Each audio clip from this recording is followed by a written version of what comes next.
Oh, why is everything taking a while to load? Hey, I'm here. I'm early. Well, sort of. At least I'm here before the timer ran out. That is an improvement. It's fucking cold. Well, that I'm getting old. That's very possible. Jesus, cold. I wanted to be in Central America before this last fucking winter, but no, I'm still here. So I'm gonna have a double winter again. At least Central America winter will be a lot better. I probably will never use these. You can't see these fleece lined things again ever again. Oh, I had the heat on twice. It was raining. No, rain I don't mind. It's been, I don't know, it's just kind of, hey Jamie, hey Arpen, Jerry, Henk, and who else is here? There was a whole lot of people here. Yeah, but nobody spoke. Okay, it's fine. They're not being rude. Just being me. Oh, so I'm looking forward to some warmer weather. But then it's going to get really hot. If I lit a fire, the place would go on fire. I haven't got a fireplace. I just have this long heater on the wall here. Fuck, it's single digit temperatures again. Like, wow. So I ran it earlier and I thought, well, let me run it now, because if it gets too hot and I start getting hot, I'll just it'll cool down. Then I thought, wow, it's still freezing. So I switched it on again. Yeah, I'm still cold. But I don't want it to get too much hotter. It's fine if the hands are cold. I can put it in my pockets. Let me do that. But if it starts getting too hot, my head gets too hot, and then I can't concentrate. So I'd rather be slightly cool. Well, I actually would always rather be slightly cool, but not like 9 degrees at night. Cool. Hey, Captain Kels, welcome in. So yeah, I'm not enjoying the cold. Actually okay. It's actually, I must be honest, inside my place it's actually okay. It's probably freezing outside. It's like really, really cold outside. Inside here it doesn't get that cold. But I had the doors open. It was like 5 o'clock at night. It was night already, and I still had the doors open. I should probably close them now. Don't know about that one. And the skylight. He's like, close everything up, batten down the hatches. Because the thing is, it's not a lot more fresh air is going to come in here anyway. So it just means that it'll get colder inside. So, I'm still on the book. Now I'm literally just running down the book every day. So it's like this board, page down, page. Oh, I probably should have fixed that. In the page down, page down. Oh, probably fix that. Page down, page down. And this is how it goes for days afterwards. I'm actually been putting off for tomorrow. I have to go look at the electronic book, run a whole lot of code checks and things. I don't think there's anything, because the original book was it's built on his original first book, so that it became the second book. The first book has become a template. But you never know. Something always sneaks in somewhere in the fucking code. So I'll run a check through the whole book, and I'll run and all that. I think everything's done though. Yeah, I'm just waiting for his a new cover from his artist. Because apparently I'm not good enough. No, I don't actually do. I don't really do drawings. He's got some beautiful stuff. I'm trying to think. I can't even show you, but I don't have. I have it on my external drives. These he actually does quite beautiful work. His artist. And I'm actually waiting to see what his new cover looks like. I hope it's kind of matchy, because I hope it's just not like radically different, because it's not a very good business move. But anyway, whatever it is, I'm sure it'll be fine. It's not my problem anyway. I'm not getting paid to do it. So. Order advice. I found another error, so I sent it back. Well, I sent it. I told him. It's just even and again something catches my eye. I'm sure there's a few more, but it's actually been very well edited. His current editor actually did a good job. Quite a good job. There was only literally a few things that everybody would miss, and people reading it would miss. There would only be the odd person that would actually find them. So I'm actually quite impressed. It makes my life a lot easier. The book that's been and everybody says, no, the book's been edited. I said, no, you had your sister's dog read it, and the dog got bored, so the cat read it, and that's your editing. No, that's not editing. Sorry for you kids, but that's not editing. Reading it is not editing. You actually have to edit Your feet hurt. What did you do with your feet? Is this a new fetish or something? Have you been on your feet all day? More importantly, how's the teepee and the cat in the teepee? A foot rub is lovely. It's one of the nicest things. It really is one of the nicest things on the planet. It's the one thing that actually makes me completely like Jello for the Americans. It is a foot rub. It's like it's just like just like slump over like somebody shot me. It really is lovely. Foot fetish reveals. Well, I'm already my feet. Thank you. They're inside my tracksuit bottoms, keeping nice and warm. Thank you. Well, they're relatively warm. Let's put it that way. Oh, you went shopping, so you've been walking and walking, or you bought new shoes and you've been walking in them. That's the worst thing about new shoes. Well, these days the shoes are all plastic anyway, so they're all stretchy. But the old days with leather shoes, it was always like, a thing to get them to. The cats have been looking for the TV. Where's my house? I know you've done something with it. Here's my house. What have you done with it? Right. I still think you should get a bigger teepee and put one teepee inside the other teepee and turn it back to front so the kids can't find the entrance. Because that would be funny. Yeah, and the baby. Yeah, walking is good for you. Just not dragging kids around with you. It will kill you. You can go inside the teepee if you can find the entrance. The cat would probably find the entrance. The cat would probably like go in between the two and like squish itself like between the two tents. And like, you just see this like moving like lump of the tent as it like sort of like shimmied between the two and to find it, and then it would get stuck inside. It would find its way all the way inside and then get stuck. You just go under.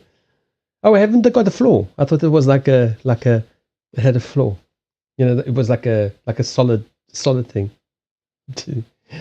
Now I also want a teepee because I can't fit in it, so it wouldn't help me very much. What would I do with a teepee? But I still want one. Yeah, that okay. So back to the evil drawing board. Nail it to the floor. Have you got a wooden floorboard?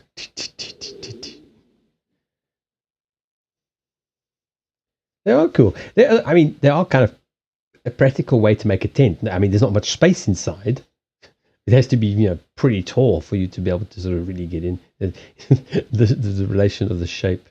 Hey, Lady Lucia, how you doing? Nice to get in my bedding. Well, like inside the duvet.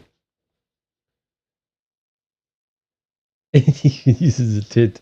I once dated somebody for a long time, actually. And had he was half Chihuahua and half something else, and he looked like a what do you call potato? What do they call it? Potato pie? Cottage? What's it? Garden pie? What's garden? Anyway, I can't remember. When you have like mince and then you have you cover it with potato. I forget what it's called. And he didn't have a bed, so I thought, okay, well, we have to engineer something. So I took an old duvet and I sewed like I had like some thick sponge. Not he was very heavy. I mean, he could have used thin sponge, but I thought it would just be more comfy. So I made a cushion for I just basically just got a basin because he was pretty small, and then I made a pillow for the thing because he was fluffy, and so I thought I wanted to be able to wash it. So it was like a duvet for the dog on the sponge. And then he had a blanket that he liked. It was his blankie. So then I basically just wrapped it around, and then folded it over. But he liked to be in there like a pie. So especially in winter, he'd literally wait. Like I would lift up the blanket. He like dived in like happy as a pig in a pie. And then I'd literally tuck him in. At first I used to worry about him suffocating. Nope, he was like perfectly happy. He wouldn't leave. He wouldn't exit the pie until morning. It's like you just see this Chihuahua nose like sticking out of the pie. It's like, is it safe to come out yet? I need to pee at some point. I just go like on top of the thing. I go, you would growl. Is there a dog in there? Yeah, I do the channels. The shepherd's pie. That's it. Yeah, cottage pie.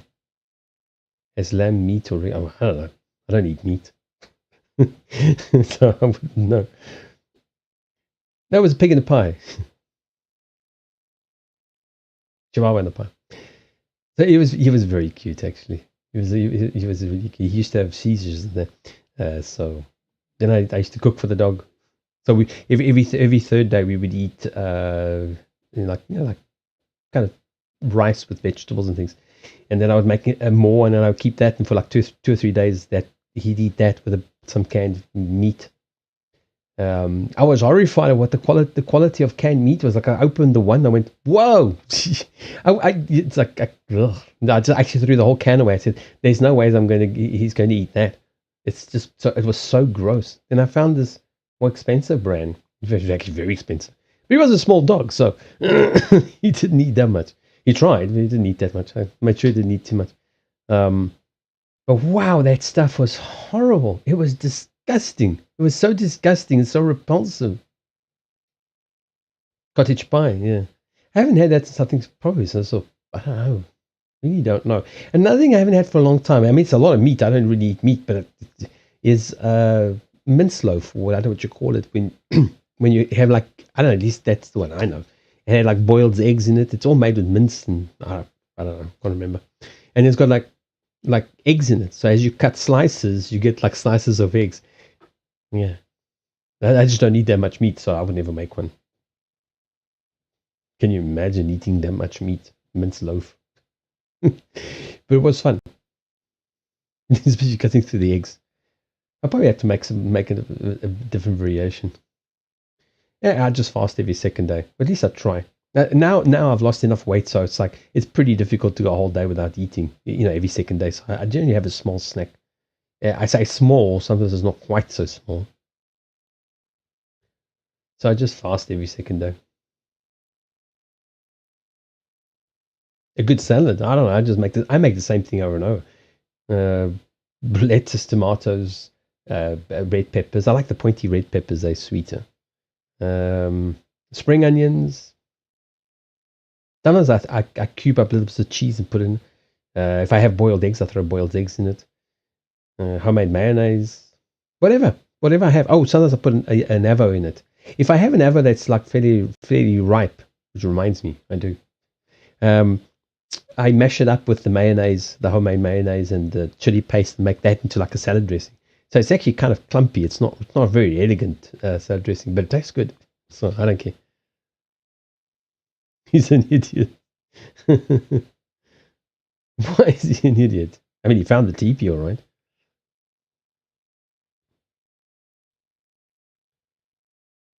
He's invisible. It's kind of cute, though. Toffee was too lazy to try any of that. He was just like, look, I'm here. I actually never found out when his birthday was, like when he would be. I'm not even sure the owner actually knew. Although officially he was transferred into the neighbor's name. I think at some point I think she had him registered under her name. Yeah, I basically keep. It sounds very boring, but I basically eat very similar things over and over. I keep brown bread in the freezer. Oh, I had a lot of brown bread recently. Yesterday, not too bad. But the day before that, I just couldn't stop eating brown bread. I thought, I really feel like brown bread. So I kept pulling slices out of the freezer and toasting them. It's just literally bread and butter and it was just literally bread and butter. It's like, wow. I had a lot of bread. I had like 5 slices of like fairly fat slices. I put the machine on the thickest slice possible because I hate this it just freezes better as well. Yeah, toffee was quite something. If things had been different, I actually would have adopted him and just brought him with. But I'm still allergic to cats as it is. So, but he was lovely. He was such a lovely cat. Even though I look at him and he'd look at me and you go, "Oh, here he comes." He didn't like to be picked up. He didn't actually like. He loved people. Well, I don't know. He liked me. He liked to be nearby, but he didn't like to be on top of people. He didn't like people picking him up. He really didn't like it. It was just like, I have 4 feet. Can't you just leave me alone? So every night I look at him, I go, it's time. And you go, oh, all right. Like pick him up, and he just sits there. Okay, let's just do this. Let's get over and done with. It only happens like once a year. And then I put him back down. And you go, all right. Are you happy now? I said, yeah, I'm very happy. Thank you. You can go back to your chair. He just sat there and stared at me. But the problem is with being allergic with him. It was always a huge mission. I went through so much soap. That's why I had to. That's also why I had to train him. So if he was going to be in the house, he had to do things my way, which he did. That was it. It's my house. You do it my way. He would come down the passage because he wasn't allowed down the passage. Well, technically, we met halfway. He would come down the passage, just wasn't allowed in the bedrooms because I'm allergic. I don't want to have cat hair on my bed. So he would come out halfway down the passage and he'd meow until I came back. For God's sake, I'm going to the fucking toilet. I don't need company. He'd sit there. Like, when are you coming back? When are you coming back? If he was sleeping in his chair, he didn't give a shit. Anyway. I discovered something else. Is I tend to be very fragrance sensitive. That's why I'm starting to have getting headaches from. I've got a slight headache again from the essential oils that I've been using for a while now. They're giving me a headache. I actually moved it. I have it on top of the heater, like down the you can't see on camera, but like down the side of. Oh yeah, hold on, that side. Yeah, that side. Along that side, there's it's like electric heater on the wall, and so I leave it on there. It's like an old tea light candle, and it's still got a bit of wax in it. So every now and again, I put like maybe I put too much. It's possible. I'm very subtle. So then I get like it as the heater gets hot, it melts the wax, the leftover wax in it, and then it kind of makes like a scented candle, except there's no wick. Oh, on Discord. I saw the one. Yeah, isn't that? No, that wasn't the one that was in the tent, was it? He's got a very bored look. You know, I charge for these photographs. I won't show your messages on Discord. I'll just show the cat. Let me switch over to the other screen. Cats are important. Hold on. Wait, I'm in the wrong thing. There we go. Let's share screens.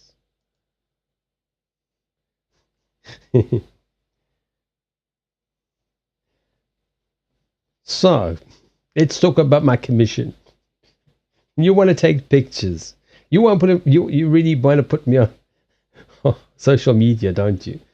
And let's negotiate.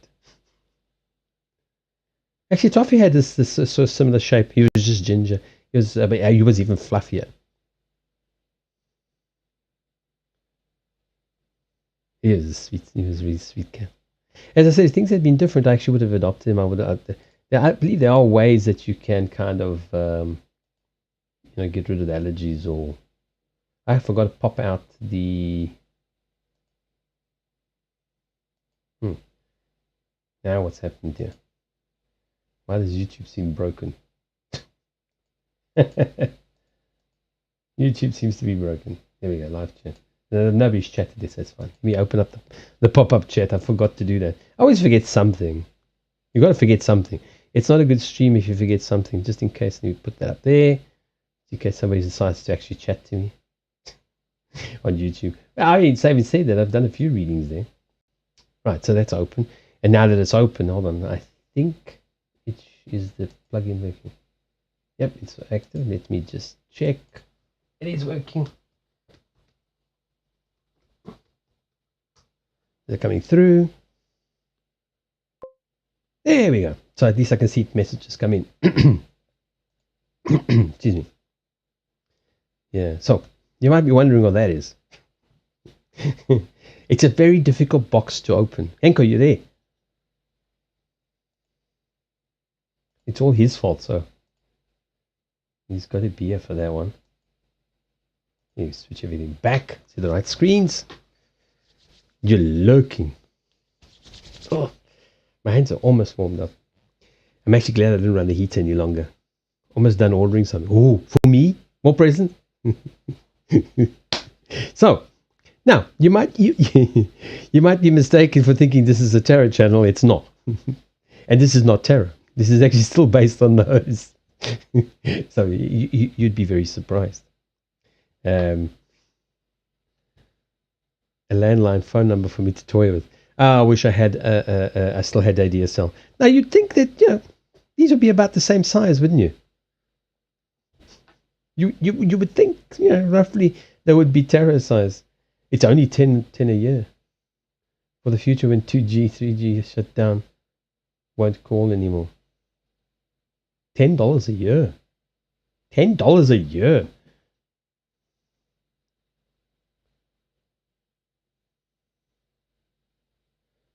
It's only the phone number. Oh, I see. It's just somewhere. It's just a basic connection point, like an address, like an IP address for your phone. But don't you have to pay for? Don't you have to pay for the rental of the line? I thought that they'd literally done away with all the lines. Well, they're trying anyway. Huh, interesting. Before I came to Ireland, I still ran off the ADSL. I still ran off ADSL. And honestly, I still preferred the ADSL. This nonsense. Actually, I haven't checked the quality of the line. And today it seems to be quite good. Although the quality is probably still set like to 0. Let me check. Let me check. Yeah, they came, but they ended up behind the pot plant. Let me see what settings we got here. Let's push our luck. Actually not too bad. Let's go back up. Let's see what happens if we go back to 3.5 kilobits per second. Let's see if everything comes crashing to a grinding halt. I think it might have just been the network. Maybe they were working on the network or something. It was really shocking. I've never had such bad connection. You see, now I'm streaming almost to both YouTube and Twitch at the same fucking quality that I normally stream just to Twitch. It's almost at the same quality, and it's coping fine. Just the other day was just fucking hopeless. Probably need a beep. Let's do a beep. It goes over the internet. Oh, I see what you're saying. So it's basically going to be like VoIP. I hate the word. Voice over IP. That's so much more adult. So, yeah. Back to the cards. So you would think that these, I mean, they look about the same. Oh, I just not. I made this so pretty and everything was so straight. Yeah, well. More or less will do. There's nobody here that's obsessive compulsive. Wait, it's just triggered people. Look, it's crooked. Now you've noticed, you can't unnotice it. Focus here. So you'd think that they're the same size, wouldn't you? I mean, just for comparison, there's the box. So you'd think that it'd be the same size, but you'd be very mistaken. You'd also think there's something in. Oh, hold on, I'm wrecking the box here. You'd also think there'd be something inside the box, wouldn't you? But this is not an unboxing, so the box is actually empty. Oh wait, what do I have in there? Oh shit, I forgot. And maybe you didn't want your phone. No, we'll just do it this way. A gift. Hide the rest. So, okay, I've almost forgot. I forgot that your full name's on there. So, yeah, no, there's nothing in there. The box came empty. No, the box is actually empty because I'm using them. The problem is it hasn't got one of those cutouts, so you can't actually open the fucking box. Slight oversight, it's like closes and then that's it. Doesn't open again. Sorry about that. I actually forgot. I actually just thought it said Hank. So that's the Celtic Lenormand, which you would think. Oh, I'm gonna get rid of the paper. You would think that they would be big, wouldn't you? But no. They are. I mean, for me on stream is much better. But it's such a pity because the artwork is really, really, really, really, really, really, really nice. And the cards are really, really small. So you actually can't see the quality, which is, I was surprised. I mean, I like it. Why is it not focusing? Anytime. Focus. So I'll show you now. I mean, most of you saw the pictures on Discord. So yeah, so I don't close it because I can't get it back up. Well, I mean, not without some difficulty. Let's put it that way. So you would think that they would be big, wouldn't you? But not quite. They're teeny tiny. They really are lovely though. But so I finally found these idiots. They sent me poker-sized boxes that don't fit poker-sized cards. Well, I found cards finally smaller that they will fit poker-sized cards. There. I found a pack that actually does fit in them, so I've actually got a use for them finally. They're poker-sized, except they don't fit. So I finally found a pack. I've got 10 of these. I asked for 6. They never arrived. So they said that I said to them, look down, and then they sent me some more. They said, we'll put one extra in the post because I thought they were going to send me something different. And I said, don't forget there were 3. They ordered 3, so there should be 6 boxes. I said, yeah, we'll put one extra in. So they sent me 2 packers. It was just as well because I don't want any more. I mean, there's not much I can do with them except put these cards in there because they actually fit. They slightly, as you saw on Discord, they're actually slightly narrower. Well, quite a bit narrower. Put it that way, quite a bit narrower, and slightly taller, but not by much. Like your standard pack. So they're actually quite a bit smaller. So which is a pity. I mean, it's only a pity in the sense of the artwork, because the artwork is really, really lovely. Look, I call them the 3 wise sisters. I love this one. It doesn't come out for me yet. Obviously, I'm not wise enough. Oh, look, there comes the helicopters. So it's actually quite a thick book, which is quite nice. So they've done like... there's quite a lot, so I quite like it. So for example, I'll also show you because they've got duplicate cards, which is quite nice. You can use them. Hold on, I'll show you the first one. So you get like a masculine, and you get the feminine. So like the male rider, the bard, and the bardess, which is really nice. And they're not just the same card for different things. I mean, you could, if you wanted to stick with the Lenormand traditional pack, you could. Oh yeah, that one just came out for me. In fact, I think it's still the same cards. No, I've just shuffled it. It came out it came out on Curio as well, which I thought, all right, enough with the non-answers. I do understand. So it's what's quite nice. The writing is a teeny bit tiny for old farts. Hold on there. So, but it's quite nice. Also, one thing I've realized is they've actually cropped. I suspect that these cards were actually designed to be full-size tarot and to save money, and they're still they're not particularly cheap, They changed the format to something else, and that's why. So I think some of the art is actually cropped, which is it. Whoa, why is that going on? I swear I put that on mute. Probably just telling me somebody's lying. It's a problem. You have Twitch app on. And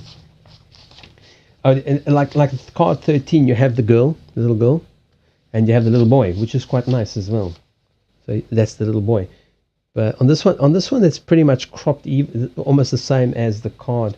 But there are some of them out because I went through every single card. Like you can actually see where they've cropped. Hello, focus. Jesus. Anytime today. So that they've cropped everything like horizontal, but on some of the artwork you can actually see that there's more artwork on the card, because you can see it like in. I can't remember one, but I saw it because I was looking at them. So it's quite nice. Like for example, for the birds. I mean, if you've seen the pictures, you would have seen the pictures in Discord. But like they have like that, which is quite nice. Like this is like the more social. This is more like the gossipy birds. And this is hold on, and the one that's on the cover, it's the three owls, and those more like I call them the three wise sisters. Oh, could you just like focus? Focus? Seriously? Ah, cranky. So it's really quite nice. I really like them. I've been using them. It gives me almost the same results, honestly.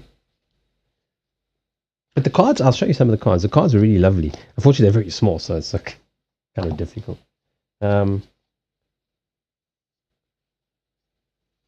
This is the woman card. She's like more of like the leader, the lord, the lady, and then there's the one that is sort of more like the peasant, down to earth. Oh, look at this one, the sun. Isn't that lovely? Although I would have made the sun a little bit more yellow. Why are we still focusing on the background? What is it with this damn camera today?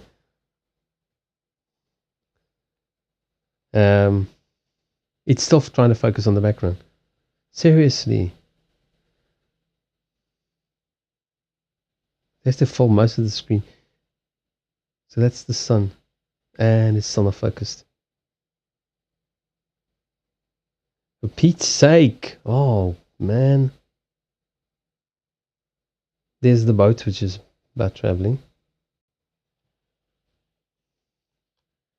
Oh, I love the style. Also, because it kind of reminds me. Oh, there's the three wise. There's the three wise sisters. Is that called? I love the style.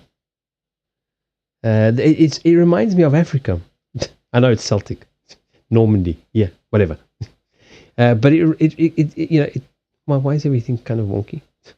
So I love. And if you really look up close, look at the detail on it. Of course, I haven't got a magnifying glass. Like I was waiting to stream so I could see the detail, so I could actually zoom in with the camera. I mean, look at all the detail on. I mean, I bet you didn't see all the spots because I didn't.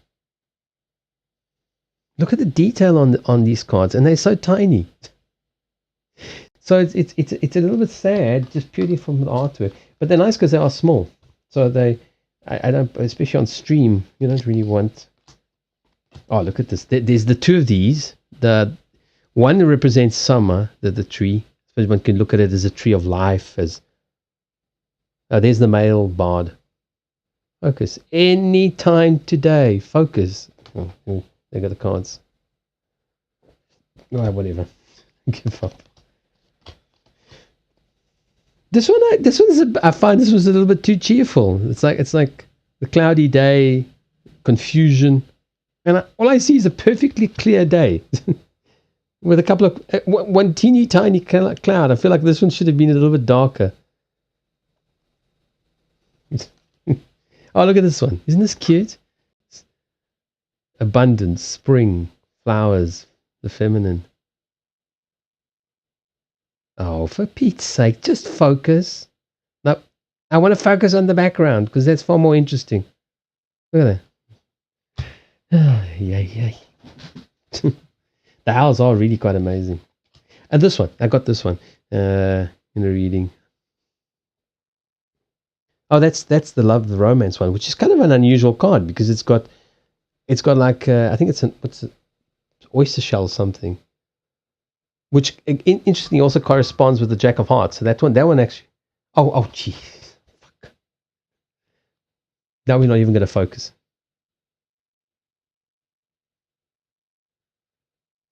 Which is it's got which is actually associated with the Jack of Hearts, which is actually correct, at least in my opinion. Which is it's also quite a nice card, but it's not exactly like a romance card when you look at it. Take you a while. That was the book. I like the book. But I mean, literally look at the painted detail on it, and this is a small card. So I mean, the cards stock is so. Look at the detail on it. I mean, that's the size of my finger.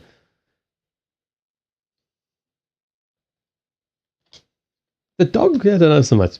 The dog looks like a dopey-eyed, like, nutcase. I mean, they did base it on the Normandy Spaniel or something. They're not particular. There's the still. not particularly the most intelligent dog, so he's like particularly dopey-eyed.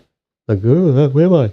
Oh, look, a stick! So, wow, it's a stick, yeah. The key is also beautiful. When you're blocked, you need a key. Oh, no, seriously. That's the stars, I think. I've forgotten now. Okay, I'll be still trying to focus. Seriously.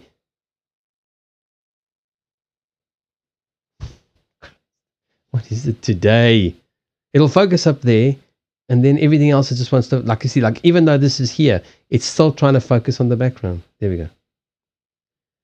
But I mean, look at all the detail. I mean, look at that. So there's a simple woman, but she's also crafting. Look at all she's doing with the focus. Anytime. There we go.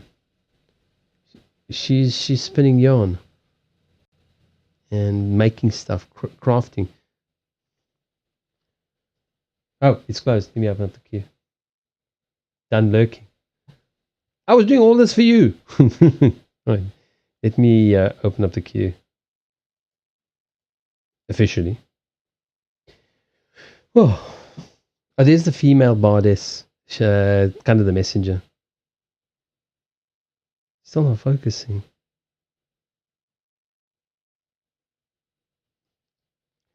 This one, I don't know how I'm going to remember this one, although I do. This one is like mature. It's kind of a strange one because it represents like sexuality and stuff, and then also maturity, and it's I don't know. That one I can't remember exactly. Look at the detail on this.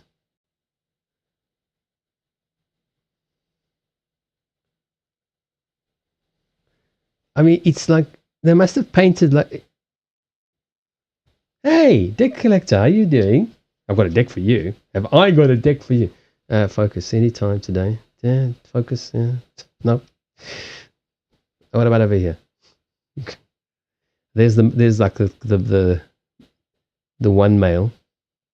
Oh, for heaven's sake! Give up.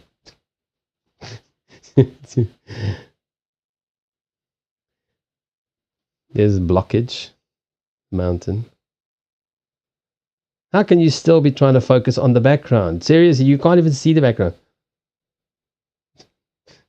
Oh, yeah. Oh, there's the other one, the opposite of the tree. Well, it's not the opposite, but this is the winter tree, the holly.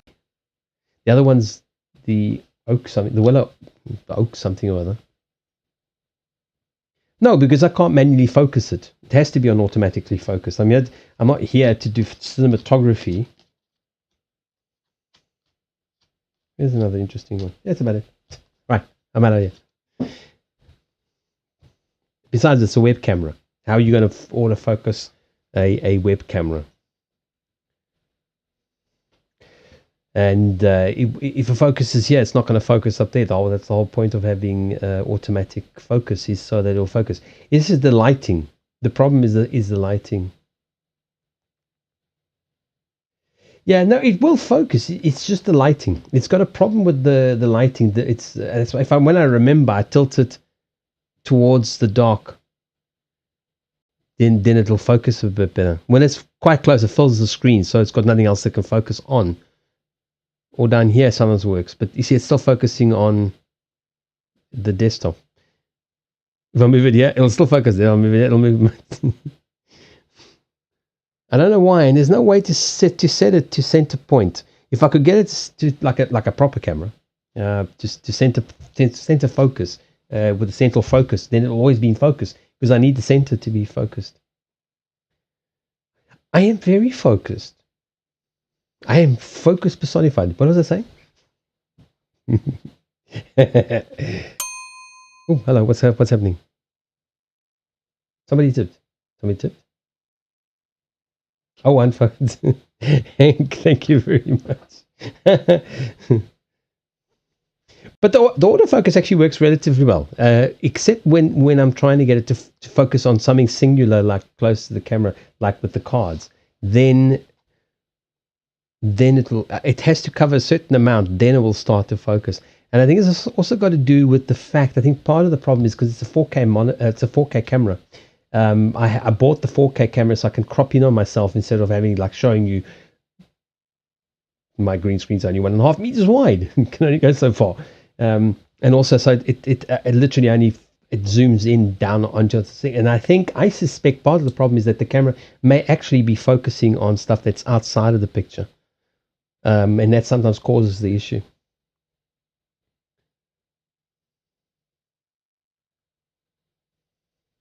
I'm not buffering at all. I don't know what you're talking about. Let me just check. Yeah, let's see how long the delay is. 3, 4, and it's buffering. 5, 6, 7. I probably missed 8. It's not me. Yeah, and it's gone a bit bonkers again. Let me turn down this. It's the connection. Let's hope the connection is a little bit better where I'm going to. It's probably going to be a lot worse. I'll be streaming at like 2p instead of 1080p. Let's just turn that sucker down a bit. For the most part, let's turn that 2.5. For the most part, it keeps up. I think they just literally overloaded, or they've started skimping on on the towers or something. Should be fine now. If it's not, well, sue me. I'll tell you exactly how much money is to make. Actually, don't sue me yet. I've got my client's money in there. Let me pay the rent first, then sue me. So that's what I've been doing, working and then studying this. So as I said, it's actually quite a thickish book because it's almost literally 2 pages, like a little bit 2 pages or a little bit more per thing. So they've gone to quite a lot of detail, stuff that I'm never going to use because first of all, I don't pray to deities. Sorry. So they have the keywords, which is quite nice. The kind of thing that like my notes are done like that as well. Focus. I always forget to turn it to the shadow.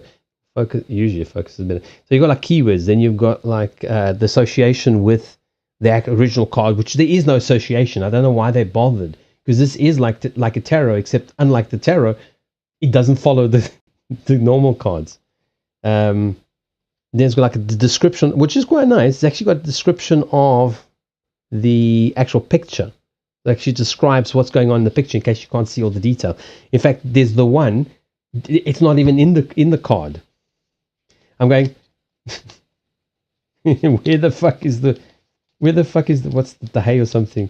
It's like, where the fuck is it? Then I looked on the picture that I've got on. Yeah, I read the whole book. I'm a man. We read manuals. I want to know where all the buttons are. You know, there might be like a torpedo launcher. Like there's like hay on this side of the card, but it's not in the card because it's been cropped. And so it's actually one nice. Is actually what's that card 11? It like tells you about. I don't know why it tells you. So you wouldn't have known there was hay on the left side. But you can actually see it here. You see, like on the graphic, you can actually see it's been cropped down from much larger artwork. So it's quite nice. And then they tell you like the meaning, or at least the meaning that they give. And then like spiritual readings, just read it all together and like learn it. And then like how you would have it inverted. And then it goes on to like spells and affirmations, if you want to pull them out as like oracles. And then all the deities. If you're into deities, I'm not really. Oh, for Pete's sake. Today is one of those days. The Greek god of alcohol and excess. I bet some of you are very well acquainted with him. Not me, of course. I mean, literally, not me. Right, so, my focus. Yeah, tonight's stream is, I don't know. Yeah, no, if they don't cash up and pay, they don't get sponsor fuck all. They need to pay. So yeah, so you can say thank you to Henk. He ordered these for me. Much to our surprise, it's really small, which is good for traveling when I immigrate. They'll be easier. They fit into a teeny tiny little box. Of course, I've got to take the original box, but still, it's like wait, I open it. I saw the book. I thought, oh well, okay. They're slightly smaller than. They are slightly smaller than. Let me get rid of this piece of paper. They're slightly small. I thought, okay, well, I mean, they're nice size. I don't really like giant cards. And then I popped out the book and I go, oh, all right, they're playing card size. And then I thought, no, they're smaller than playing card size. But still, I still think if you're going to get into the Linamont, I think this is such a lovely set. It gives you some spreads, which I haven't really looked at. Most of them, because I know most of them won't really work for me. But I do intend to try some of them out. So it's really the book is really well thought out and kind of well written. Let's leave this here because I might need the booklet. Let's put that there. But I've really been enjoying them. They really work quite well. Getting low frames per second. I'm not getting mini drop frames on my end. Let me do another check. 2, 3, 4, 5. We've got a 5-second delay. I'm not seeing mini drop frame rates on here. Yeah, they actually kind of work pretty much the way I thought they would. That's why I wanted to get them. I suppose one can say, well, it's kind of pointless if they go. Look how small they look. They're very cute though. I mean, but like if you put them next to like oracles, they look so cute. They're very sweet.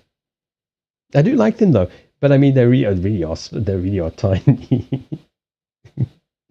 Even compared to normal playing cards. But they really love it. Like I said, the only thing that bothers me is like I don't have a magnifying glass because the artwork is really, really, really, really, really, really nice.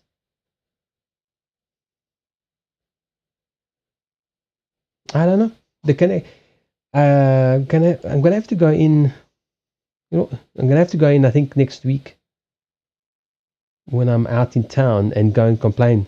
See if they can reset the port or something that. Although we don't really have ports anymore, that's the thing. Because this is just becoming every day. Let me drop down the quality again. I'm not actually getting drop frame rates. Where like the other day I was getting 70% drop frame rates. I'm not getting many drop frame rates. I don't know because until recently, until like the last few streams, I didn't have a problem. Earlier I was streaming to both at high quality with no problem. There's something's going on with the towers here or something. I've dropped the quality again. Just remind me again if it's still. I can't sit and watch the OBS. Seems to be okay now. Anyway, so yeah, it kind of seems a bit silly to be buying cards they're going to work. But there is a reason to the madness. I mean, there's madness in the method. Is like I know these very well. I've read it well. You'd think I'd know them better since I wrote the book. Hey, they see me baking. Where have you been? Where have you been? And where are the pastries? How are you doing? And the thing is, even though they've got the association, which you can't see because it's very small, which is why I wanted these. The other ones also, the association with the cards is actually a bit larger. So it's like a new system as opposed to always. The problem with the tarot is that I just immediately use my own definitions because the tarot came from these, and other than adding in extra cards, it's still really the same system. For me, it's still the same system. I mean, I could technically read tarot. It just wouldn't make any sense to anybody. It would make sense to me. It just wouldn't make sense to anybody else. We want pastries. Just not tonight. Bring them tomorrow because I'm fasting again today. Tomorrow I will eat every pastry you bake. So the point of them was that like there's a certain familiarity with the cards. So with these there isn't because they're pictures. It literally goes back to the whole reason I was explaining to Henk. Hey Manny, hoe gaan dit? Let's have Lena cards summon Rose. She doesn't use Lena. I haven't seen her. I've never really seen her using Lenormand cards. So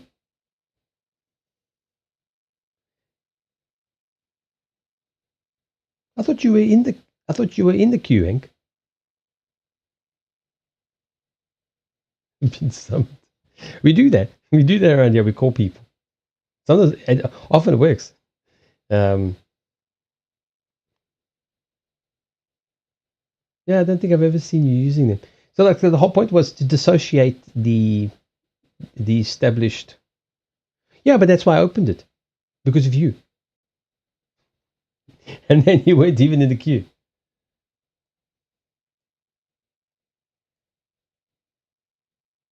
Why is it still not prioritizing? Oh, well, hold on. Yeah, that's right. Whatever they've done to the queue now is completely screwed up. It really makes none of it actually works properly anymore. I actually wonder if making it subscribers only would even will still work. Manny can go before me if she likes. Moenie vra nie. Gaan maar net voor. Regtig.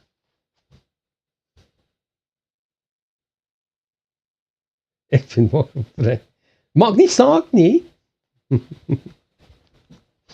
Oh, Henk, how did anyway, so just to finish that off, the point was to break the automatic association. Well, I mean, I have many associations with the cards, so that's why. So it makes me have to focus. It makes me have to kind of. But the whole point of these cards was that because the symbol is so small on the card, like I don't really look at it, so. It's in a way of making yourself more intuitive, in a way. And that was the point of them. That's why I wanted, because when I saw them, because I'd heard about the Lenormand, but I always thought the Lenormand was just a spread. It was, La Mademoiselle Lemon was just, she was just using them in a different way, and I didn't really gel with the spreads, and I didn't realize that it was actually a set of cards, and I rather like them. I mean, not just the artwork, but I kind of like using them. So I will be using them in combination.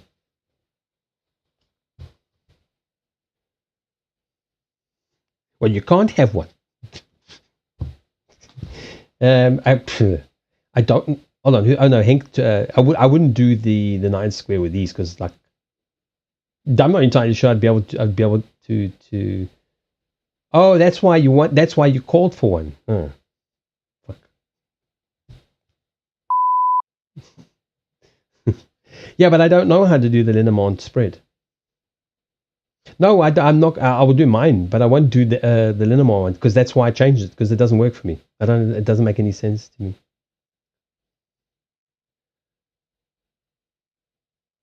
No, we can't try because I don't know how it works. The thing is, I'll be the one pulling out the cards. The cards will be coming out for me, so I have to know what they mean. Otherwise, it won't. Yeah, that's what I'll we'll try with my spread. But like I don't know how well that will go. But we can definitely try. Like I said, yesterday sort of working, I sat with the book because it's quite a fat book. But I guess I just skipped half of it because I don't do the whole spells thing. Yeah, we're not going to get into that discussion, Rose. But it goes into the whole spells use and all that, like I showed earlier, and timing. Some of the cards can be used for timing, which I generally don't do either. So I just read it. I just glanced over those parts. I like the trees. That's actually what sold me, was the tree cards. So that's this one's the oak. What's it?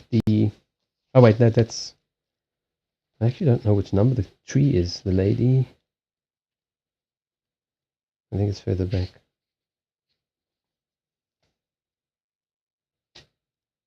The Lord and the Lady. Yeah, I can't find them. The Storks ones are also so stunning. They really, really are. It's amazing artwork. Some of them I still don't know all that well. So, but that was the point: is not to actually just memorize. Where's the damn tree? I like the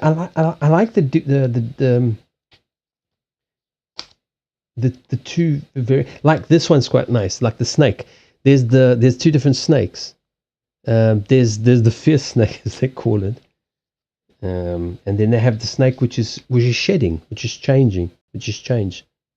There's the fierce one. Look at that frown. I am so grumpy. He needs to shed. Oh, there's the tree. Things I can't remember the numbers. There's yeah, the one is the oak, and then the other one, which is the winter tree. The one represents summer, the other one represents winter. For example, like the winter, the holly is like stagnation, hibernation, whereas the other one's patience and roots and stuff. I really like it because I need a lot more practice. So you're all guinea pigs. Ruggs is having trouble downloading. Oh, Minecraft. Oh, Minecraft is a minefield of problems since Microsoft bought it. I don't know. I wasn't even going to attempt specific spreads. I was just going to use them the way I normally use cards. And then when all else fails, then I was going to just go back to those. Well, I have to use those anyway because it's just the way I work. So these will literally replace kind of one of those packs. Right. So Manny, let's start practicing. What was you? Okay, Henk is the one. Henk did the 9 square. You didn't redeem anything.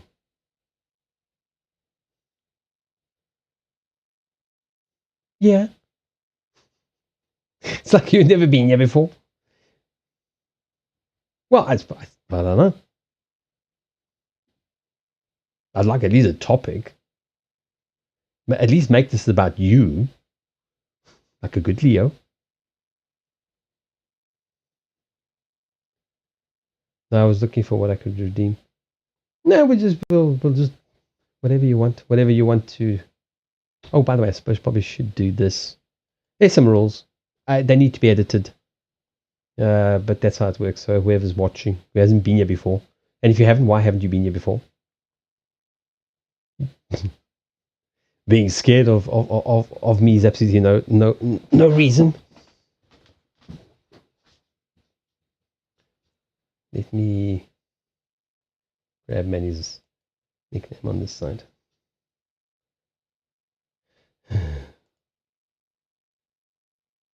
Get the questions. So do you want to just like do a general or something like that, Manny? I generally don't do generals, but we can try something like that. It just works better. Like I've said to everybody, I need to stop setting that thing to refresh when it comes back. It doesn't really need to refresh. It only needs to be refreshed when people donate. Manny, waar is jy? my second. So we'll give you a love reading. No, we won't. Need some confirmation. On? Well, we'll start there.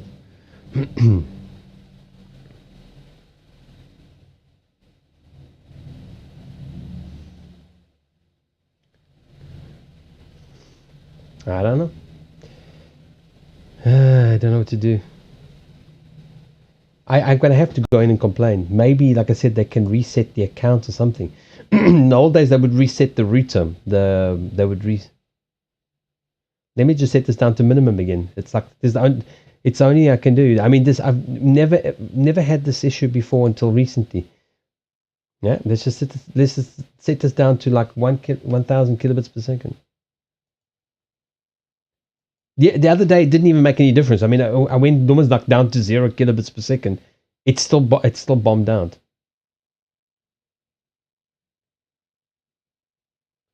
No, it's not YouTube, Henk. Stop focusing on YouTube. It's got nothing to do with YouTube. It's got to do with the other day I was doing it even after I shut down YouTube. It's got nothing to do with YouTube. It's got to do with the line. Okay, even combined, YouTube and no, I'm not sending. I'm sending 1,000 kilobits per second. I used to stream at 4,500 kilobits. It can't even cope sending 2,000 now. It's got nothing to do with YouTube.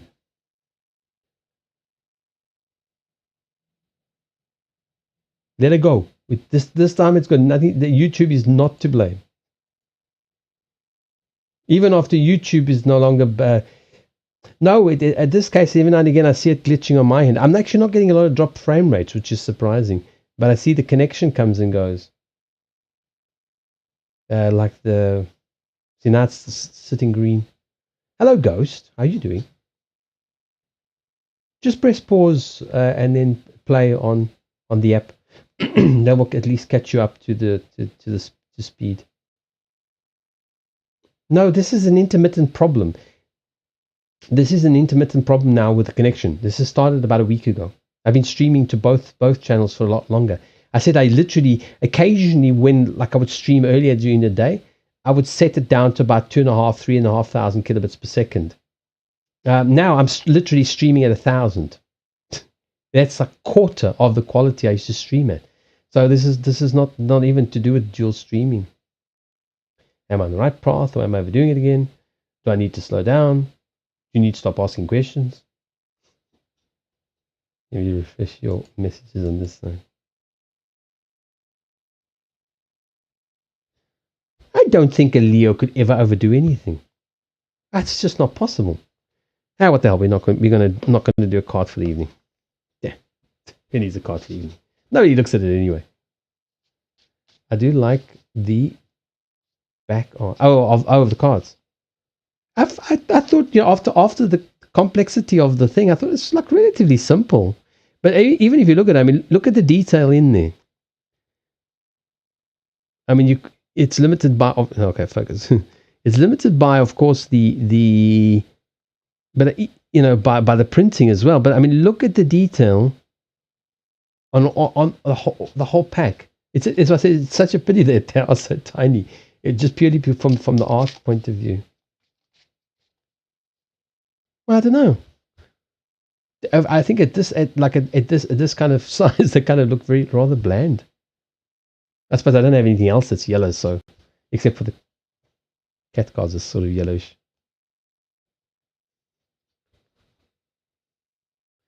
That's what I'm thinking. But like they're on the other side of town, so I literally have to go there, and then there's no free parking.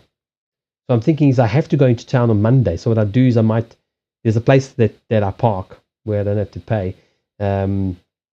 Because it's ridiculous. We're not just talking about paying like a little. We pay a lot for nothing. So normally when I go there, I just don't pay. I park right in front of the store. I can watch if anybody's coming. Oh, I'm sorry. I was having diarrhea. Something. And I just pop into the store. But they need to do something because like I'm now paying a third more and I'm getting a quarter of the quality. So yeah, but Henk, I've been here for a year and a half. I've never had this problem. This is not the first winter here. It's the same place. Never ever had this problem. So anyway, enough of the tech talk. Well, you can carry on. I'm just going to pay attention to Manny's question.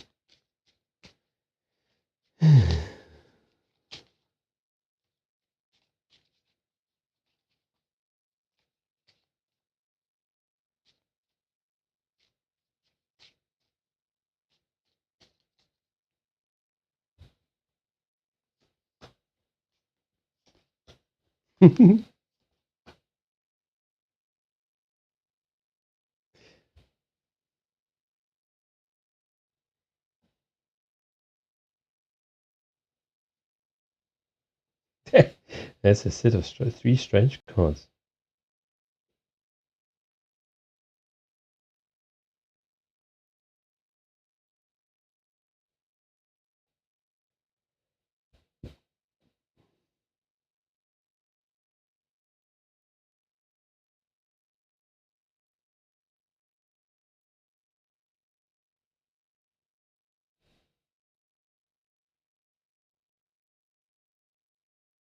No, I think that I suppose I could call them. I could also just phone them. What is the today's Tuesday? I've just been busy with work, so I haven't thought about anything else. But I'm technically finished now. I'm literally just have to go over it every day until I hand it over. He hasn't given me the cover for the book yet, so I will keep going on a daily basis. We'll go over everything.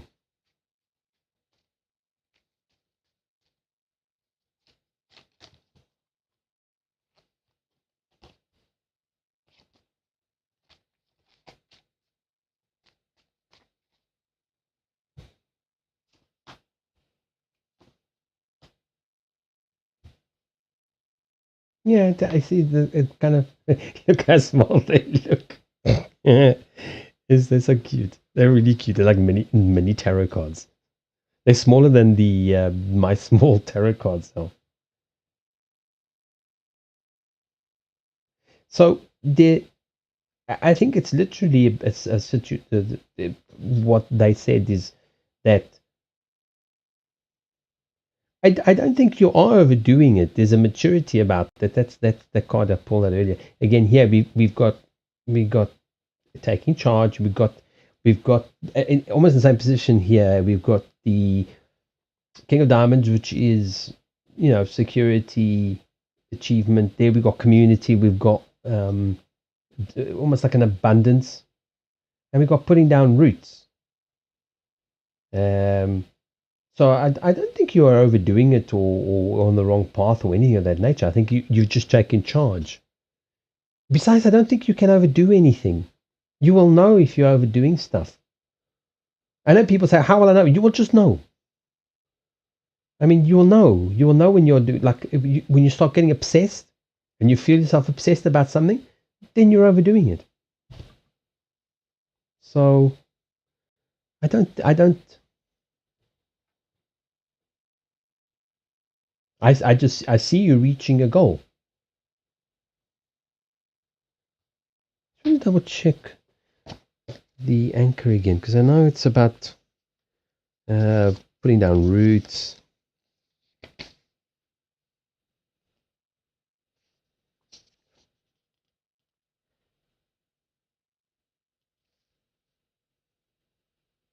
Yeah, again, it's all about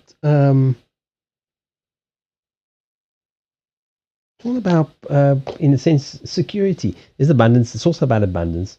I don't have an abundance card here, but I have a sense of security, a sense of stability.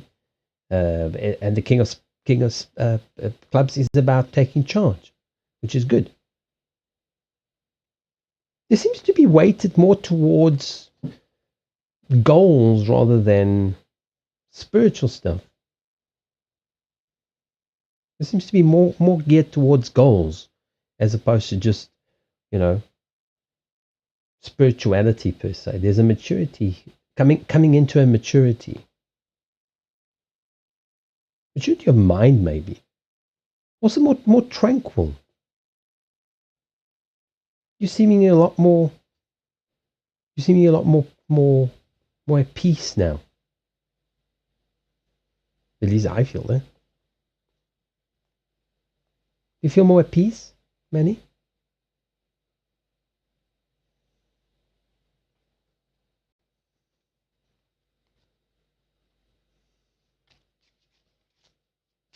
I'm getting like zero interaction from the chat. There's like 50 people on, and like nothing's coming through. I wonder if this has just died.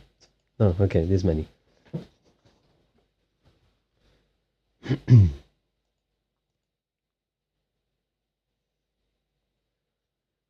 Could be. The connection seems to be all right. I'm not seeing any issues.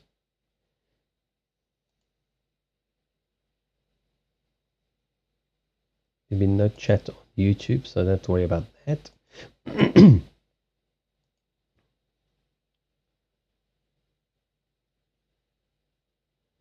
Yeah, well, it depends. If I have more than one stream or I have more than one thing going, I usually just turn the quality down because our streams don't particularly need like high quality. On the one that I monitor on, it's set down to minimum. I just need to see that it's running and what kind of delay in that I get. I don't need it sucking up any more bandwidth. So I have it set to minimum.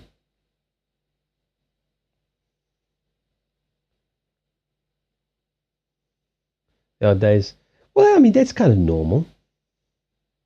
It's kind of normal, Manny. I mean, like I always say, like if you look at a graph,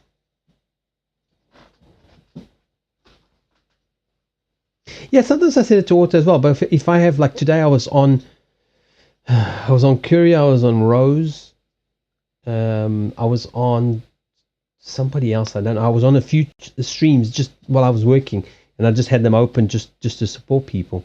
And then I put it down to minimum. It's like I think the minimum is like 160p, so it's not choking up the bandwidth. because then you're lagging anyway, so you're not even not that I'm watching it half of the time, but basically the stream's not even running.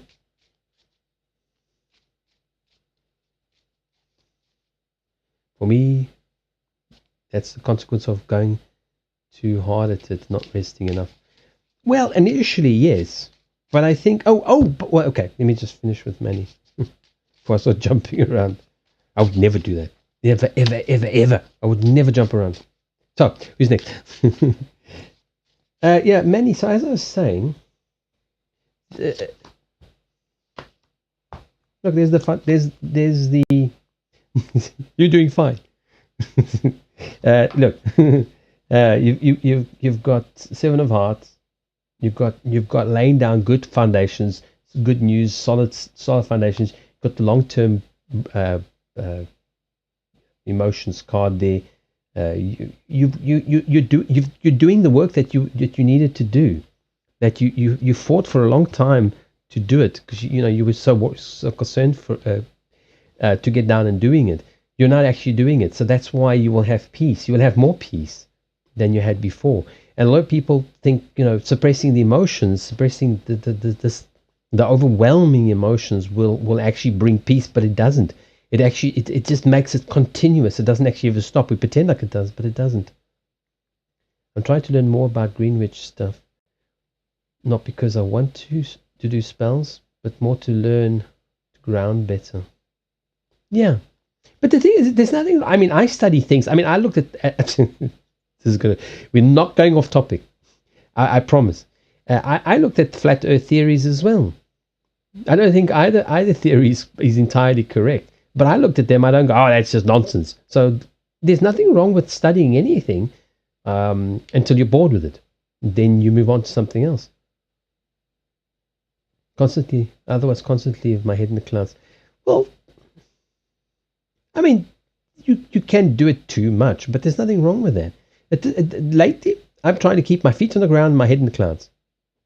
It's going to make me taller.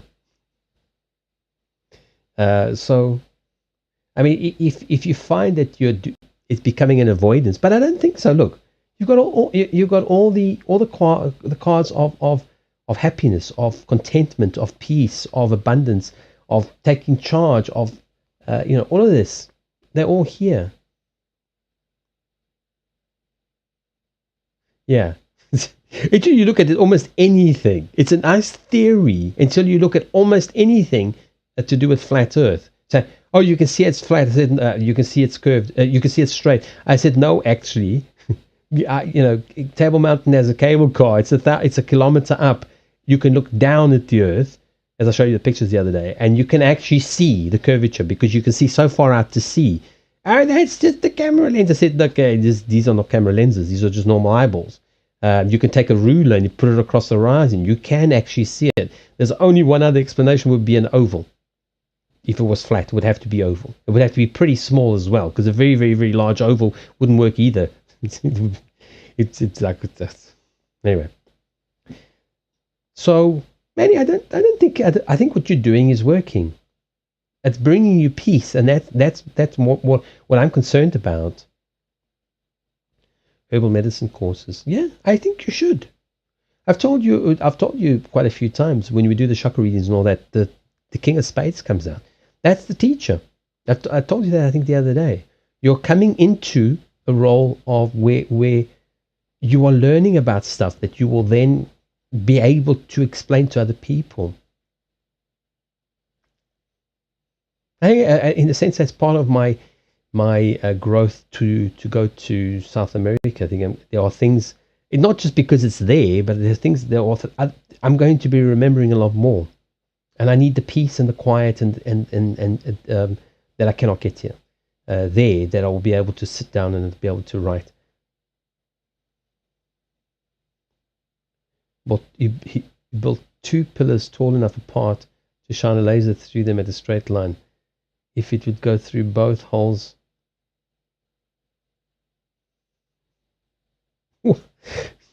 I mean, there's so many factors. Anybody who goes out of the way to prove anything is really just a fool. I mean, it's very nice to have theories and to prove them, But honestly, there's so much more to life than trying to prove something that's kind of irrelevant. I don't know. I also don't. I'm very well aware we're not being told everything we are. We should be. We don't know everything about the planet, about the Matrix. Let's put it that way. I'm feeling tired today. Did you overdo stuff? It's all that baking. What did you make today, baking? Manny, anything else you want to ask? So, I mean, to answer again, I think you are doing fine. I think what you've been doing is working for you, and it makes me happy to see you more peaceful. That peace will translate into your health. It will translate into all the problems that you have. It will also allow you to get out of. I think it helps. Yeah. No, I think you're fine. I think you're doing well. I mean, more than fine. Fine is like, yeah, I'm fine. You're doing well. You're stepping into a role of maturity, and part of the maturity is actually teaching, is learning. I mean, the people who don't learn anything are not very good teachers.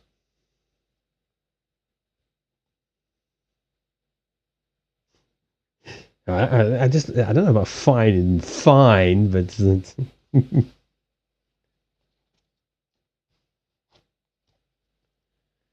hold on, I put them on the wrong pack. Did you guys go over and look at Lady Domin's stream? The other when was it? Yesterday. Yeah, I wasn't working yesterday. Did you guys get to go over there? She's been streaming on her channel now. Let me give some shout outs while I'm taking a break here.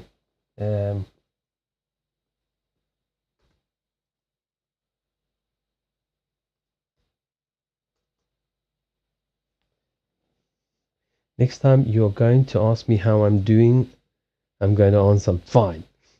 Yeah, that's why I don't ask people. That's why there's no point in kind of asking people, why is there nothing happening?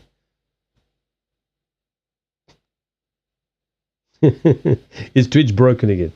It's oh wait, because I put the @ sign in. I think the @ sign doesn't work.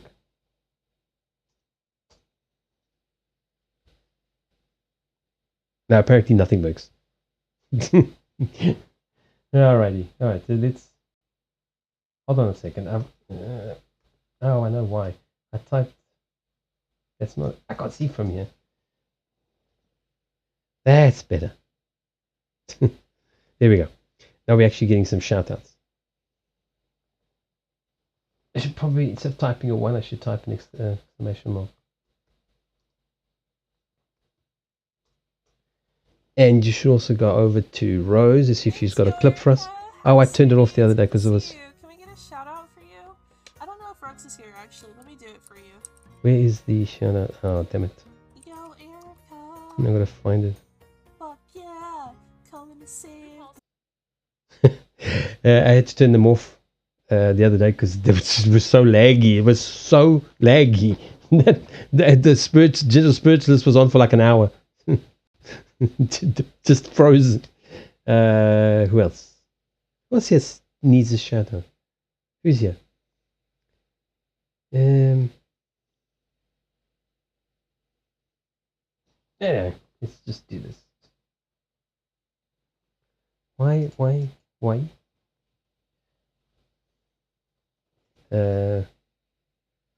Captain, are you back to? You haven't started streaming yet, have you?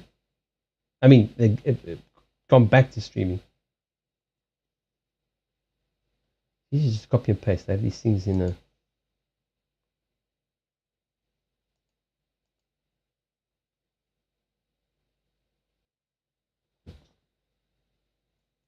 Just copy and paste. Everything feels so laggy today. Like. Red's coming out of it because it's got so many colors. I don't want to start and stop and start. Oh, that's the. Have you finished the dragon? I don't want to follow just one color all the way through a line because it's a lot of. That's a cute dragon. I'm going to come over there and steal him.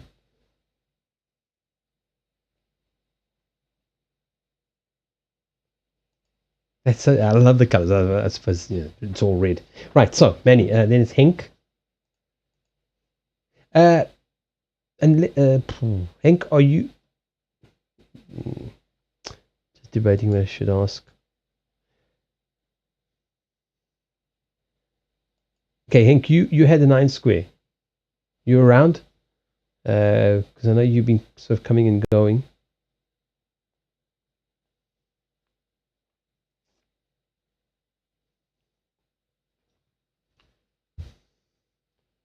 The one advantage of them is they take up less space.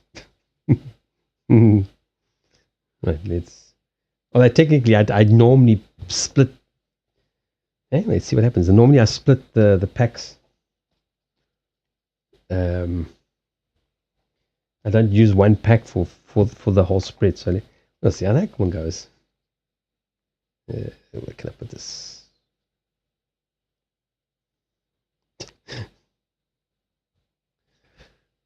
Right. I'll check the delay now.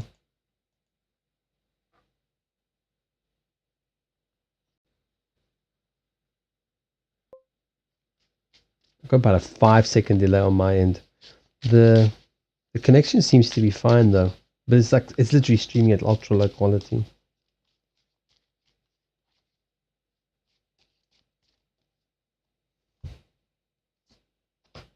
Oh, we're being all foxy and sly, are we?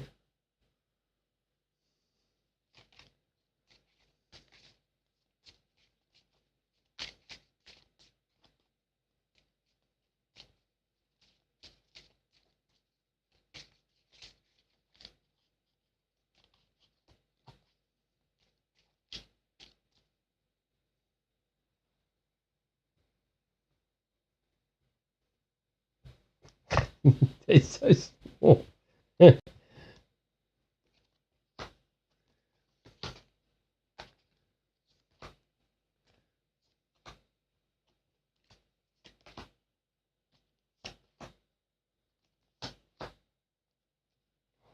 Not turn them upside down.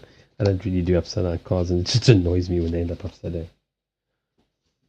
Right, so the first official non-Linamont spread.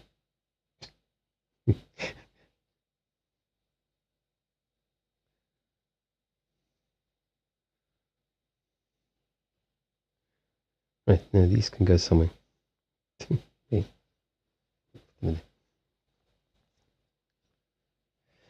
Right.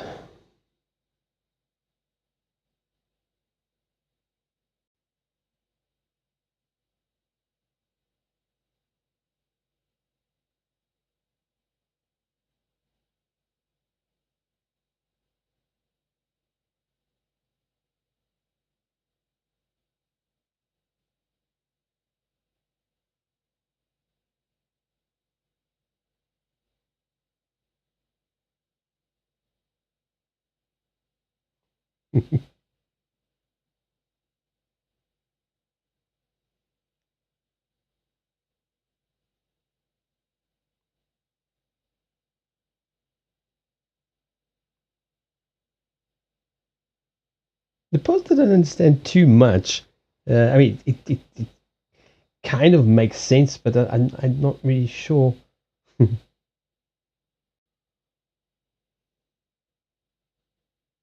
Not really sure if it literally reads as I'm seeing it.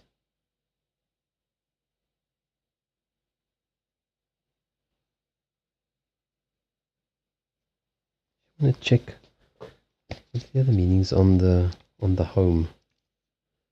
See, something else jumps out.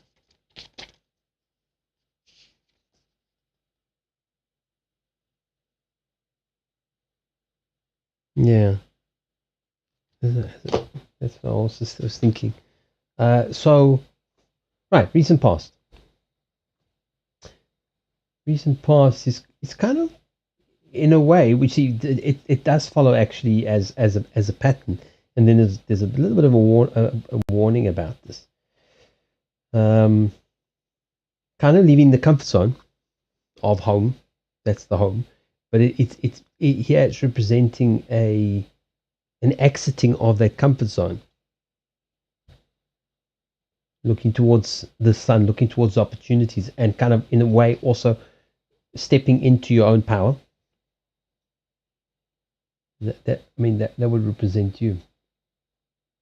Then coming into the current, the present tense,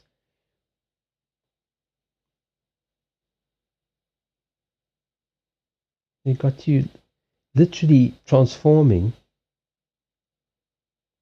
shedding your skin, transforming into that person that you wanted to become. You're starting to transform into that.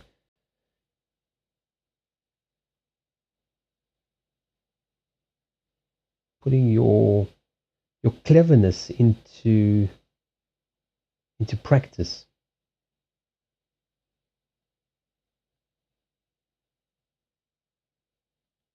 But we've still got the Lord King aspiration going on here. That's the fortress, that's the hill, that's the manor, that's the runes. Remember the discussion we had last night? Well, I don't know because I didn't ask it that. The nine card spread is kind of actually a general spread touching on different kind of aspects of your life, but not anything in specific. Unless we take it to, I think you'll understand the near future, as with regard to that question. Because at the moment we've got the path of you trying to build your authority. So representing you in the middle is the fox, which is sly, but is also clever. And it's also an entrepreneurial type of card. Foxes aren't known to just sit around and, somebody bring me a chicken. No, I'll just go in and get half a dozen for myself. But the thing is, too much of that energy leads to being isolated. The people who live up on the fort, top of the hill, are the very people you don't want to be. Do you remember our discussion last night? So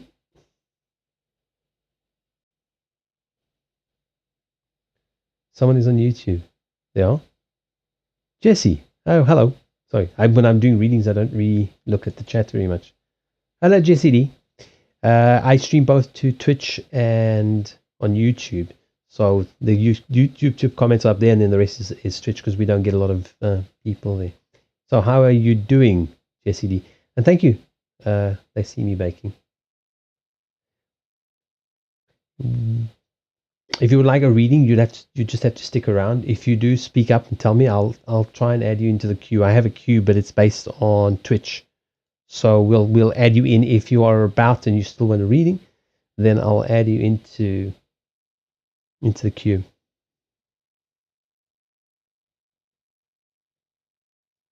That was for Jesse D. Right, let me carry on. So Hink, yeah. So that's the present. That's your present state of frame of mind. Is still thinking that if you get into that position, you will make a change. We don't need to go into that again. You understand. You understand. You don't have to agree with me, but you understood what I said to you last night. So there's no point in harping on about that. I want to double check. That's one example of the tree. There's the two trees. There's the summer and the winter. I want to just look at the keywords again on the winter one.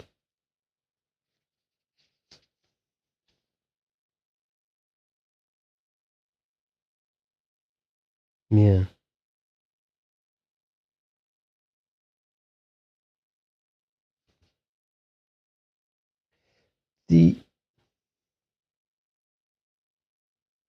Basically, that's kind of what I remember the word hibernation and stagnation from the winter tree, but it's not necessarily a bad thing. It's a time of rest as well. Yeah, but you remember you're not doing this. I mean, if it's a mess, if it feels like it applies, yes, but don't look for things that aren't there because this is not done with the Lenormand spread. It's done. It's been directed by my hands, and the cards are where they are going to tell me the information. And this is only loosely based on the Lenormand spread, very loosely based on it. Right. So then we have the near future, which we still have a stagnation, we still have a hibernation, but it's to allow you to put down roots.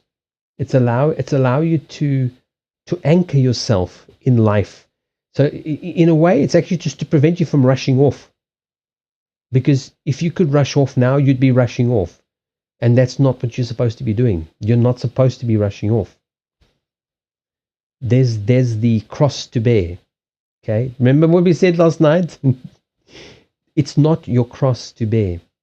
This is why you are currently stagnant in hibernation, because you've got to learn this. Even if you still pursue it, you've got to understand it. I don't think Jesse is still there. Yeah, look. No, I think Jesse's long gone. And YouTube's got about usually a 5-second attention span. Okay, so it's not your cross to bear. So that's your challenge right now. That's why you're in the hibernation, is because you're trying to take on things that are not yours to take on. That's from what I remember, that's the 36 is literally a cross to bear. And it's usually not somebody else's doing, it's your own. Hello, Sylvester. ¿Cómo estás? It's putting aside the dogma, putting aside all sort of regrets, and letting go of the burden. Because as long as you carry other people's burdens, humanity's burdens, then you are stuck. They're not your burdens. This is why you are in this. You see, you're rushing into the seat of power, only to be told, wait, stop, hibernate, think, let go of the burdens. Springtime. There's your reward. There's the final card. That's the springtime. It's the abundance. That also speaks about health, but it comes through not trying to do things that are not part of your burden. And that's literally, I just call it the springtime card, the flowers.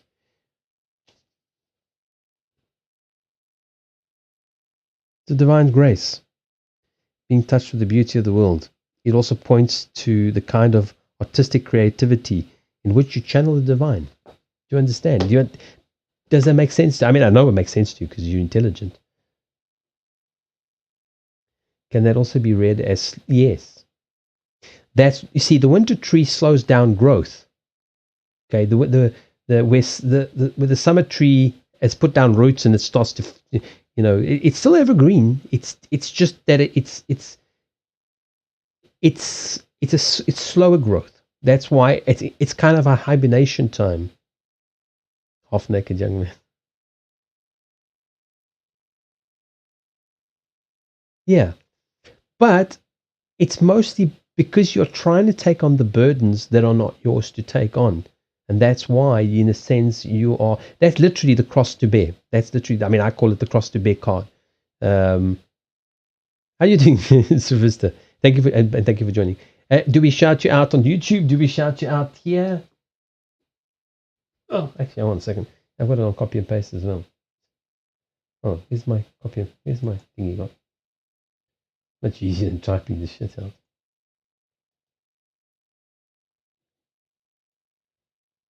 Yeah, the horse killer doesn't like me anymore.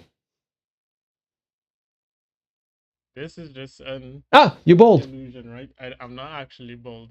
It's a camera effect.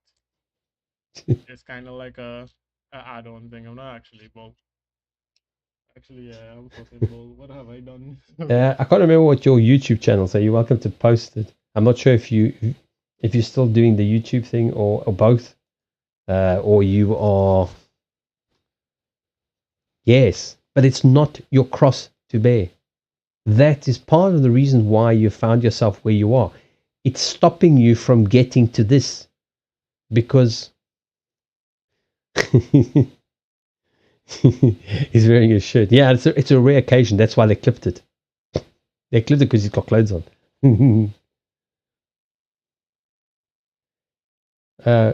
Excel, yeah, Excel's not too bad. I just Google everything. I just search for it when I need to do stuff. I set up this whole formula, like at work. They all are looking. Wow, you did that? I said, yeah. I said it's just pretty colors and formulas. I made it into a calculator so I could calculate stuff at work because I can't do the maths. So I did all the cells and it calculated everything. I just input in all the details, spits out all what I needed to know. They all just look at it. Wow. I said, well, I'm willing to share with people, and most people are just too fucking lazy, so they just did it the long way, the difficult way.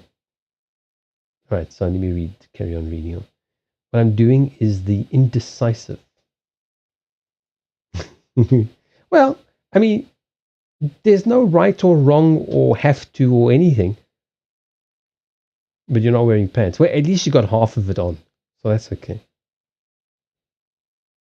Oh, you have to do an exam on it. Well, really, what you mostly need to do is know how to run a search because you can search for it in actual Excel. Right. So let me just carry on with this. Right. So if I remember correctly, let me get my notes. I can never remember that particular one. I always doubt myself. Yeah. Okay. That is as I remember. Top half, bottom half, bottomless, topless. One of these days you'll be bothless.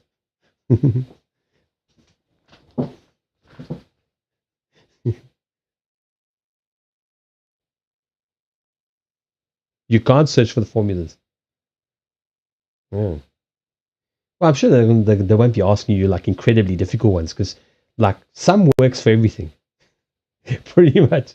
Some like the ones that will be more complicated is the formatting ones to format the cells. Okay, so this your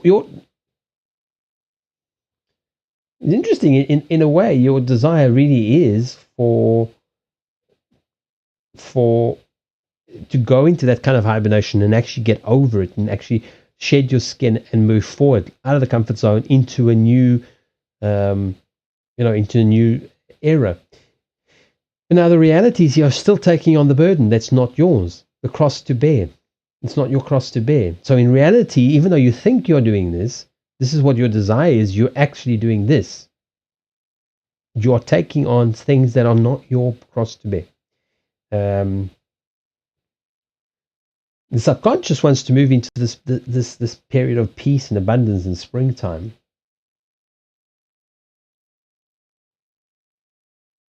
Okay.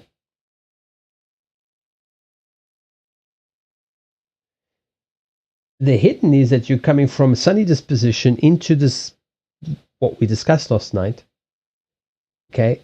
Taking on, again, going right back to the cross to bear, taking on stuff that is not yours to carry. Okay. Not because of any selfish reason. It just isn't. And that leads to your transformation. But first, you have to get past this. Okay. That's the cycle of the hidden thing. In terms of the four corners, we got coming out of the comfort zone, stepping into your own power. We got the abundance, peace. We've got in a sense an achievement through diversity. Look, the winter tree, the holly, is still evergreen in spite of it being cold, still flowering. I'll just focus on that, for God's sake. So, right. So, what were you seeing in it? There is a different way I can read the Torah myself. Yeah, but you're not doing the reading. You're getting the spanking.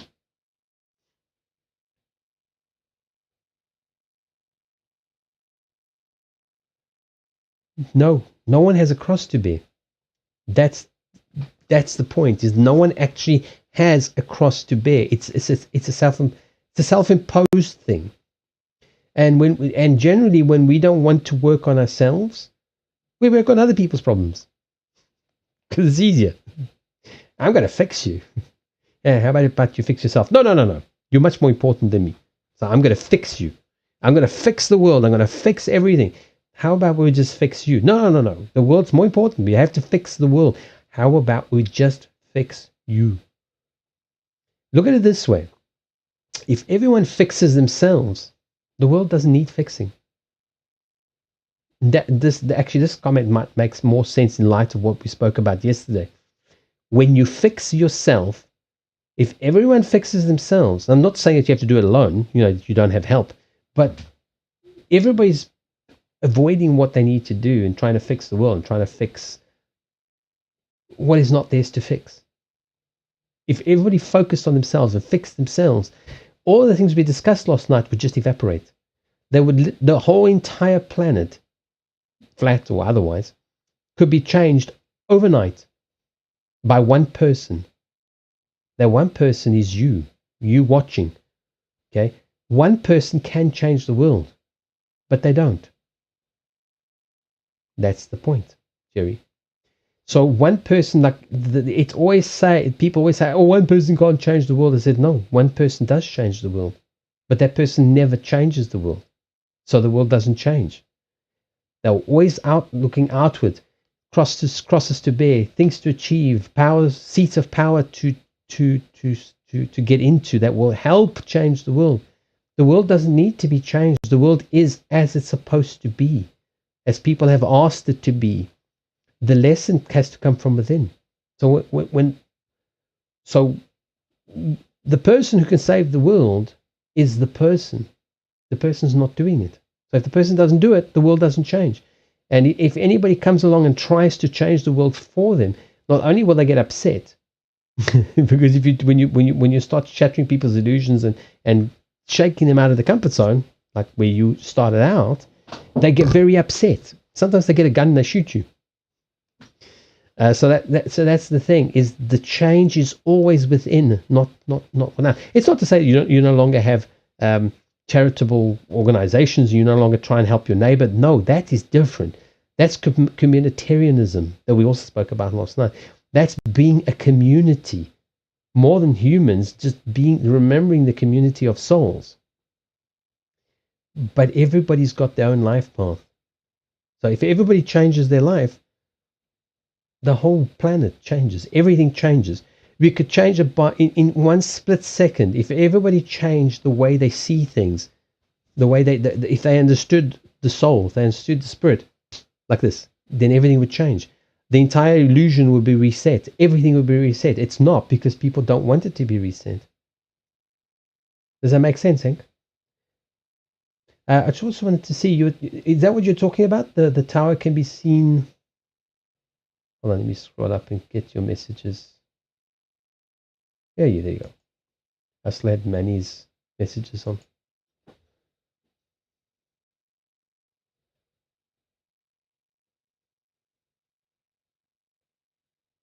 To prevent disasters at work.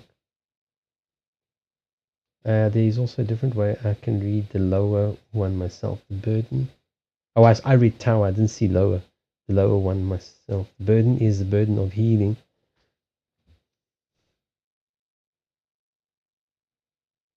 Yeah, just resting alone is not enough. But you need the rest after you've done the work. That's what I was saying to you yesterday.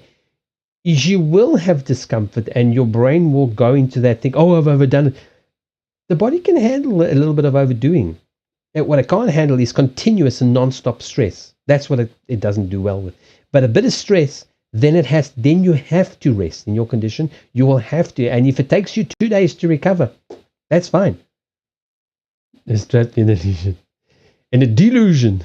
So that you got to expect is that the more you do, Hank, the more you're going to have to rest. Obviously not forever, but until the recovery's done, for lack of a better word.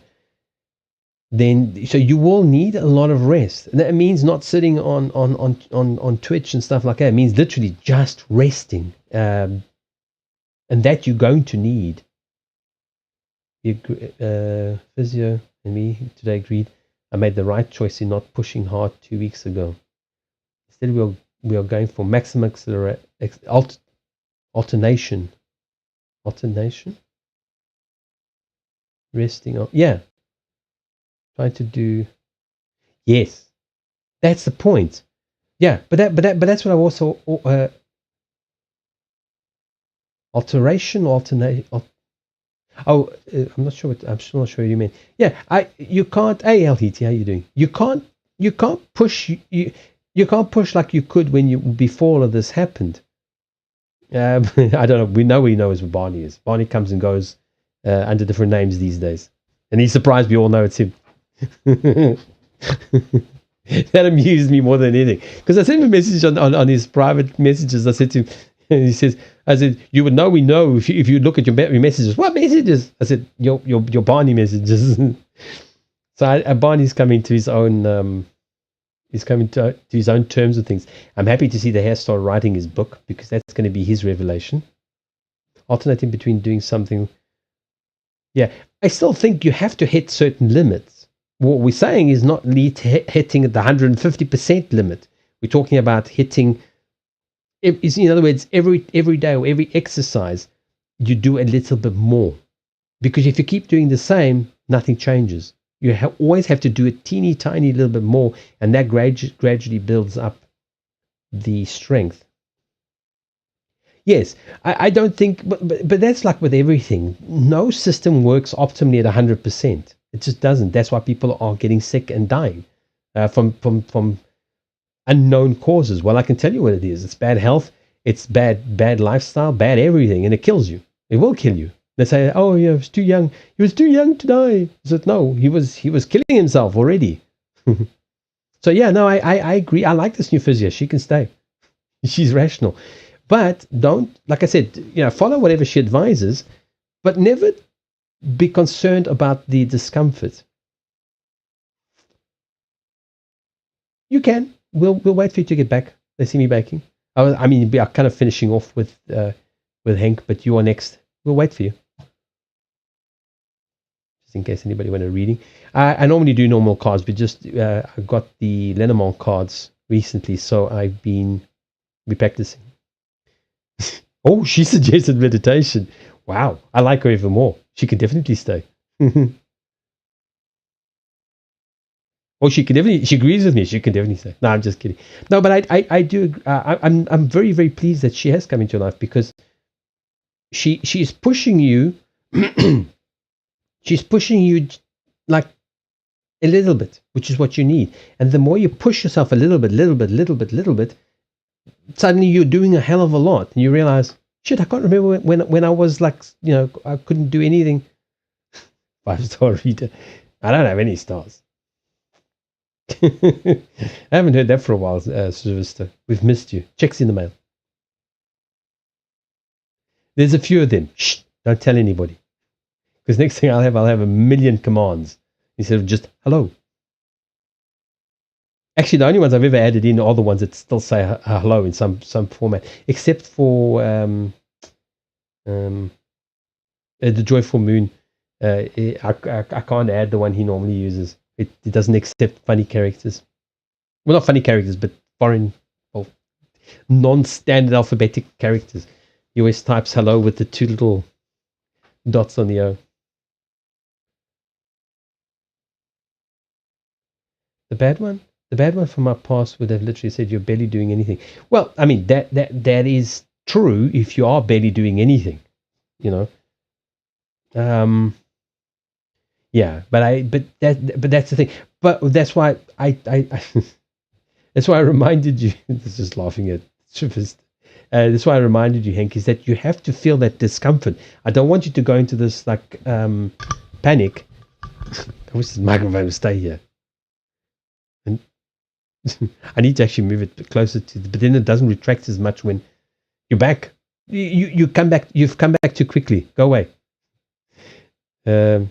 She failed to see it in perspective. I am barely doing. Yes, by other people's standards, but we're not looking at other people's standards. We're looking at your standards. That's what I was saying is don't get alarmed at the discomfort or that you will have to rest. I don't want you to get this discomfort, sort of, what's the word? Worried about it or concerned about it. So a little bit of discomfort means that you are growing, and that's what you want. That's exactly what you need. If you can't move for an entire week, then you obviously you have overdone it. You didn't have to rush. We would have waited for you. Well, she's also learning from you. So it's anything else you want to ask about this before I take it off?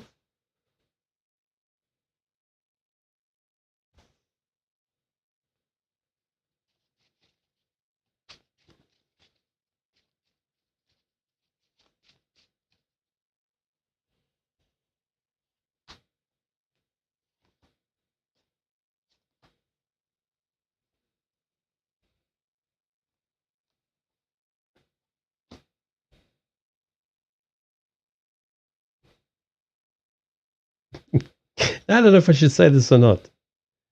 Are you attracted to your physio? You don't have to answer. I'm just saying.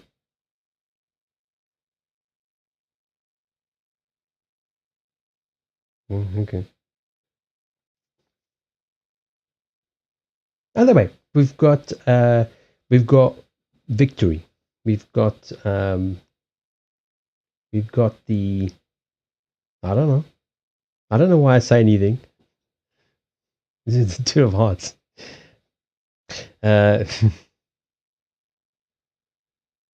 X for me.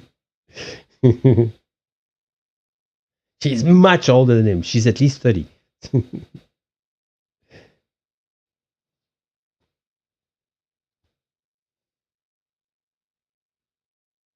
Yeah, but the only thing I say is we when we want to, we will read whatever the hell we want into it. It's like, even if it's a death card, we will say, oh, that's renewal. That means that the situation's already over. No, it means that the situation needs to die. No. It means that it's renewal. So we can read like whatever the hell we want into things. That's why I always caution about reading into other people's cards. Because we want to read things a certain way.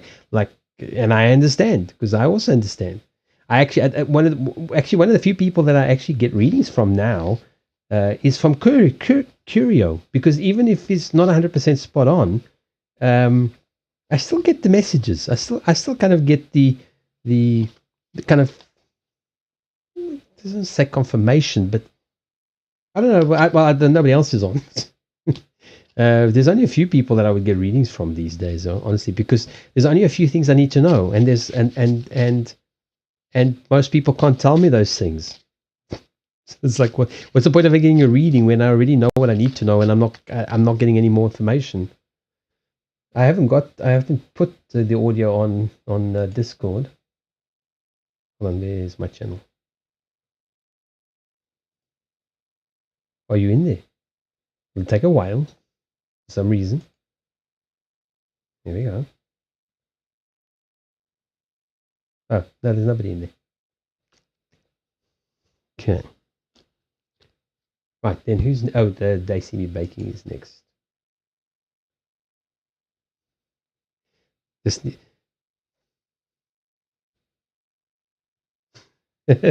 Yeah, no, this is why when I saw the cards, I said, this is what I need to get. And I thought, yeah, I don't use them. I mean, like, I don't need them for myself. But when I saw the cards, I saw the original ones, I thought, no, unfortunately, they look too much like these. Well, not the cat ones. Unfortunately, they look too much like these, because the symbol is too large. What I like about these, other than the fact that they really are teeny tiny compared to normal cards, is that the symbol is very, very small. So I don't look at the symbol.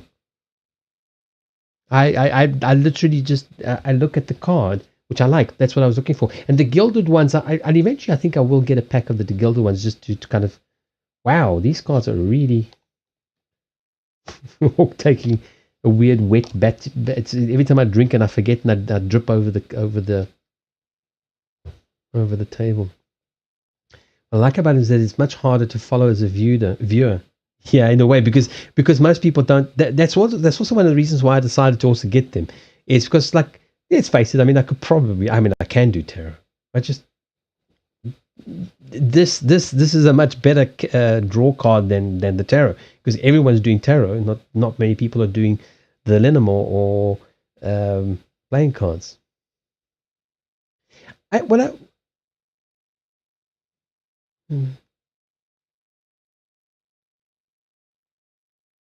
Much easier to follow as a viewer. Well, if you're reading it literally, then yes. If you're reading the literal, but I mean, like, what you get from there. Yeah, I know it's very, very small on the screen. I mean, what do you? I mean, you know them, but what do people get from this? Oh, look, someone who's about to go and harvest something. That's the literal meaning. I mean, the literal thing that you could think of. I mean, what's this one? That's the thing. So you should. It's very difficult. People want to read over somebody else's shoulder because everybody assumes they know what they're doing. They said that if you actually try and read somebody else's cards, you actually don't know what you're doing, because you have no idea how the person's done it, how they talk to the universe. Like, I don't know how Sylvester does half of the shit he does. I think he just takes his clothes off and people forget that he's actually doing anything. So that's the thing. So I don't even do it. I mean, I sometimes the cards come out. There'll be quite a few of them. I change it to once an hour, so I only have to listen to people bitch once an hour. I just get them all in one go. Then I don't bitch. Because people love to bitch about the ads, but they don't subscribe or on coffee or whatever. So I do actually need to. Probably going to take the ads off. Well, how he takes his clothes off. Yeah, no, I don't do astrology. I was actually thinking, because he posted, there are some books that I've gotten my hands off. I was thinking maybe I should learn astrology, but there's so much maths involved that, like, it's like, my brain, all this, like, I mean, I like these cards purely because they just tell me the stuff I need to know. I don't know what the hell progression and that's the last one. And an opposition. Well, opposition is easy. The trine and six. The trines, I think, I kind of know. Conjunctions and stuff. And I don't know what all the houses really do. I love the way the other day there were 3 people on the stream. I can't remember who it was, and 3 of us had like 50% Aries houses, and everybody's just going like, "I know I'm very important, like, totally, because like I've got 50%." It's like, yeah. So do 2 other people here have Aries in almost, in half of the houses. Yeah, but mine's like in 11th house. It's like, yeah, so mine are all in 8th, 9th house. So what? And of course, I know nothing about the houses. For me, it was like I was the one that was being cocky as well. I was like, yeah, whatever. Read the worded parts. The maths is fucking nuts. Yeah. He doesn't need to know what he's doing. He just takes off his clothes. Joe does what? I don't take my clothes off. Aspects are just planets seen angles from each other. Yeah, what I actually should, the first thing I should actually learn is what the houses are, because I tend to not really know much about the houses. Like, I know Jupiter's about thinking in the mind and stuff, but like people go on and on about spirituality and this and that. And next thing I'm going, I don't know, it's just a house. Like, so that's the thing. Yeah, so now all the adverts come at once, and it'll go on for as long as, I think it's 3 minutes. That's the minimum you can set it to, or you get paid peanuts. You can eat my hat on. I don't have a hat. I have a cap. I used to have a hat in my car when I used to go to the beach. 90 times. You've got 90 pairs of panties? Christ. You got a panty fetish. Right, let me before this degrades even worse. They see me baking. What was your panty question? Yeah. For those of you who arrived, I am experimenting with the Linamont system, but I normally do normal cards. So this is how we do it. Let me do this. If you're thinking of subscribing, you may want to consider going subscribing on Coffee. The link is up there. Post 79 again in the chat. Blah blah blah blah. Support me if you want. If you don't, you don't. It's okay. Whatever. Done. Now next. Let me call up your messages on this side. No, honestly, I don't have the patience to try and get people to part with their money. I should also tell people that I've got an Etsy store. You can buy stuff there. Going to have. I was wondering if I'm going to meet a romantic interest this month that I might be really interested in. I know it's not sure and things can always change. Yeah, it happens when you least expect it, really, sometimes. Let's see what comes out of this one. I'm almost a bit afraid of this.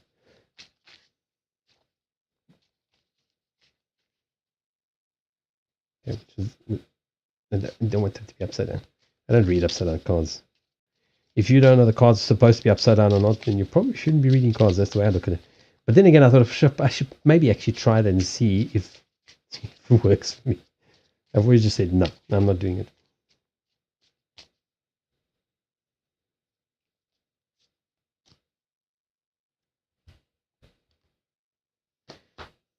Okay, now why? There's two there. Right, what could possibly go wrong? Wow. All right.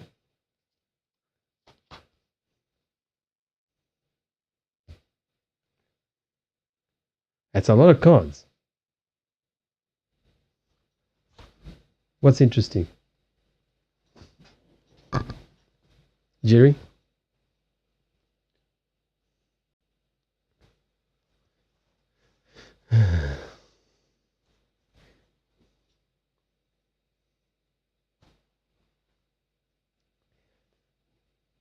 Those two fell out. So we've got a key, obviously, because it's the picture of a key. No, but I'm saying the key to this is in transformation.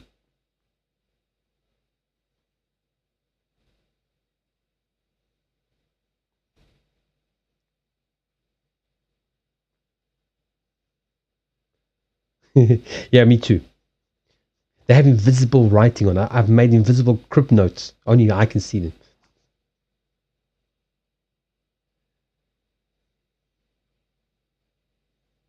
Interesting. The 27. Something about the 27 that I'm not remembering. It is communications.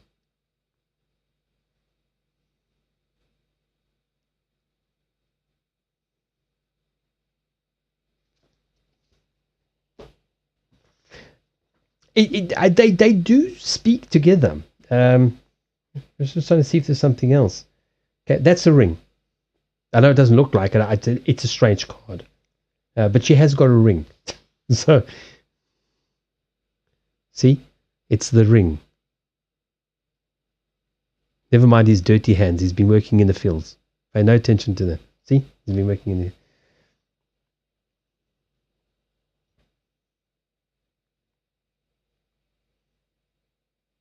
So I feel that the message here is that A is to be more social. Those are the birdies are about communication and also gossip, but those for me aren't the gossip cards. The chickens, the gossiping hens are the gossip cards. I love these cards. I've actually adapted to them very, very quickly. And I don't even look at the sign, at the symbol, which is as well, because they would not work for me otherwise. Oh, where's the... See, conversation, communications. So, I'm saying that the key here, which is literally the key, okay, You've got the key. You've got the ring. You've got communications. You've got communications, and you've got death of communications. No, I'm just joking. You've got the end of a cycle. Most of us are stuck in a cycle. So you're feeling blocked or locked, which is what the key represents. Okay. But you are, in a sense, keeping yourself under lock and key. This is the burial chamber. This is the death card in the Lenormand. This is the need to change the cycle, to end the cycle. And I think the cycle is that perhaps you're not social enough. Yeah. Over gossip. Look, the birds are the gossip cards. There's 3 of them. There's the ones that are on the cover. I call them the three wise. There's the 3 stages, I think. That's the first stage. Which I've this. Hey, Jamie, thank you. Thank you very much. I'm going to have to turn ads off now. Thank you, Jamie. So this pack has has 3 birds, three bird cards. That one, this one. So they actually represent different ages. So these tend to be the more young, more social, more outgoing. The hens for me are the gossip hens. They're like, have you heard? And they sort of like, they've got like a whole brood of children, and they're kind of in that thing. And then these are like we have the 3 wise men. Well, I've made them the 3 wise ladies. The crones. They call them the crones. So for me, I'm thinking that you need to get to communications. And gossip isn't the same thing as communication. That's what kind of what you've also just said right now, is that it's not actually communication. It's just talking. But that's why I'm going back to social. But to get this ring, to get the relationship, you've got to actually get through the cycle. And I think the cycle is the same cycle, same circle. So the need here is to go outside your circle, outside the gossip circle. And in other words, so you might be very social with your friends, but unless they have eligible bachelors that they can introduce you to, excuse me, it doesn't help you very much. So this is at the end of this cycle. These are the cards that fell out. Look, the key and the ring. I think that's why they fell out. This would have been my reading, is the communications. Being social will get you out of this cycle. The other two, the 2 that fell out, will be you've literally, in a sense, locked yourself away, possibly emotionally, and that's what you desire.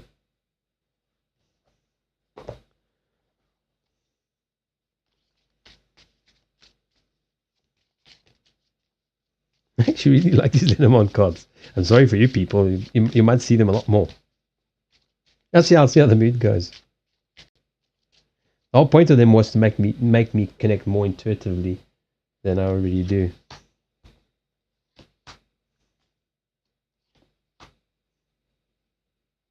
And you should date somebody younger than you.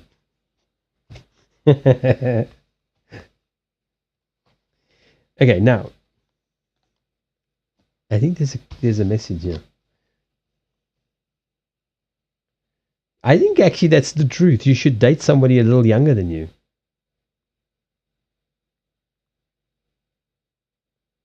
It's harder for me to communicate with people other than my friends, but I do enjoy more talking with boys than no one around me knows. Yeah. There's the boy card. There's the toy boy. So, I mean, jokes aside, look at the cards. Okay, we'll put them like this. I'm falling asleep while watching, so I'm going to turn the lights off. Have a good sleep. All right, Manny. Thank you so much for joining. And I don't know if I'm going to stream tomorrow, but maybe. What's tomorrow? Tomorrow is Wednesday. I might stream tomorrow. Either that or then Thursday. I'm thinking of streaming maybe tomorrow, then have a break, then have Thursday, Friday, Saturday. I don't know. I need to work out a proper schedule. Yeah. Now look at the cards. You are looking at the older man. No, that's a bad thing. It's a bad. I mean, there's not a bad card. Okay, you're looking at somebody who likes to take charge. Okay, who's mature. He's looking away. You're looking at him. Somebody younger is looking at you. The romance card is looking at you. So it's just something to keep in your mind. I would say everything. I mean, I would not rule out someone who was a little bit younger. I'm not talking about me. I'm saying if I was you, I wouldn't. For example, no, he's too young. I mean, unless of course they're 12 years old and you 365 in the shade, that's different. But like, if you're like 30 or 40 and somebody's 30, I wouldn't rule that out because the age is no guarantee of maturity. I mean, just look at me. Hey, just look at me. I'm an old fart. So I wouldn't rule that out, and I think that might be something that kickstarts something completely different, something youthful, something energizing, something fun. I suppose if it's not fun, you shouldn't be doing it. But do you understand what I'm saying? So don't just I mean, it's not to say that you have to go with somebody younger. Just don't rule it out just because they're a little bit younger. Measure the maturity level. Measure the connection. Measure the. It's not very, very technical now. Measure. Where's I had a tape measure there. Measure everything. Now then somebody's going to ask, why do I have a tape measure? I'm an architect. Of course I have a tape measure. I just don't practice, but I am one. I promise. So, yeah, I think that's your message today. In other words, don't limit yourself. Try to get out into a different circle. Not necessarily measure everything. Yeah, that's not let me get the tape measure out. Since I'm saying measure. But literally, if people measured more things, now we wait for all the ha-has coming in the chat. If people actually analyze things, I mean, sometimes we become overly analytical.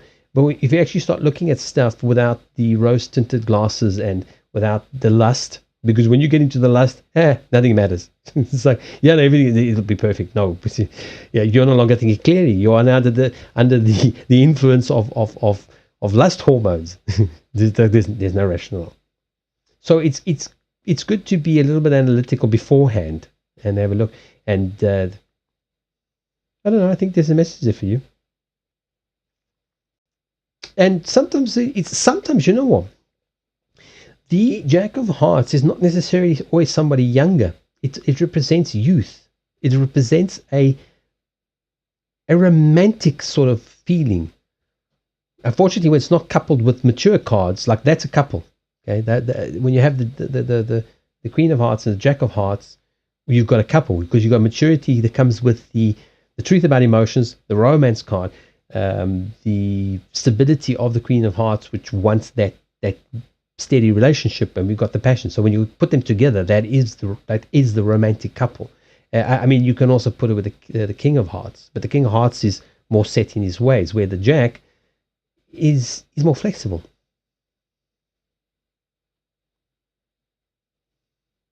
Anything else? Who's next? We've got Alhiti. And we've got Jerry. And we've got Sylvester. Let's just do this while I'm waiting. If you are lagging a little bit, just press the pause button on your video and play. That will catch you up to speed. I think generally, the general gist of it is youth. Have a more enthusiastic, more youthful outlook. You will be next, Alhidi.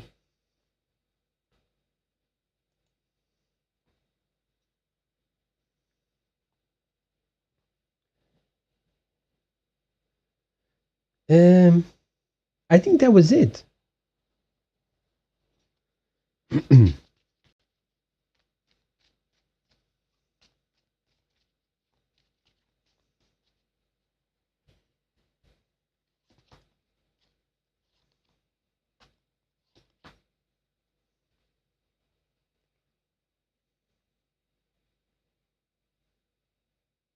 Oh, I think that's pretty much it. It's just literally follow your heart. Literally follow your heart.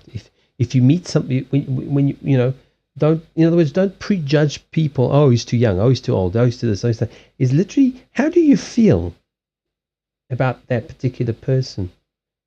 And maybe something about math skills. I don't know. That's the math skills card. So like every time it comes up, I'm always curious if it means anything. Um, so good foundations, good news, good things, ending up in romance. So I don't see why you couldn't meet someone. There's no obstacles here. The obstacle is that you need to put an end, perhaps just to the old way of you thinking about things. Go forward with a youthful spring in your step, and love in your heart, because that's what that literally means. Yeah, me too. that's why I leave the astrology to Stravista. He calculates all the 69 houses and things.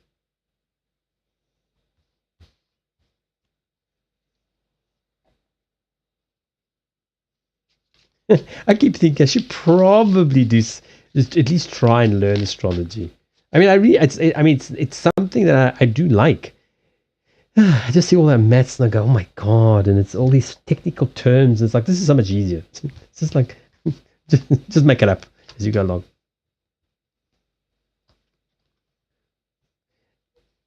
If that was the original question, I assume so. But you need to end the cycle. The time is when you're ready. Until you are ready, it kind of, even if somebody pops up, it will bomb out because you're not ready. Wasn't there also somebody that you were still hung up on?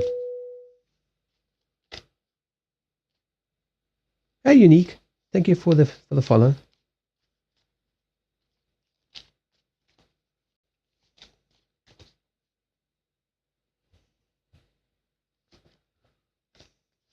You got the same cards again. So what are you going to do with him? No. King of Hearts, Jack of Hearts, the relationship, the romance, the, again, communications card. Social media. I use that a lot as the social media card. Right, let me call El Hidi's. Hold on. Why will you not move? Move. Oh, there. Close that. And get your messages all in one place.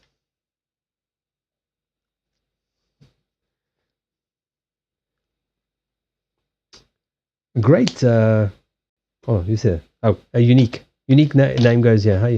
I'm great. How are you doing? I can speak for everybody else, but I try not to. All right. Let me just quickly look at the internet. I'm literally reading and speaking what I'm reading. Look at the chat.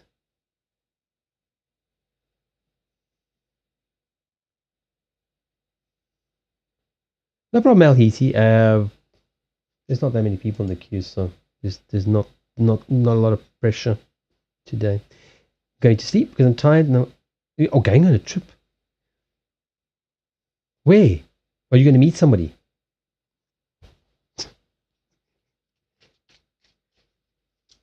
Yeah, I've got it. Alhiti, I've got it on the side. I just started advancing the queue because otherwise, then the person still has to type, etc. So I can usually just advance the queue so long to start speeding things up, especially if there's a bit of a delay.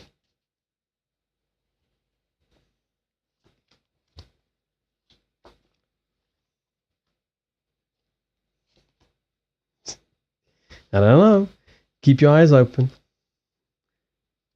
They see me baking. You never know. Right, who's an empath? Who's...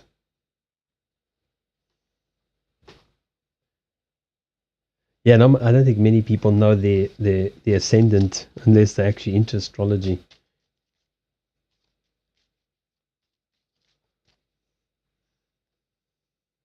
Right, I think, let me read the question, see where I'm going to progress with, to be honest. I think last week. So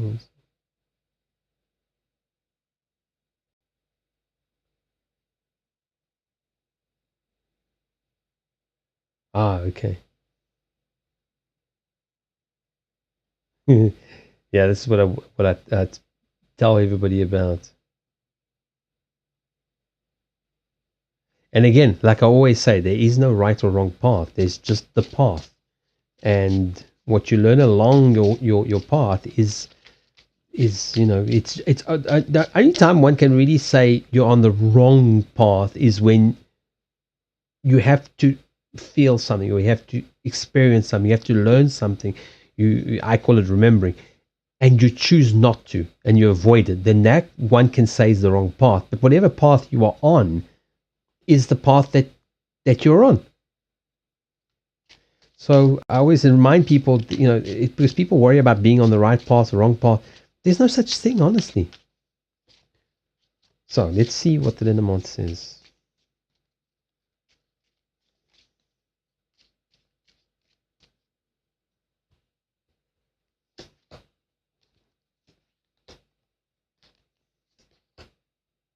It's the Gossip Girls.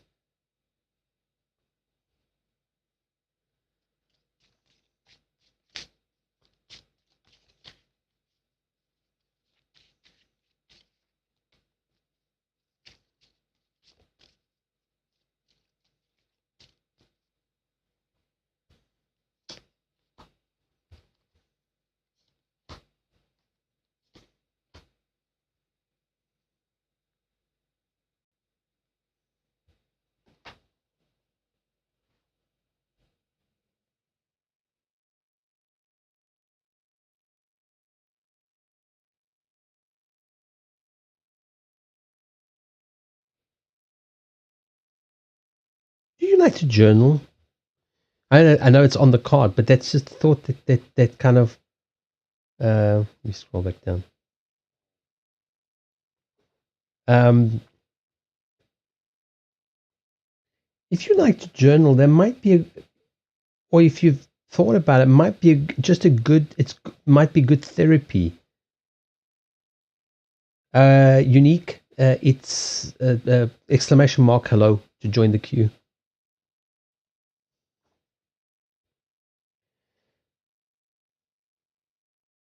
All right. So,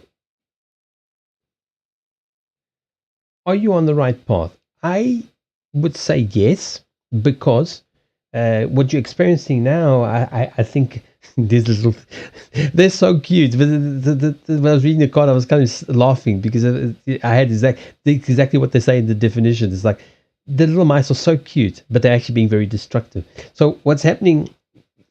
Are you on the right path? You've left the fortress.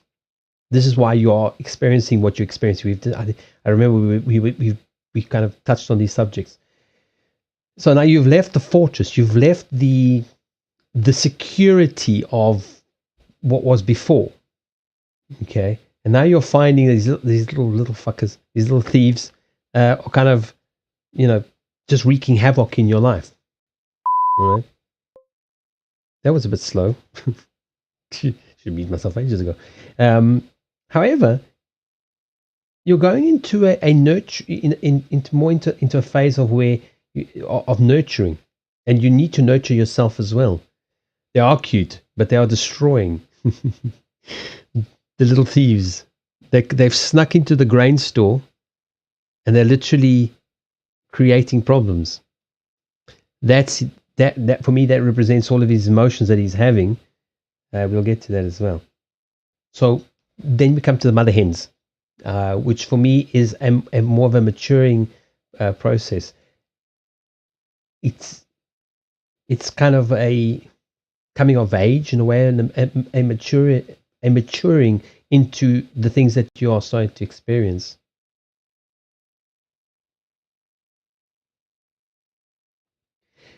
Then it's just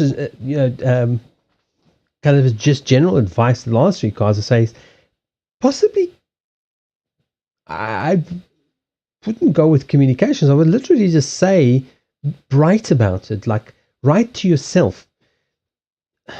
I now understand why I've written books. I keep writing, I just don't publish them. I now understand why I was told to write by my late teacher, now my guide. Now I'm fully beginning, well, I suppose not fully, but I'm starting to understand, because it's when you start to write, and you're on that process, when you start to write, if you write, some people do not like to write, so it's not really a good thing, but it's come up.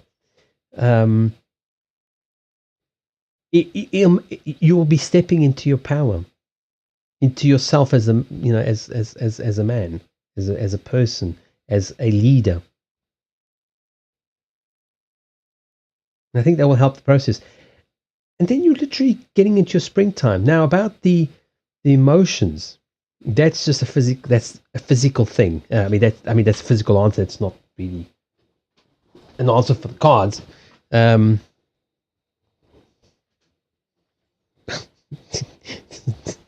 to get comfortable here. I've got a very thick, fleecy thing on because it's damn cold. I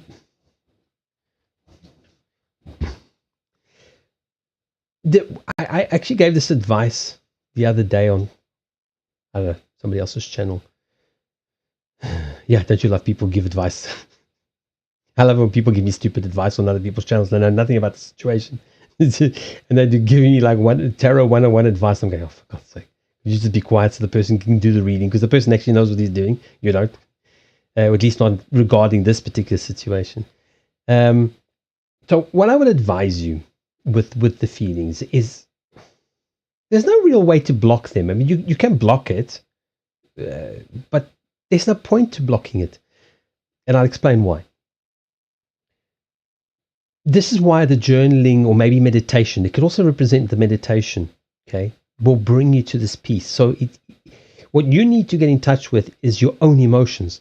So that, in the sense that you recognize your own emotions, so that you can begin. That's the only way I've managed to cope. Is you begin to differentiate your emotions from somebody else's emotions, and when you cannot differentiate them, they're probably not yours. Trust me. That's literally like the most basic advice is, if you can't, if it's very fuzzy, in other words, like, you're just walking down the street and, whistling a tune, and all of a sudden you feel depressed, it's probably not you. These things don't generally there are things that can trigger emotions, like, for example, a song or piece of music, a particular chord, a particular frequency can make you feel melancholic, but it won't make you feel depressed. It's normally that you're part. Think of it like a radio receiver. Well, all of us are like that. This is not something special to some people. Some people are just more in tune with it, so they actually do pick up the radio station. So the meditation, the writing, the journaling, will help you to understand. Like, so you begin to analyze your emotions as you're having them. Like, okay, why am I down? And you go, because I am. No, why? Okay, what are you down about? What are you upset about? What are you sad about? What is it that has made you sad? Because normally when you're sad, there's a reason. You heard a sad song on the radio. Your dog died. Your car's packed up. Your wife has left you. Your son's left. You know what I'm saying? There's a reason. There's a source for the sadness. So I'm saying to you because you understand. I know a lot of people watching will not understand this, but maybe one day you will anyway if you remember this conversation. So you start to analyze your this is the way I do it. Like, now it's automatic, but when you're walking down the street and you suddenly feel like it's a complete change of mood, you've probably just tuned into somebody else. It's like you'll get to understand, and then if it's not yours, you just say, okay, well, I've got nothing to be sad about. Therefore, it's not my sadness. It's not a denial. You're not denying your own emotions. You're simply coming to the conclusion whether they stem from you or they stem from somebody else. And you will feel other people's emotions. And the other thing you can do, which I think in a sense is more of a manifestation, it's more of a meditation than anything else, is, I don't know did I tell you that, I know we talked about this before on this channel.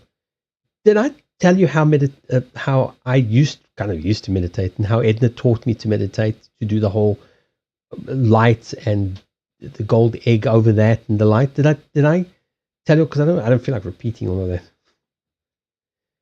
that. That is one way to. You see, I hate using the word protection because I don't believe you need protection. No one needs protection. Only people with fear need protection.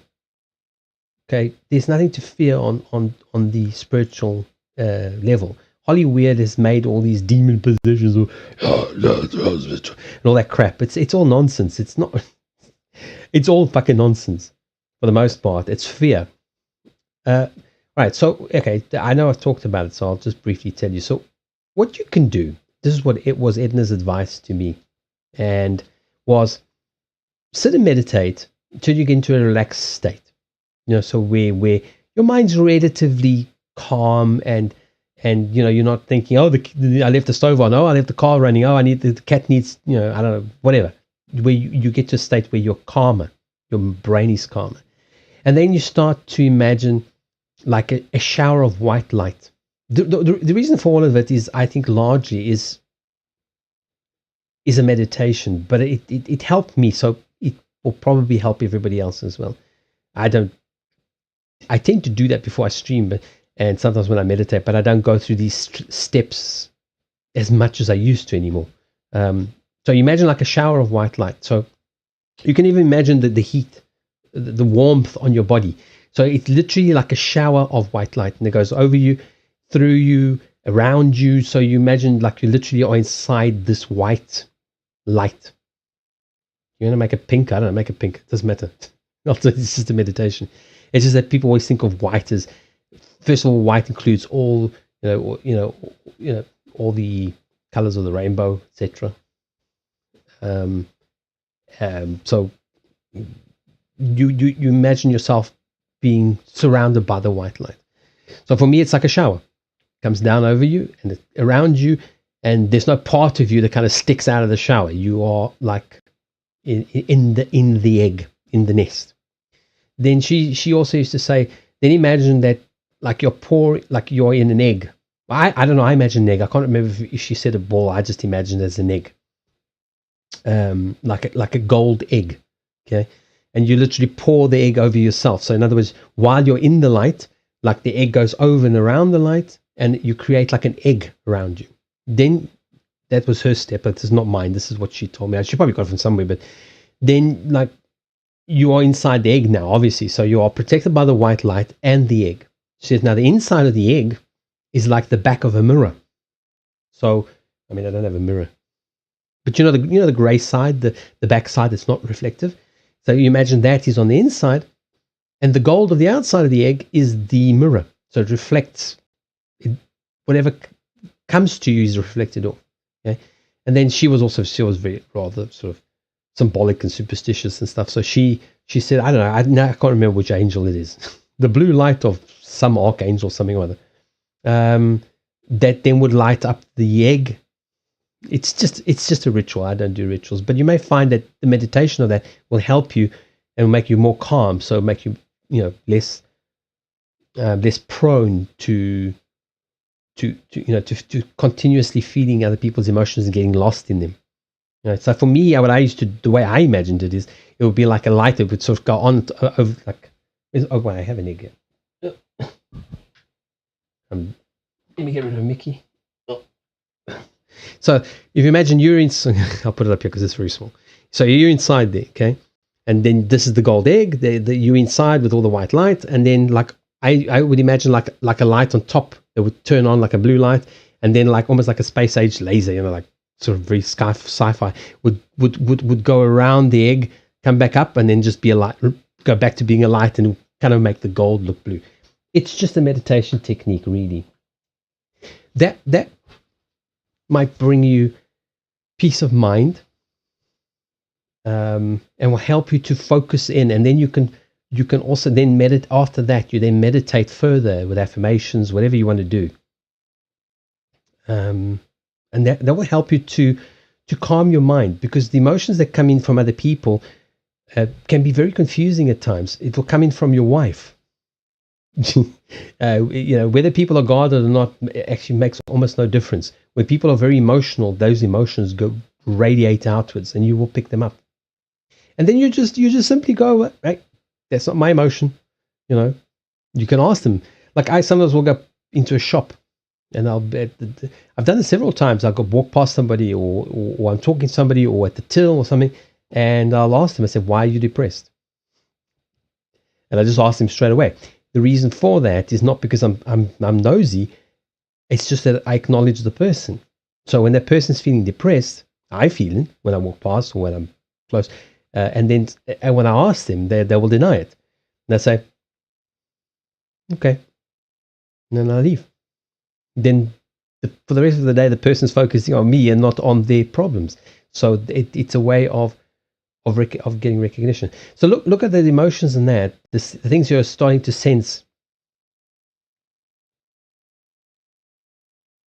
Yeah, no, meditation is absolutely useful. That's why this. I think this card is a form of meditation. The journaling, whichever way that you end up doing. No, you will. It's like a radio transmission.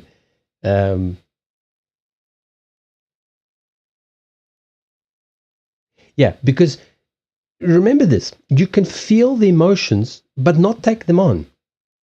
So, like, I sometimes do readings and I get a lot of emotions. Sometimes, not always, and it's like wow. It's like it leaves me almost breathless because of the emotions, and afterwards I go back to normal.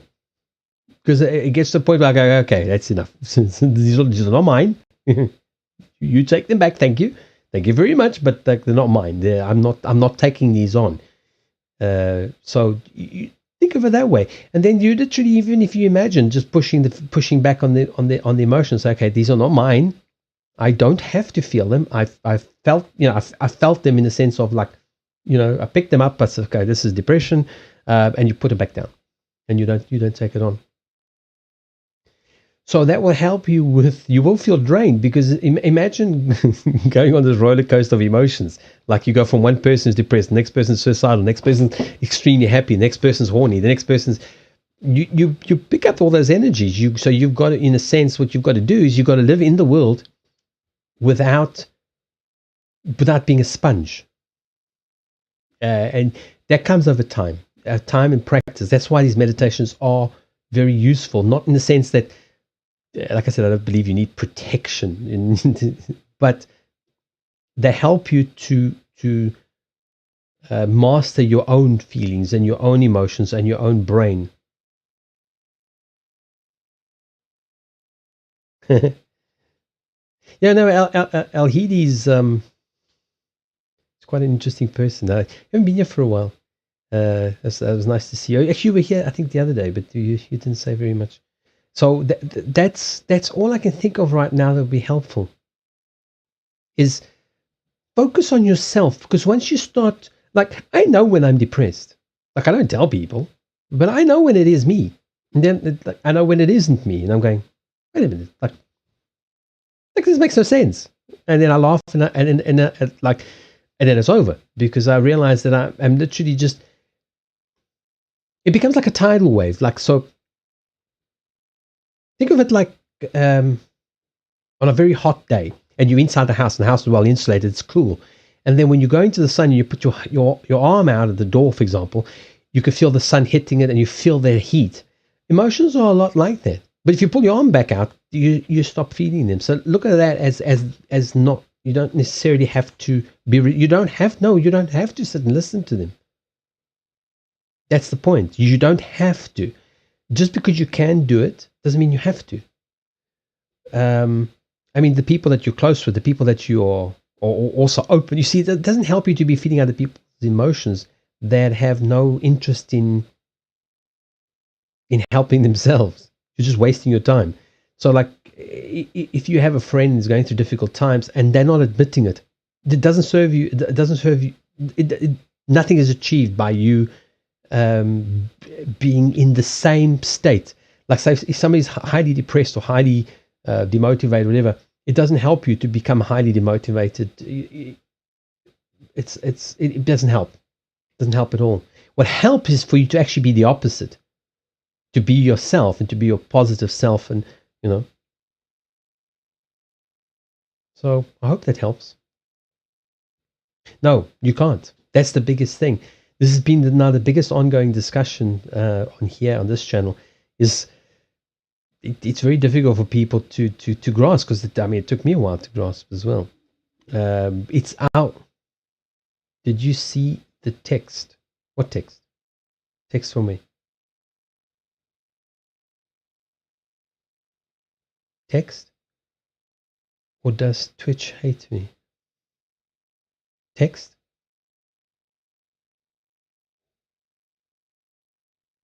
Hold on, let's scroll up. Hope that the message was helpful. That one. Hope the message was helpful, Heidi.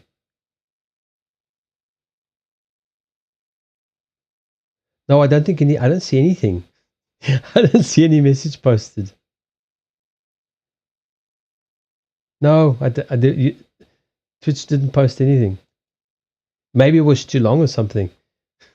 I always just copy and paste if I remember. If it's on the internet, there's a very long message. I just hit copy and paste. Well, copy, just in case I can paste it back in. No, we don't have any long messages, unfortunately. You're welcome, Alhiti. Is there anything else you want to ask before I move on? Good. And that's literally the way I see it, the way I sense it, the way I deal with it. You'll see here sometimes it gets quite emotional. It also depends. It kind of depends on different things. It depends on also how, I don't know, people are not going to like it when I say it. Depends on how connected I am. Sometimes I'm not that connected. So it depends. It just depends. It really depends. It also depends sometimes on how desperate the person is, how open the person is as well. It depends on many, many things. The only thing you need to get to terms with is your own emotions, because when you sense something and you feel something all of a sudden, it's usually not yours. Unless you can pinpoint it to, like I say, a sad song, a memory that reminds you of something. Like a sad song reminds you of a sad event that was connected to it. That's different.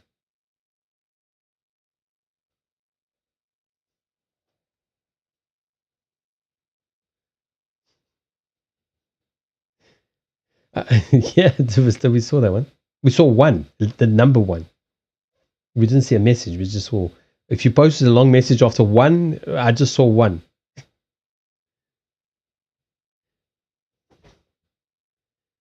Besides, what we can see, you can see on the. What we can see, you can see. If it comes through on the.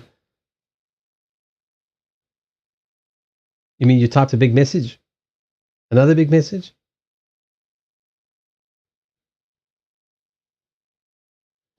Jerry, I'm just going to advance the queue while chatting with Jerry. You will be next.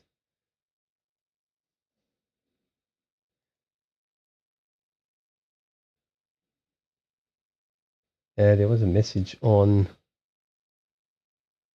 YouTube that is now been taken off. That's weird. Message retracted. I missed something on YouTube. No, there's nobody there. I think they've gone already. I wonder why it says it's been retracted. Let me just see. Because I don't think it's loading properly on the other screens. I don't know. Oh, it just says hi. It's weird.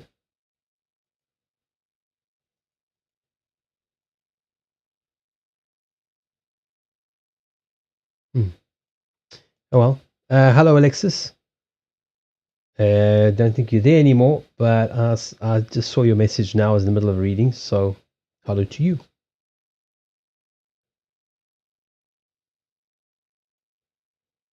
I'm topless now, actually. I shortened it. Just type it in paragraphs. Or type it in small. I don't know. I think there is a limit on how many. I don't know.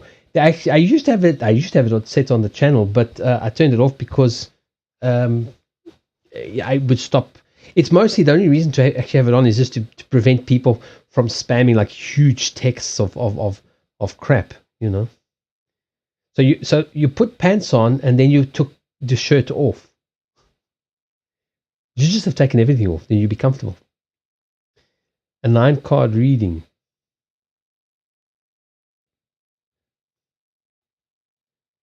All right.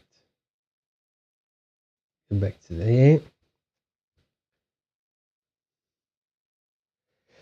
I don't know if I should use these again. It's more taxing for me.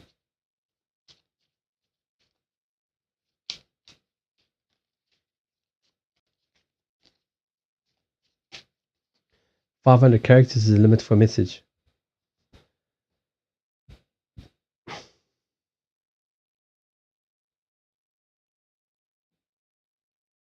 Yeah, well, you don't have to imagine. He does it sometimes. He does other things as well sometimes. You may not want to imagine.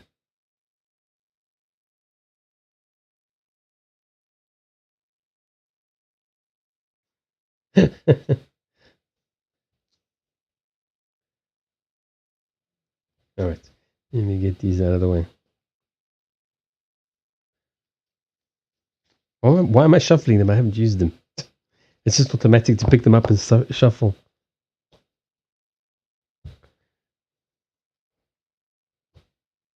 We're having a relatively Lenormand night tonight. Where am I going to put... Those are going to fall right off there. We'll just do that again.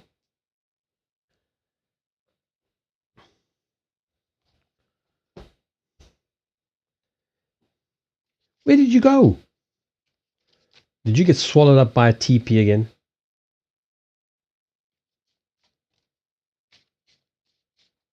Let me call up messages now.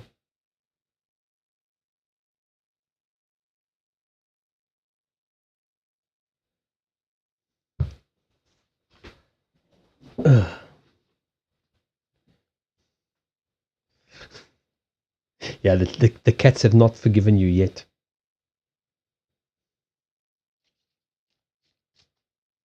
You're in the dog box. Because the cat box has been removed.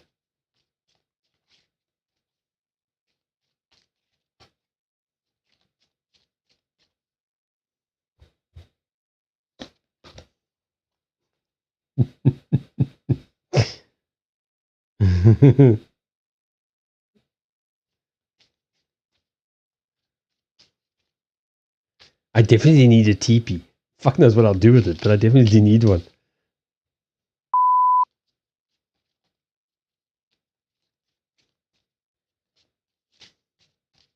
Let me just get the cards out. I need to tell people while they are here.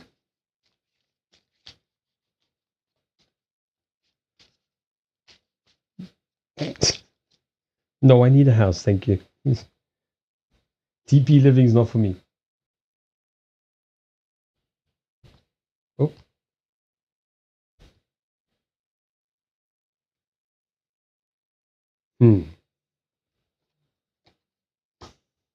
You're pregnant with a cat. I love it when people read the cards so literally.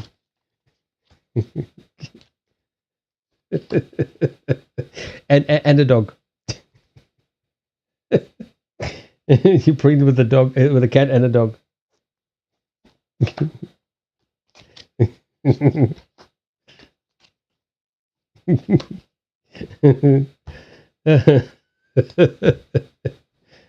From now, yeah, it's a celestial dog and cat that you're going to give birth to. A litter of mixed species. I do laugh at people literally read the things so literal. It always makes me laugh. Basically, because it is funny, but still. I'm not sure how to read this after laughing at being pregnant with a cat and a dog. Yeah, couldn't be more clearer. Stork, cat, dog. Yeah, you're going to get pregnant after you go on the strip. You're gonna you're gonna go on a trip with to a tomb. Then you're gonna go upstream, and then the stork's gonna bring you a cat and a dog. Then you'll write about it, gossip about it, and go home. Oh, how am I going to read this now? I can't get that out of my head. I'm starting to get hot now and go fishing. Hmm. This is like a book. Yeah, this is the plot. A new bestseller.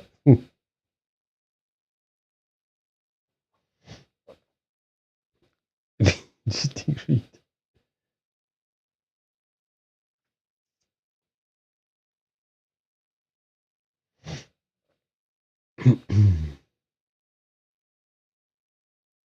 It's interesting to see the cards repeating in the within the Lenormand cards themselves, because they've got the duplicates, like the 218s. There's nothing else that's repeated, is there?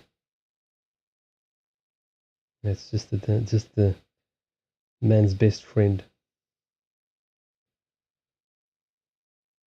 Well, in a way, yes. It's a journey. It's an expansion. It's end of the. It's automatic for me to say end of a comfort zone. End of a cycle. That's the tomb, the death card in a way, and the salmon are associated with knowledge. So in a sense, I suppose one could say in the recent past it's kind of a struggle to get to a better place. Currently, you're pregnant with a cat and a dog. Currently, the present is ripe with opportunity. That's what I keep saying the card is about. It is a stunning card, though. It's beautiful. Look at the detail. Look at that one. It's like, I'm just gonna sit here. I'm home, sitting on my bunch of twigs. But look at the detail. And it actually goes quite well with the Queen of Hearts, because the Queen of Hearts is all about emotions, and they're just so teeny tiny that the detail is just not. You can't see it with the naked eye. You need to zoom up on the camera. Especially for focus, would be nice. So at the moment, you are pregnant with opportunity. Your present is filled with opportunities, with literally with the jobs that's set up. By the way, did you get any more? No, don't wake that baby. I'll talk quietly. Have you heard anything further about the job? Because that I would see attaining the position. Okay, that's what, remember what I had for Henk, and I said to him, this is his desire, and it's kind of not his cross to bear. Yes, with the dog and the cat, the dog is the man's best friend. So it's about loyalty, it's about unfailing loyalty kind of thing. You've got both. You've got the cat. So the cat is also loyal, but independent. Which is an interesting contrast why the two came up together. Let me just look at the keywords. Maybe something will jump out at me. Can you imagine if I now start doing Lenormand all the time? I'd bore myself.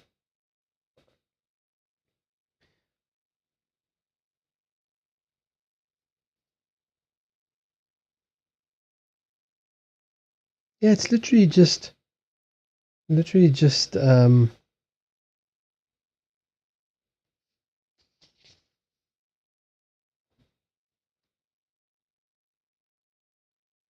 I think maybe what the cat is there first is in a sense to also teach you not to be too independent, possibly in your personal life. Oh, that's the Excel thing. I'm sure it won't be that complicated, the test that they set out. But the dog teaches you to have faith. That's what the that's what the dog is. That everything's going to be all right. That loyalty, acquaintanceship, friendship, companionship, reliability, faithfulness, dependableness. So your current, as your present, I would say you're going into a place of dependability. Enough of the book. I read it once. It's enough.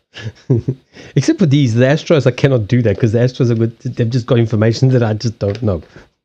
Only Sylvester knows. And I would say then moving into your near future would be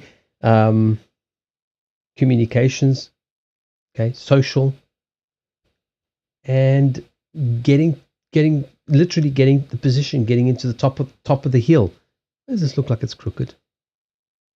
Probably is.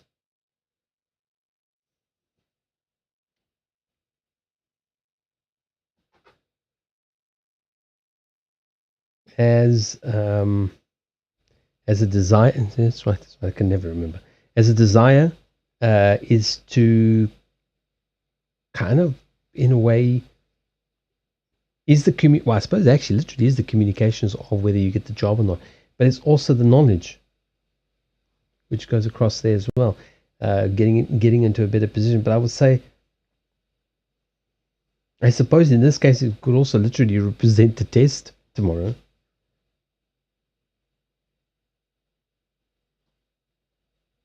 Actually, I need to read the description for that card again. There's something that I'm missing. 7.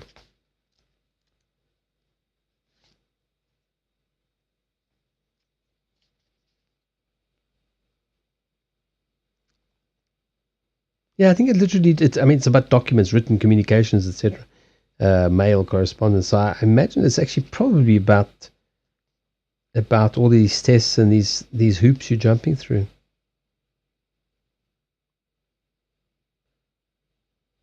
Message that's coming.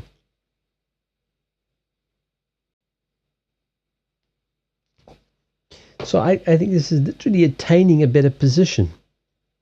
Then that one is the reality is also in a sense getting into a better social circle, getting into a better community. Again, it's communications. These cards seem to come out together quite a bit.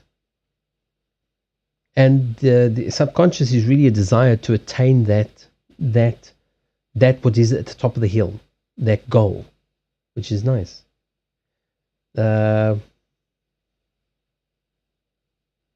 hidden is literally that have faith. You're on your way to that that expansion, that pregnancy with the dog and the cat.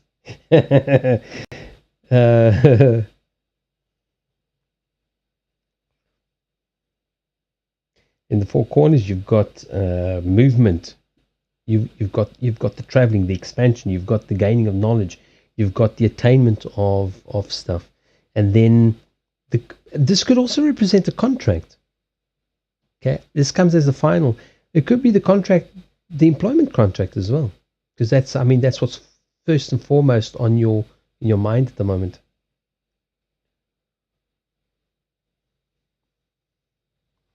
All right. So, anything else you'd like to ask? I need to make some usual announcements and things. Yes. Something else you want to ask? Or yes, it's all good.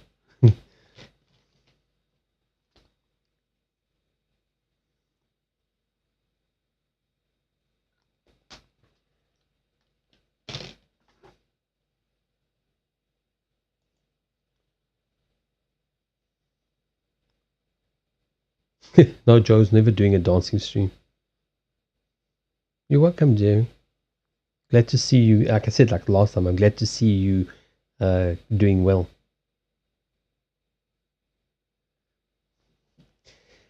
And I share in your success. Like I always say to people, you don't need to be jealous. You can share in somebody's success and just enjoy their success without being jealous. thing is, we're taught to be jealous. Like if somebody succeeds, like how dare they? Why am I not succeeding? And it's very easy, especially when things are difficult, to fall into that trap. But just enjoy people's success. Don't enjoy their misery, but celebrate with them and enjoy their success. And hopefully they will pass that joy on. Well, I don't know. See, me. I'm not really into the whole thing, and the whole divine thing. I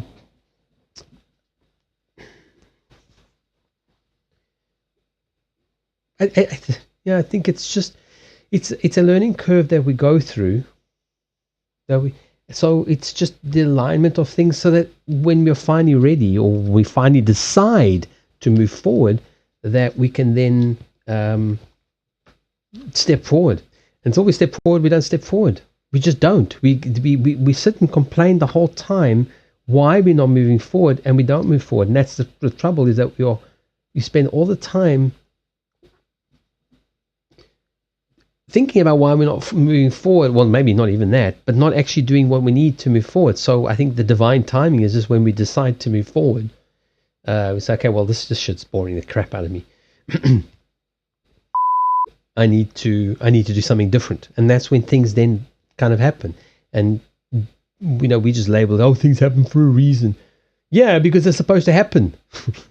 Or because you wanted them to happen. That's why they happen. That's the reason. There's no mystic, cosmic, mumbo jumbo crap. It happens because we've opened ourselves up to it. During my life, I haven't found any other reason to explain this. I'm not a fatalist. I actually made a note about that today. I need to write about that as well in the book. Create your own path. Now, it's not to say like everything goes exactly the way you want, because what would the point there? There'll be nothing to learn. If I, for example, if I had started this earlier online, I only started, it was in April, about April. So I think now I'm in my 7th month. And if I had started at the beginning of the year, the channel obviously would have been more successful. We've had more followers, subscribers, etc. Talking about subscribers as well. That's why I want to bring that up, because this is important to me. So let me just do this. I haven't changed this yet, but if you are thinking of subscribing or resubscribing, etc., you can do it on Coffee. Okay, on Coffee there's going to be much more benefits, which I haven't actually adjusted yet. I've had to work, because this doesn't pay the rent, and very few people pay anything. They just take free stuff. So I actually been working on a book for a customer who actually does pay the rent. So I haven't had much time. I've changed a lot of this stuff. It's still all there, but that's basically what you get if you subscribe. Now, I also need input from people, because nobody ever gives me input. If they want to have subscriber-only streams, like I used to have, it's actually been a little while since I've had one, or have it literally, I'm prepared to do it, because the people who support this channel are the ones who support the channel. So I'm thinking of having a 1 day a week subscriber-only, whether it's on Coffee or whether it's on Twitch. There was going to be more benefits if you subscribe on Coffee, because that's the way I want. I want to make money. I don't want Twitch to make money while I'm working for them, because most subscriptions here pay almost nothing. So I've set stuff up on quite a lot of. I'll give you the link. So if you also, I need to make some decisions. If nobody really gives me feedback, because I think there are, well, at least there were quite a few subscribers. I should have done this earlier. I need to decide whether. Hold on, where's my? I've added an extra window into OBS, and I always have to go to the second window instead of the third window now. Wait, that minimize that. Makes it go quicker. There's the browser. Actually, I can press the buttons on there. So, like, I've set up a whole lot of tiers, and I'll be adding more stuff into this. So when you subscribe on Twitch, Twitch gets half of the money. If you subscribe with Prime, I get literally nothing. I get like 80 cents. I do it because I like to help people, but I'm also building a business around this off Twitch, not just through this. But so there are things that you can get if you're interested. You can go to Coffee, and you can have a poke around there and decide if it is something that you would like to do or not. There's no pressure. The free readings will basically always exist. I'm just spending less time on here because I have to work. So that's the sales pitch. You're also welcome to go to Etsy. There is a new plan on there. Let me copy and paste. I never do this. Like I can't be bothered. No, that's the Twitch. That's the YouTube. There we go. If you do want to support, for example, if you want to buy something, you're also welcome to go to Twitch, to Etsy, and support me on there, which is now automatically saw the word Etsy and it decided to. The Prime pays 80 cents because Twitch doesn't get paid, so they don't get any additional income. So Twitch just pays out 80 cents out of their own pocket. Again, not that I'm complaining about that. It's just that it literally doesn't pay the rent. I mean, I'm pretty cocky, and people don't like it, they leave. So obviously I don't kiss ass. So I would have a lot more subscribers if I kissed ass. I'm just not interested, to be honest, because even then, I've chatted to Vista. You'll be next. I've chatted to I suppose I can call her a friend, a very big streamer, like big, and we've talked, a bit about these things. And one thing I've realized is a life on Twitch is a life on Twitch, and you don't have a life. So I don't want to build any kind of business that directly, is dependent on Twitch. So I'm building, but my business are being built elsewhere. As soon as I finish this book for the customer, I'm going to finish my 2 books that I've got lots of unfinished books, and then I'm doing 2 workshops because I want to be self-sufficient again, properly, like I used to be. So there will be 2 workshops coming up. One's the spiritual workshop, which will not be for everybody. It definitely will not be for everybody, which is another one of those things. It's not commercial. Again, you guys can also give me some ideas. What I've decided, I've spoken to someone who is giving me a lot of good advice on things like Instagram, in a way, because like I don't really use Instagram a lot, but I've seen the potential now. And so what I'm thinking of doing is creating 2 basic courses that will be like really, really relatively cheap, probably like, I'd say 30, 35, euros, dollars, whatever the currency will be for you, but around that price range. And you get like an introductory course into these things. And then there will be workshops where there will be a limited amount of people, and it will be with me, and we will be together like through Discord or however it goes. And then we'll literally sit down for 3-4 hours and we will go through this stuff. The one's going to be on the cards, literally on the cards, which is why everything's called on the cards. That I need to finish the book. The book is finished, but it needs to be finished for production. So with the workshop, I will give the book away as well. The other one's on spirituality, about all the stuff that's happened recently with me. I've been writing some stuff. So because I realize a lot of people don't understand spirituality. They have this silly, weird, Hollywood, guru-like idea of what spirituality is. Not the people in here necessarily. The people on this channel, you kind of understand. They do actually understand. That book will also be given away with that course. That's why that book was written, actually was. And I was going like, I don't sell books much anymore. It's like, why would I be spending my time writing? And now it's dawned on me, because that is the lesson plan. That is the workshop. The book is immaterial. It's the workshop that's, I think, important. So I need to finish that off, so just so I can get the stuff done.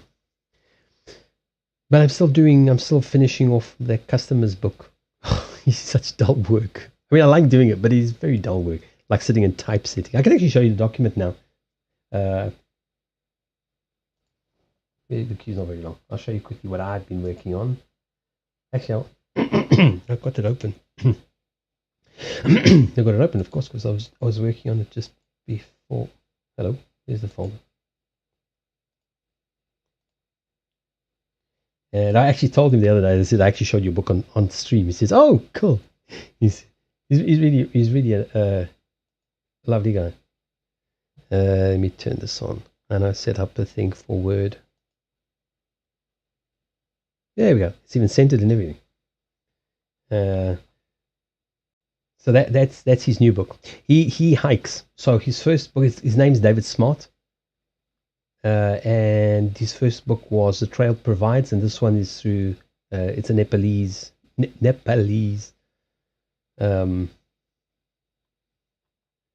book. So like now I can actually show you because now it's sort of finished. I've actually got the graphic. Yep, because I like doing this. This is a me thing. I always if I can take a graphic off the cover, or they give me a graphic, I will put it into the second titles page. And now it's typeset. To all intents and purposes, it is actually typeset.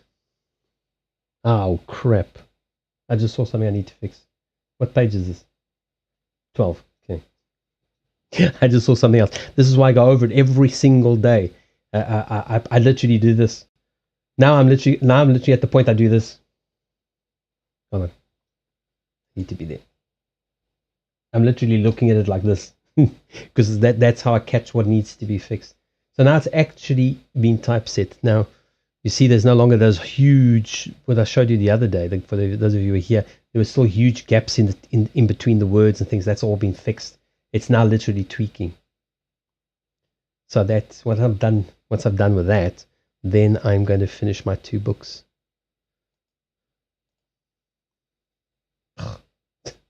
Now I understand. You see, that's what I'm saying. If you're open to the information, the information will come to you. And they kept pushing for me to write the book, and I'm going, why? It's not even important. Now I understand why. Literally, is because that's going to be my retirement. I'm old. That's what I'm going to be doing. Is I'm going to be doing these workshops and other stuff. But I need to earn income because I need to get the hell out of Europe. I need to get the hell out of here. I need to go to Mexico, Central America. Right. So, Sylvester, what was your? Did you type? Let me go back to Twitch. Did you type a question already? So I'm kind of in with the workshops. I'm kind of in 2 minds. I'm not entirely sure what to do. Like I said, literally, I've been thinking is to make a cheapish introductory course that people can take it. If they like it, then they may want to learn more. And then that will be probably like not more than 8 to 10 people per workshop, so that you've got enough time with everybody. You can't teach people things if there's too many people, and I don't want to have a 10-hour course. I'd rather do 2 hours, 2 courses of say 3 or 4 hours in a rut. Although I know why, because I can see almost everything backwards and forwards. I have no. Don't let me come over here. I'll bring my slipper.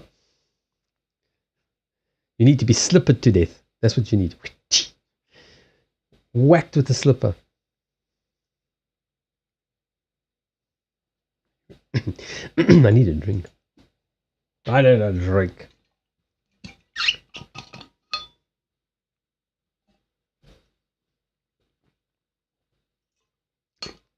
I think you've just answered your own question. If you read the because, that's why.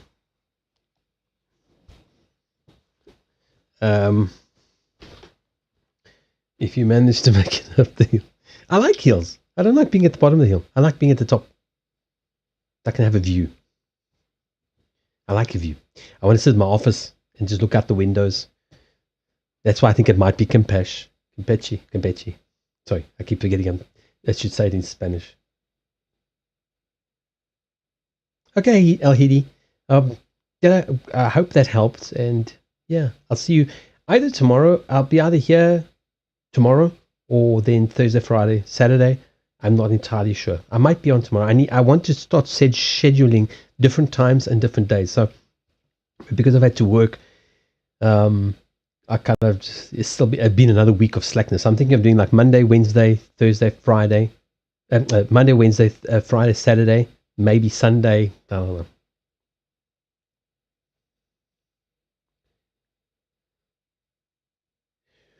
Oh, so Vista, when you know everything, when you know everything, because we never know everything. But once you know stuff, it's very hard to unknow it.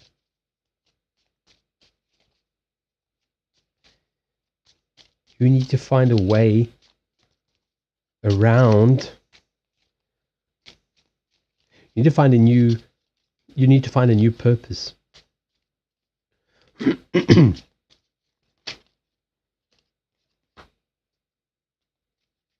find a new direction. You need to find something that you don't already know, because there's plenty of stuff that you already don't know. Yeah. I do like these cards, but they don't make it easy to. Okay, with what is this one? Why did that one want to come out? I'm actually really very fond of these cards. I knew they would work. That's when it dawned on me, because I just like, I didn't realize there was a pack of cards. The original ones I don't think would have been for me, but this expanded pack.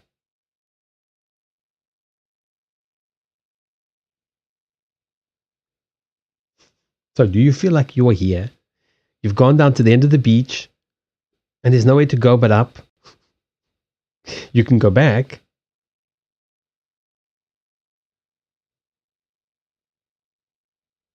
Yeah, focusing is entirely optional.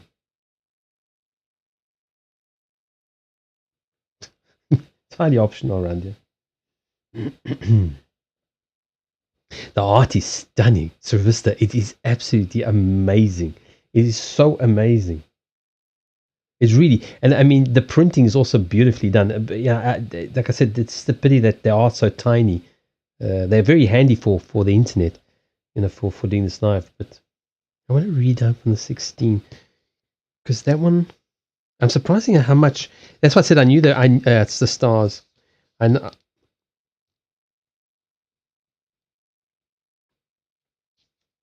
well, you need, yeah, well, kind of what I said. What you need is new direction.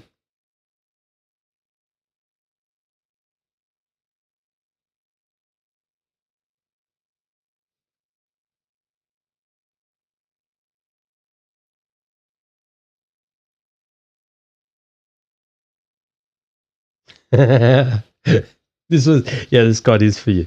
This helps all of us. Sometimes you spend all of your energy seeking guidance without actually stopping to listen, to really listen to what you receive.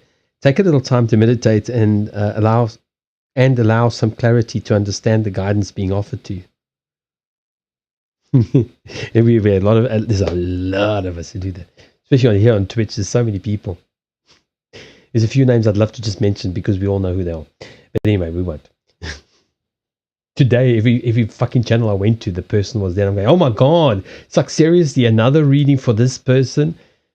Can I escape? It's like, close the window. The raid over. Jesus Christ, that person. And you know what's funny? Even my guide spoke about this person. I mean, I don't know the person. It's just like they said. Even we are so fucking pissed off with this already. We're not talking about it. I'm going, whoa! So it's not just me. It's like even guides are annoyed.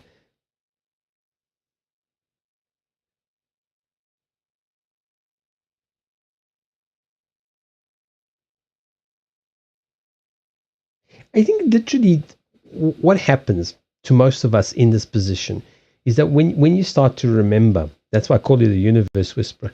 When you start to remember stuff, and people always think this is kind of nonsense. This is why this course won't be for everybody. People will know by the intro course whether this is for them or not, because this is not Hollywood kind of crap. The kind of guru crap you get on YouTube. Although there is a couple of very good channels on there. I actually follow the one called Seth Yoga. It's brilliant, mostly because we have a very similar type of way of teaching. But he's just so brilliant. He's just an amazing human being. But mostly it's just guru crap. It means nothing. It's worth nothing. It gives you nothing. It's a lie. Half of it. It becomes difficult once you can see through all that bullshit. It becomes very difficult because you realize, well, especially with you with astrology, I think what you need to do is you need to stop looking at your own charts. See? Look at the progress. Look at the process. What's the word I'm looking for?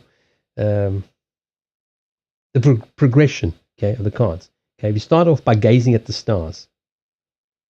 Okay, astrology, gathering all that information, gathering all that knowledge, becoming obsessed by it, then you're hitting an immovable object. You're hitting a, a blockage. Okay, because once you know too much, I mean, you can never know too much. But once you know things, you go, okay, well, it's like, now what? What's the point? That's the point where I think you are also at where I hit this year. Is that then what?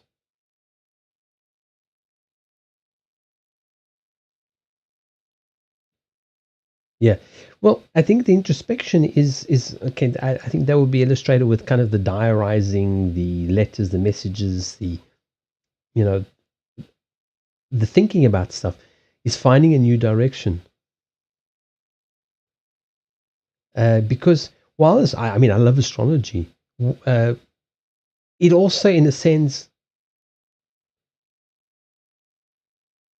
oh, I just saw a message on Twitch and distracted me. I thought it was a private message, but it's not. It's some notification. I've been four-walled for 4 years.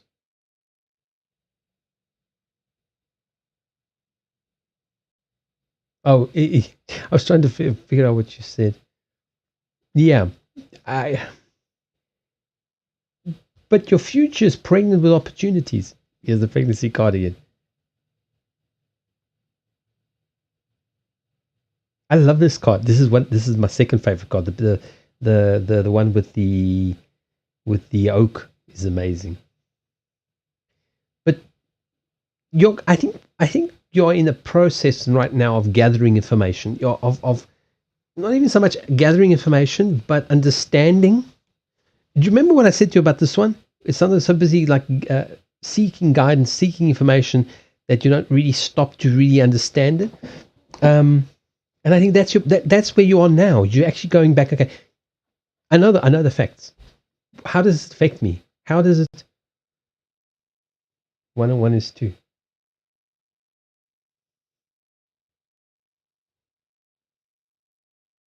Yeah, yeah. Instead of doing what? Just living. That's the biggest challenge here is what you want to be doing is you want a life filled with opportunities, with experiences, with living. Because when you hit that wall, and you go, fuck, I've just remembered the universe. It's like there's no point to this shit anymore. Then you have to find you have to actually find a new path. For you, it's happened very, very, very young. For some other people, it's also happened very, very young. I think for me, it deliberately was later. In fact, Edna told me. She told me almost spot on to the year, how old I would be when it would happen. I think for a reason, so that I could learn a lot learn to be human again. It sounds weird, but I always say to people, like, I came here to learn how to be human, to be a human again, because I look at humans like, I don't understand you people. And you're now processing all that information that you're starting to remember, you're starting to understand, or you have understood, and it seems like it's overwhelming, but it isn't. It's just the truth.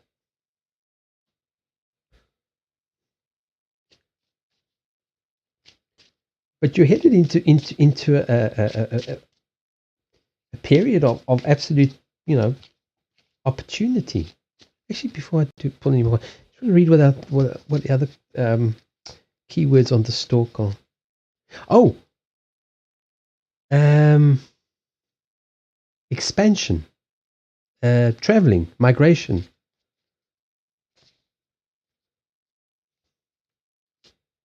Oh, I love these cards. Change, movement, migration, transition, pregnancy. You're pregnant. Sorry, you're pregnant with a mountain. Relocation, additions to the household. Okay, that doesn't really apply here.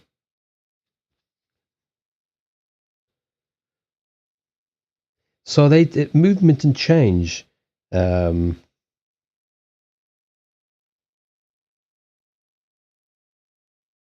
progress, promotion, leading to a better place. That's why I like the card as they have. I'm going to be. One of these days, I'm going to have to get a whole lot more. These cards. Well, that's what's the nice thing about this card is they've got so many duplicates. They came out with Jerry's spread.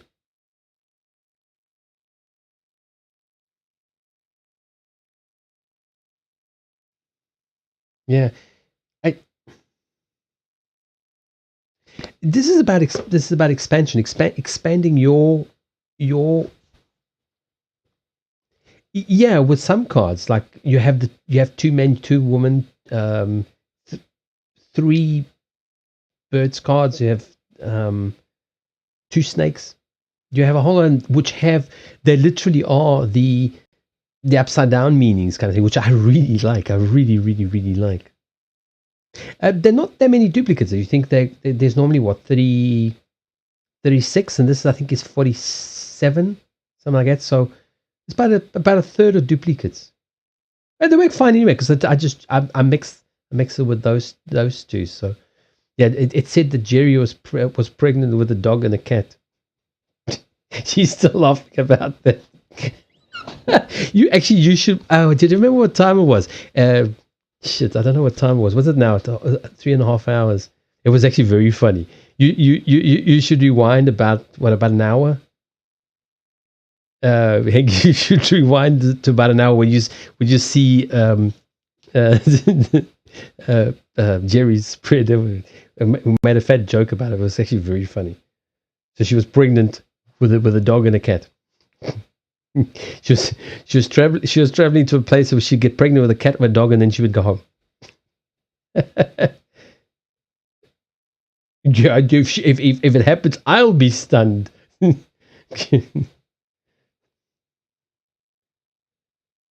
Yeah, no. So, yeah. So what you're experiencing now is, in a way, a correlation of that information, Sravista. It's like how are you going to live the rest of your life now, knowing the things that you've understood, the things that you've remembered. Like, where are you going to go from here? Like, where do you want to go from here?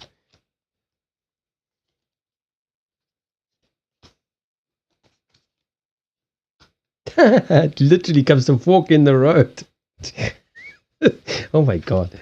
Okay, so we got a man, very sly. No, I've got to stop doing that. People are going, that fucking madman. Okay, so I've got to stop joking. Oh Christ. I'm going to stop doing it. Other people do. I just find it so amusing when people read the cards literally. Pregnant with a dog and a cat. No, I think the fox is running away, and he hasn't noticed the fox at all. Around a rock. You're very bad. You're a very bad influence, Jamie. I like it. Crikey. So, Sravista, coming into your own power, into this knowledge, this understanding, this dawning of this remembering. This is what it is. That's why I'm for the rest of my days I'm going to be calling it a remembering, because we know this information. Depending on how evolved your soul is, you know more, but we never remember all of it because we'd go nuts. We go, I'm sure you can. That's what I'm afraid of. But this makes sense. You wrote a letter requesting a baby. That's very good. You should get a pack and go live on stream with this. The stork was delivering it when the stork fell off the what do you call the cupola? What do you call it? And broke its neck. It fell off a cliff. Now we're going backwards. And then he died and went to heaven. So the man went to bed. It sounds like a Liam Morgana story. E depois foi para a cama. No, what did he say? No, it wasn't foi para a cama. Yeah. Fui-me deitar. I went to lie down. It was so funny. I was just laughing myself silly. Um, hey, no stealing ideas from other people's readings. She's stealing ideas from Sylvester's readings. Okay. Hey, Big Austin, how you doing? Right, Sylvester, before I lose track again.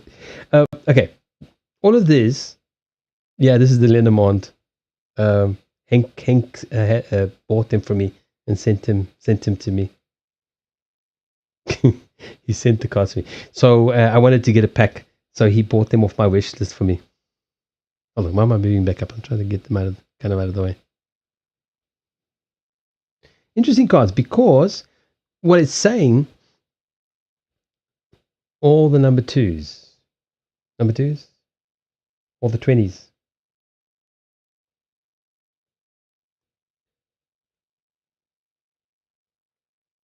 I don't know, I'm terrible at maths, so I don't look at numbers.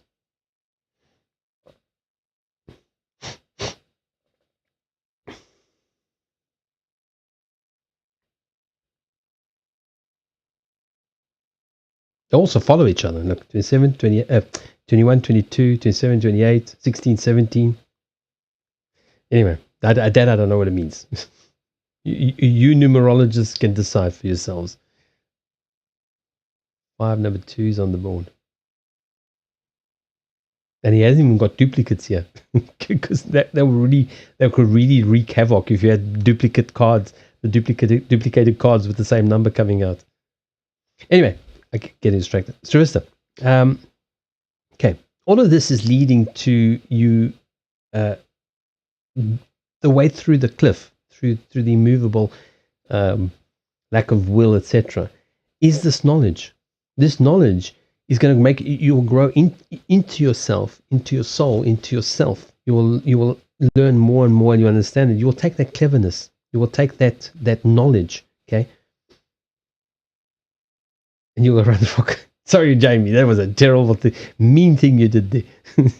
And now you've literally coming to kind of a fork in the road, which is what that is. Okay, on one side you've got flowers, you've got the beach, you've got the sun. On this side, it's not so clear. But ultimately, it really doesn't matter which route you take, because they meet at the end of behind. I'm literally just making stuff up as I go along. Because ultimately, this is what I keep saying to people. It's like the path you're on doesn't matter. It's what you will learn along that path. It's how I can very easily cross reference cards from other people's decks. The numbers are attached to a specific card meaning. Oh yes, the tradition. Yeah, they follow the traditional meanings. Well, the numbers are attached to the traditional Lenormand cards. Their meanings are I believe, slightly different. They are more Celtic in nature, which I also kind of like, because they also tend to be more nature-like. I like the whole idea of the whole Celtic pagan thing. Well, not that I'm a pagan, or Celtic, or Celt.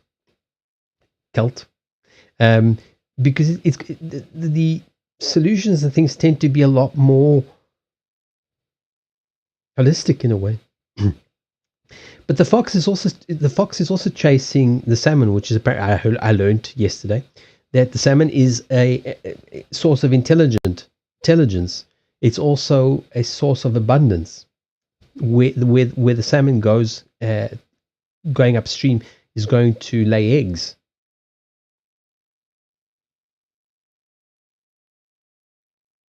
Yes, that's the thing. I wanted something that would kind of make me not forget, but not use my regular definitions and have to kind of be more more intuitive about it. But for all the fox is often seen as sly and evil in a way, but in some ways, the fox is just very clever. Sometimes it can be too much. But this chasing of information will have now led you to fork in the road, where you now will decide what is actually important to you with this information that you've got, these things that you remember, these things that you know. What do you want to do with him? And maybe nothing is also an option. We're here to live. We're not here to be gurus. And don't let people force you into that mold either. Because you don't have to do anything you don't want to. If you don't want to do astrology readings, you don't do astrology readings. If you don't want to do tarot readings anymore, you don't do tarot. I mean, today I've mostly been doing, because Henk forced me. He threatened my life. He said, if you don't use those fucking cards on stream, I'm going over there and I'm ripping off. No, okay, that's what I would say. Rip off one of your limbs and beat you to death with it.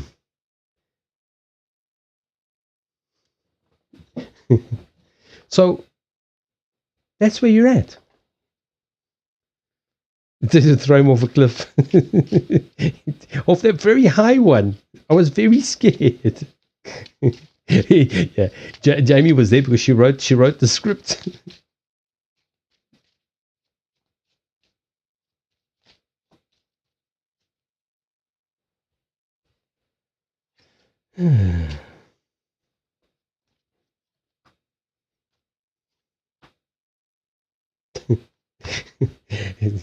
Sorry, you got another divination card. You got the astrology card.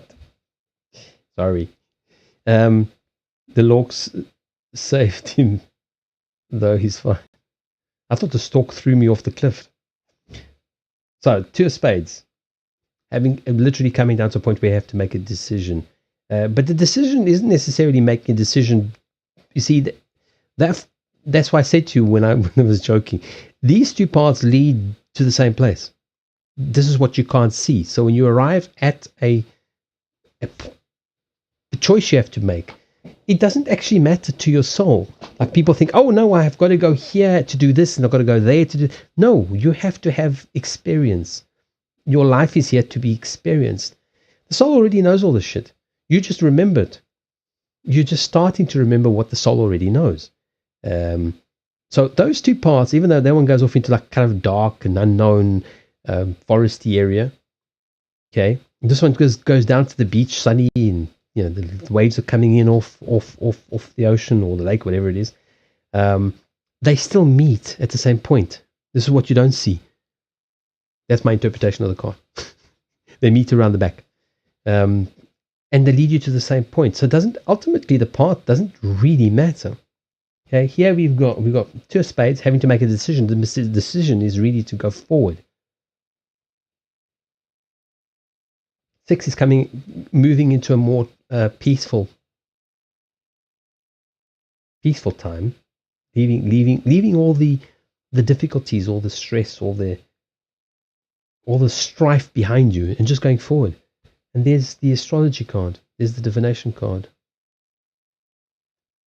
This reminds me of one of Jamie's readings.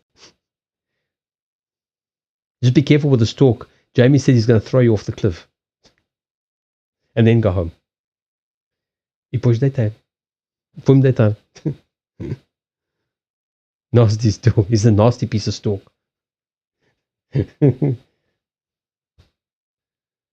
My dance off Twitch and oh yeah, but you see, you are looking at it as a choice. Ultimately, it doesn't matter.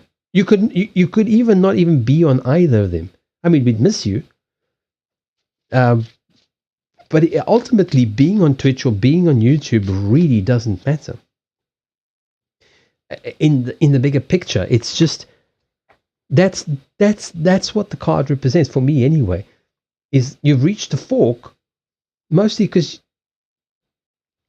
you have to move forward.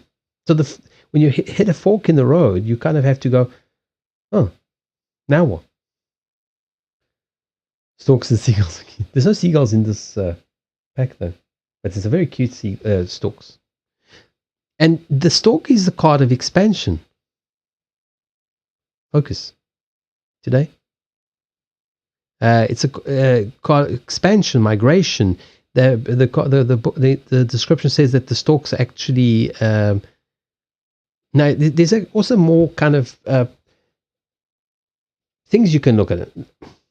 Look, oh, focus. Now I'm doing what all the other terrorists do. Look at the picture. Oh God, how low I've sunk. There's the cross. Remember, I pulled the cross out for Henk, the cross to bear. Right? It's way down there. Left it behind. Okay, and it's flying up. Okay, up to the bells. Start a new life.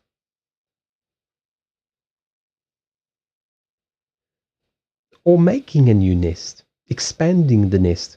Apparently, the storks, according to the description, actually make the nests bigger over time. That's the expansion. That's the traveling, the movement, the expansion of your life. So I think what's really just happening this part of your life is what's happened to a lot of us at this time. I think a lot of us are really going through this at the same time, which is very difficult because you're remembering, like, I mean, you're quite young, so you're remembering stuff that's difficult after 20 years of life, starting to remember all this stuff.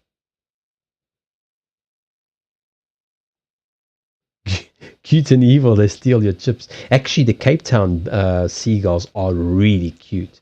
They are small, white, and they look like they've just bathed. They just had a shower. They look like they just literally stepped out of a shower. They're this cute little white.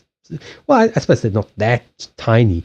The albatrosses are the bigger ones, but obviously. But the seagulls, they look very cute and prim and proper. They're completely white. I think they've got like a little bit of grey on them. They look like they've just stepped out of a shower. You know, clean and fresh and smooth and clean. And there's a difference between, I used to live about 20 kilometers out of Cape Town. The gulls there on the beach are very different to the ones that are in town. The country cousins are much more elegant and much more, yes, fucks. Yeah, they shit on you. Yeah, the city dwelling birds are like shitheads. They learn all the worst traits from humans. That's what happens when the planet of time is in the strongest sign. They're also saying something about the veil. Oh, stop scrolling back down. They're also saying, I read somewhere briefly that this is the thinnest veil between the afterlife and this life. So I read somewhere or heard something somewhere, like at this point, something about the planets and that kind of stuff, which in a way would make sense. But it's still very Hollywood because there is no separation per se. So yeah, sorry, I need to do one more reading, don't I? Unique, you still there? Unique name? We've been waffling on for ages. Nothing new. Very sorry. Yeah, so the ones that were up the beach, they didn't go into town. They never went to town. All right, you're going to be next. If you want to start typing your question, your query. You're welcome, Sylvester. The way through is literally through your mind, through the knowledge, through flying up over the problems. Leave the cross behind. Use your intelligence. All paths lead to the same place. Ultimately, it doesn't matter which way you take. And that's why I made that card mean that. It might say, I don't know, I don't think it says that in the book, but that's what it means, because that is the truth. We all think that, okay, if I take this job, then it's going to be wrong or right. If I take that job, it's going to, you know what? A job is just a fucking job. It makes no fucking difference at all in your life, except money-wise or stress-wise. It makes absolutely no difference. When you die and you finally, you listen to your soul more, and your soul's not going to say, wow, spot on. You had a job working at Tesco. It's like, congratulations. No, your soul doesn't give a shit about where you worked. It gives a shit about what your experiences were. The one with the candle, there was the, I can't remember what number it was. That's the, like, messages, communications. I also think of it more also like a meditation type of card because of the sort of the journaling side of it. But it's also about, the book is more about informations,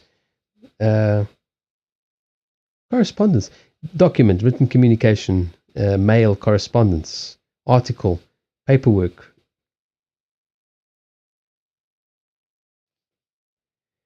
What message is held by this letter? The written word is a powerful, tangible reference for the future, as well as a way of communicating from afar. The written word can also be used to pass down information for later generations. So I don't know. I don't know if you've been thinking of writing. You know what I'm doing at the moment. One message then is to be aware of what you put down in writing, as may later be. Oh, see, they're paying attention to that.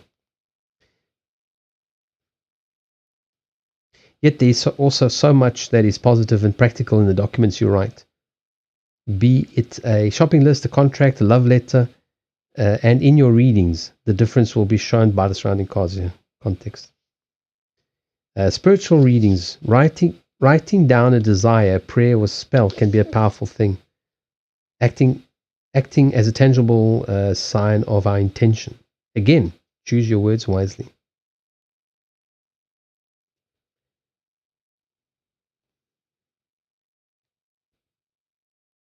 Maybe this might help as well. The dark and light of the card. There is a saying, the pen is mightier than the sword. A reminder that the written word is powerful and can be used for good or ill. Likewise, there is a saying, fight fire with fire. If you are being attacked in writing, perhaps you can use another person's words to your own benefit. Write a counter, or less directly write something totally unrelated to show yourself in a different light. I don't know if that actually made any sense to you.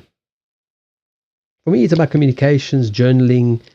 In relation to the other cards, was coming to grips with the information that you've been remembering, knowing, understanding. Because you say yes, astrology's. It's not really a lot of numbers and all that, but in a sense it is. And I've got a little theory, which I'm not sure about, so I share it as a theory. Is that we actually choose. Hold on, I don't know if. Let me close this.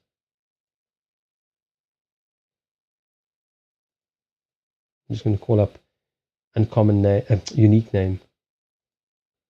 You can start your. Let me move the forward, Q forward. You can start typing your question or whatever you would like to know. Oh, there we go.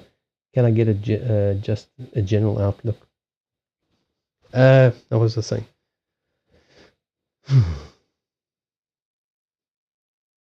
Actually, I'm going to close the queue now.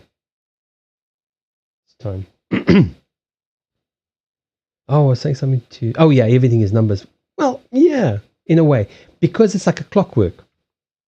So I was thinking, that's what I was thinking. That's what I was going to say to you. And you can it might give you something to think about, and maybe you can give me an answer by tomorrow.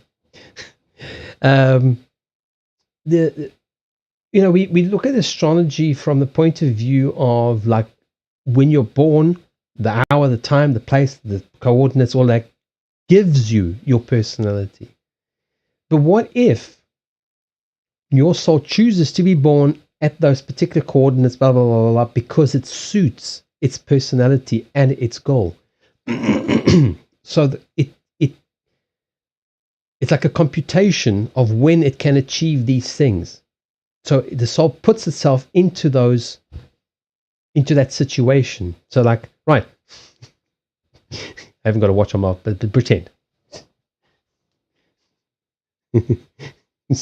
Imagine I've got a watch on. I haven't had a watch on for a while. Doesn't even want to stay on my arm. It's like, I don't know, it's Tuesday. I'm going to go down and learn how to be an abused child. And then you're born to those abusive parents. This is very shocking stuff for people to hear, I know. But that's why I'm going to do those courses, because people need to hear the truth, not the Hollywood crap. So most people won't take the course. They'll go, oh, hell no, this man's crazy. Time to redo things to pay for your in the karma book. Oh, okay. So I am correct. So I was remembering something. I wasn't sure if I was remembering correctly or if it was if I was just nuts. That's possible. So that's my theory. Is like it doesn't really. It does explain astrology from a different point of view than most people have. Most people have this fatalistic thing. It's like you pop out, you're born at exactly a certain amount of time, so that made you an Aries. No, I think that's first of all, your personality is just part of is just one facet of your soul. So I think it's just a clockwork that It's like when you don't just go to the airport and get on a plane. I suppose if you had a lot of money, you probably could. But normally you have to book a ticket. There has to be a flight available on the I mean, for example, if you think about it, your parents couldn't have 300 children because everybody decided to learn a particular thing at that day. So you have to schedule. So that's why I literally think that it could be like a planner, like where you set the clockwork, and then you go and learn that kind of lesson, this kind of lessons that you wanted to.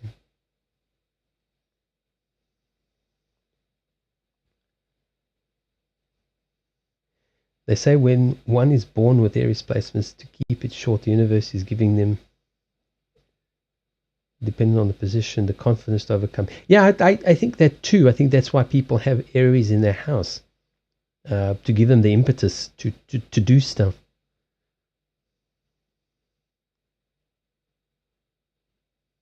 It's interesting. So that was just an idea that struck me when I was writing it, and then I couldn't really get a clear answer from the cards. So I thought, well, I don't know, it'll just stay a theory until I realize I'm either remembered it correctly or I'm crazy. All right, I'm not sure how I'm going to answer the general outlook for unique name. All right, so let's just clarify this a little bit, because general outlook is just general. It kind of really means nothing. The cards will kind of just tell you where you are in life. It's unlikely to give you anything that you can really use. So do you want to focus on a particular area in your life, or you just want a general reading? I've only just started using these cards. I can try and I've got a general spread that may or may not work. They seem to be working so far. So far, let me call up my document. Also, to make you more individualistic, where you may, in a private life, have been too dissolved into others, caught up in what they think of you. Yeah, that's the one thing that being in Aries does eventually. For some people, it's like the arrogance is there from the beginning. There's other people, there's a lot of doubt. Eventually, you get to the point where it's like, no, fuck that, screw that, who cares? So that's the Mars energy gives you that energy.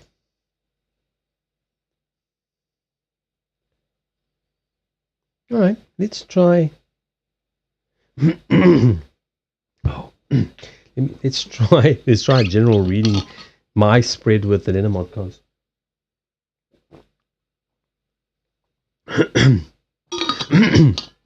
Again, I'd like to say thank you to my sponsor Henk for sending me my present. Oh, these pillows are falling off my chair. Cushions. So I'd like to thank Henk for bringing me Mademoiselle Lenormand. All right, let's see if this works with a general reading. I suppose ultimately any cards will work. You could have blank pieces of paper that will work. It's just that we still kind of need a crutch.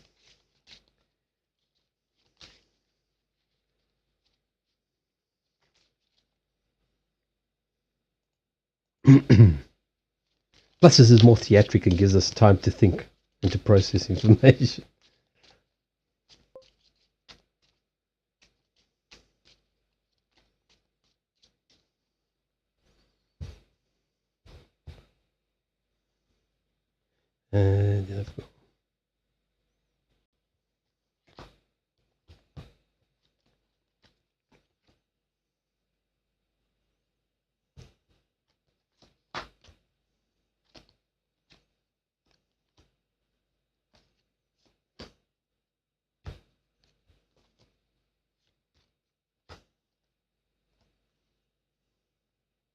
I'll tell you one thing, because they're smaller, they fit easier on the street. They actually fit easier on the board. I'm going to get mini-me cards. Now, can you imagine? God, these are small enough.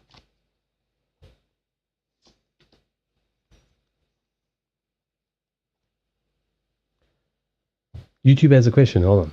Let me switch to. Hey, Puja Gupta, how you doing? I don't know if you let me just switch to YouTube there.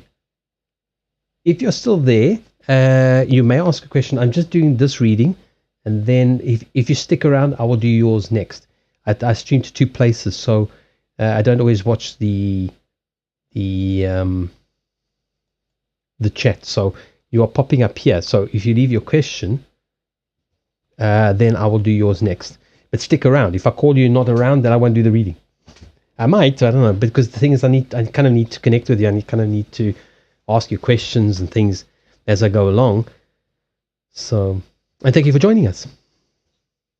I'm mostly on Twitch, but I've started streaming to both just to see what happens.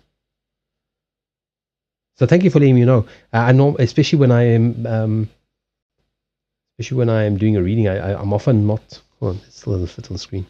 I'm often not paying attention to the chat, and people think it's rude. Well, tough. All right, so Puja Gupta, if you would like to leave your question, you can start typing your question so long, but just be there when I call you, because you'll be next. It'll be, I don't know, 5-10 minutes, however long it takes. Excuse me. Or if you want, you're also welcome to join us on Twitch as well. Hey, M for M. M for M. M. Oh, okay. I'll. Well, he's not going to hear me anyway. I'll start looking at the reading so long.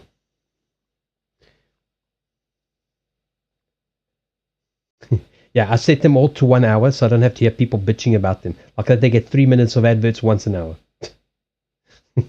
I've got second title. I tried to make short ads more often, and people just bitch continuously. So now they all come in 1 hour. That's it. So for you guys at YouTube, I don't know if you're getting adverts or not. I don't get paid for adverts on YouTube, but on Twitch, I do. But we have to set them. You have to set them to a certain minimum. So because they're always complaining, I just set them all to go off at 1 hour.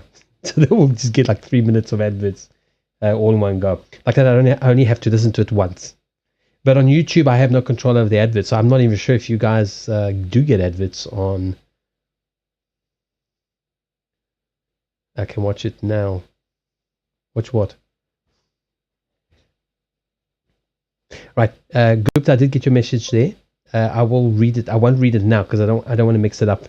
I'm just waiting for them to come back from the adverts on Twitch.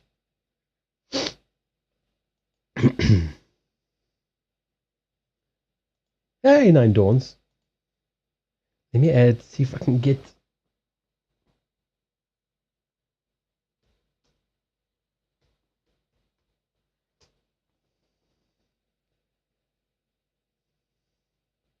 Oh, I closed the queue. I forgot.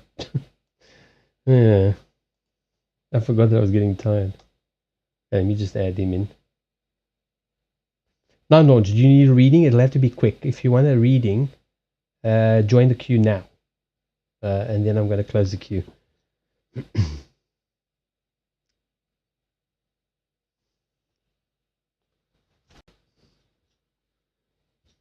Because it's gone midnight now. I've been sleeping really weird hours, and I worked till 6 o'clock this morning. Dawn? 9 Dawns? I joined. No, you've got to use hello. Why am I not typing?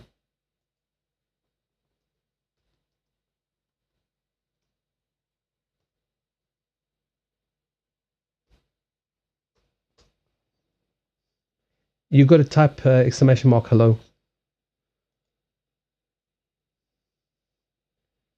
Hold on. I had a question here from. Oh, stop scrolling back down. Hold on. Somebody asked.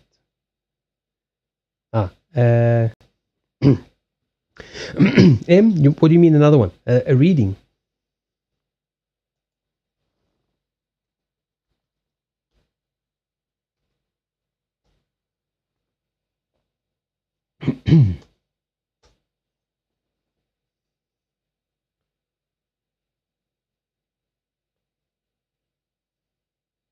You're already in there.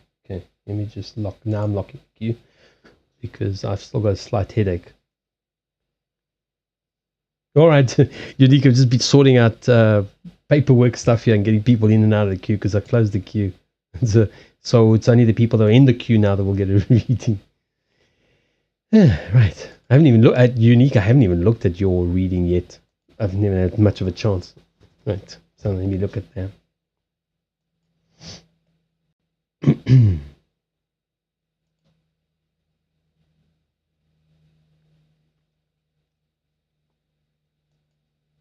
Okay.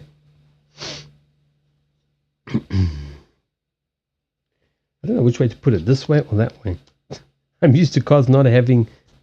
I think people tend to look left when they look at things.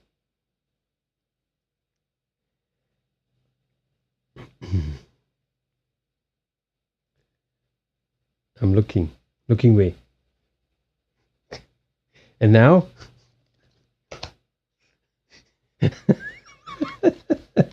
You can't put Aries together.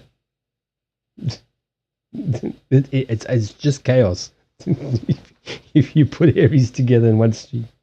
Okay, so now let's see. I'm looking at my own notes. It's weird combining what I used to do with new cards.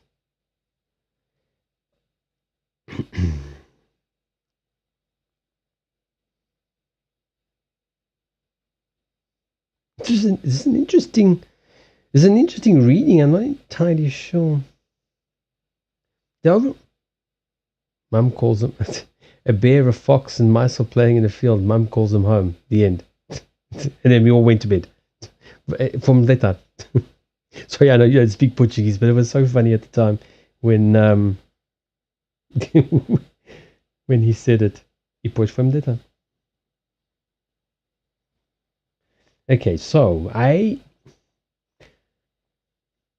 the immediate feeling I'm feeling is that there's something eating away at your brain, at your mind, eating away at your brain. Sounds like an exotic virus. There's something troubling you. Okay, these little shits are running through your brain, through your mind, and they're on like gnawing at you. There are things that are troubling you. Like, I don't know, something that you specifically asked about family and relationships. The bear's hibernating. Okay.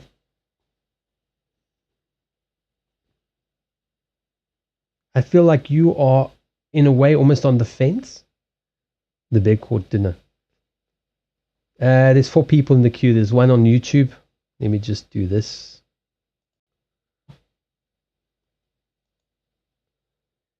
And I can carry on. There's the current reading I'm doing now, and then there's Gupta on YouTube, and then there's you, and then there's M. This is for unique name. So I feel like there's something's troubling you, and it's eating away at you. Like, you're thinking about it continuously. Now, if this is in relation to family, then I would assume there's something. You always get here so late, 9 dawns. You get here late, then you get here at your bedtime. Well, you are third on the queue. Okay, now let me go back. I'm going to focus. I'm not reading comments from people, only from Unique. Otherwise, I'm already getting tired. Otherwise, I'm going to be here for ages trying to figure things out.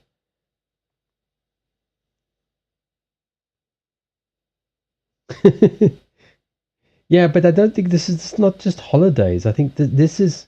I'm seeing the cards that have come out.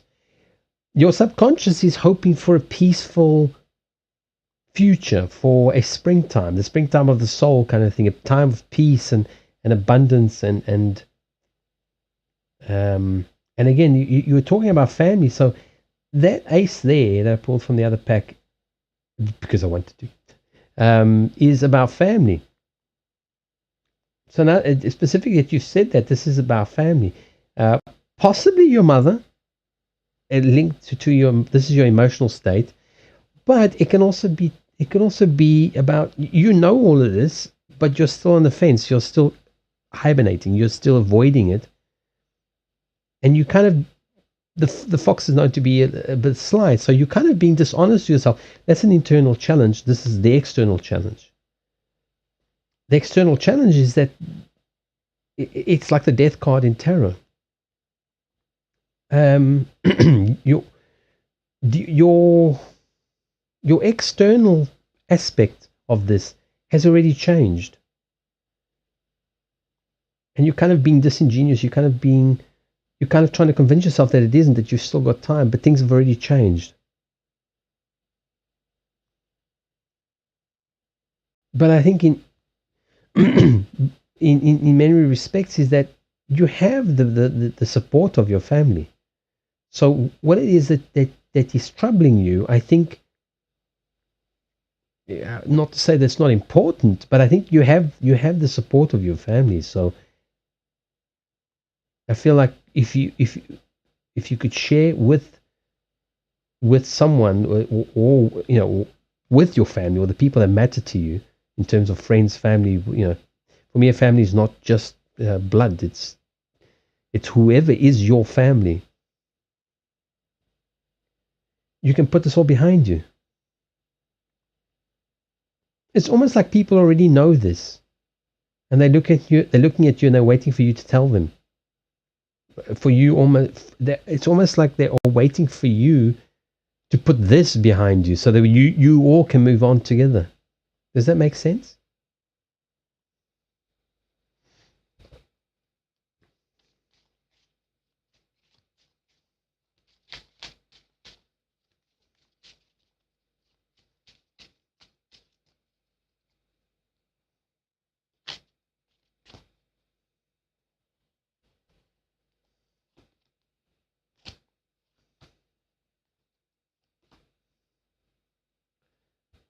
Feels like we hit a quiet period. I'm not getting any messages.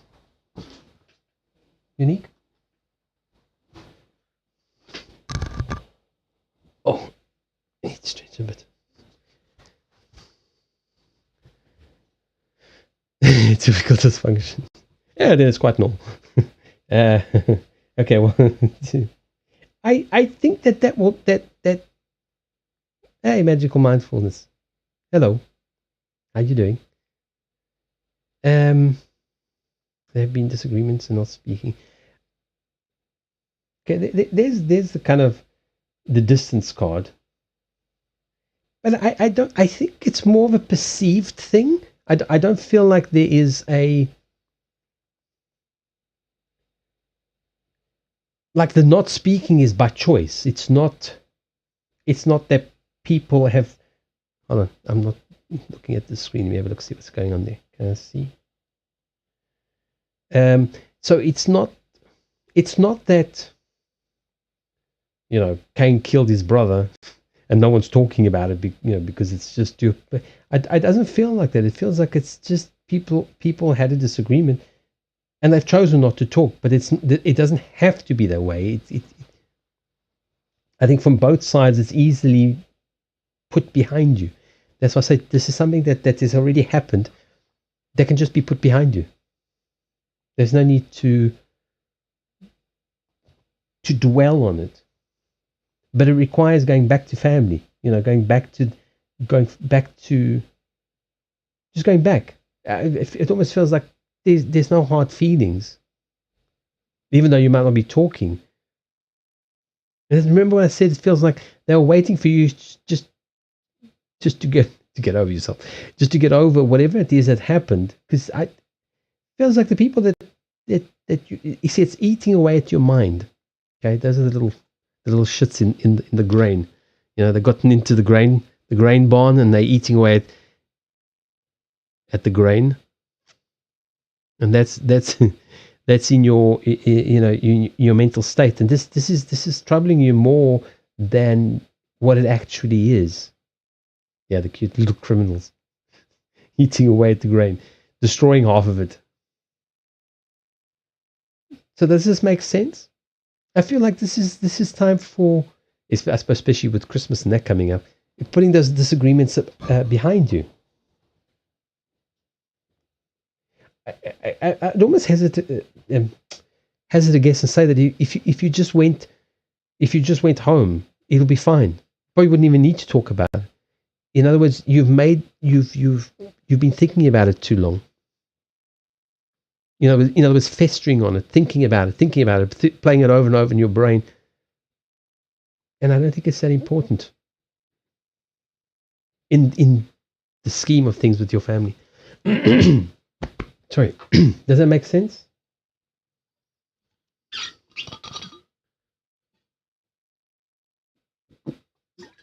That reminds me, I haven't changed the all important graphics.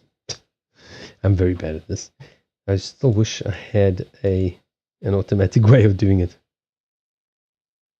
Yeah, I mean, this is not to say that you need to buy. Well, you do need to bite the bullet, but it's not like you have no choices and that you just have to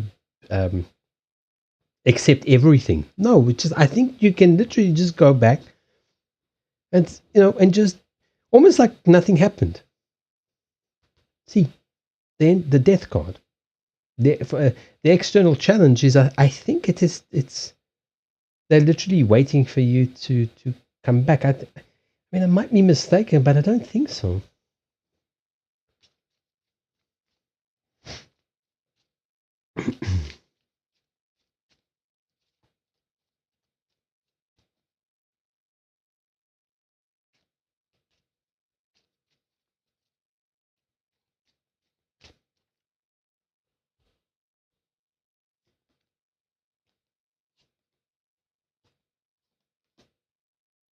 See, I don't genuinely think that they are. I think it will just be one of those things that will just you'll go back and it'll be fine. You may not even need to talk about it. If you need to talk about it, definitely communicate, definitely talk about it. But that you don't even have a communications card yet. You just got like putting it behind you. And I think by not doing it, or by that's I see as a deception, as an internal challenge, is yet you are kind of not being ultimately honest with yourself. Anything else you want to ask before I move on? Then it'll be Gupta on YouTube if you're there. If you're still there, Gupta, let me know. I'm looking at the chat now.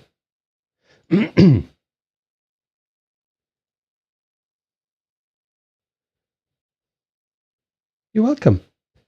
And seriously, sometimes the things are serious, but sometimes they're not as serious. And then the longer we think about it, it's kind of just the worse it seems. But it's usually just a perception. Sometimes there genuinely is a grudge or whatever, but I don't get the feeling here. Right, Gupta, Vijay Gupta. I'm planning to prepare for May 23 exams.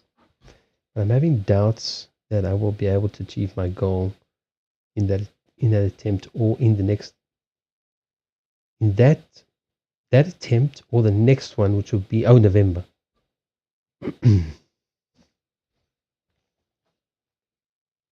Actually, I'm going to do both.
kind of in two minds about it, Gupta.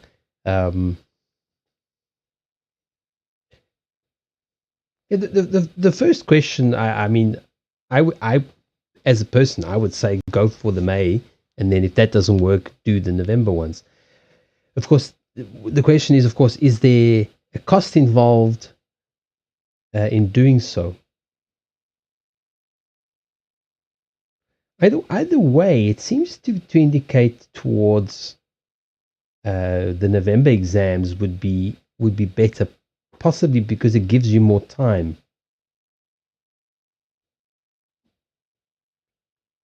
For some reason, it's like you need additional time.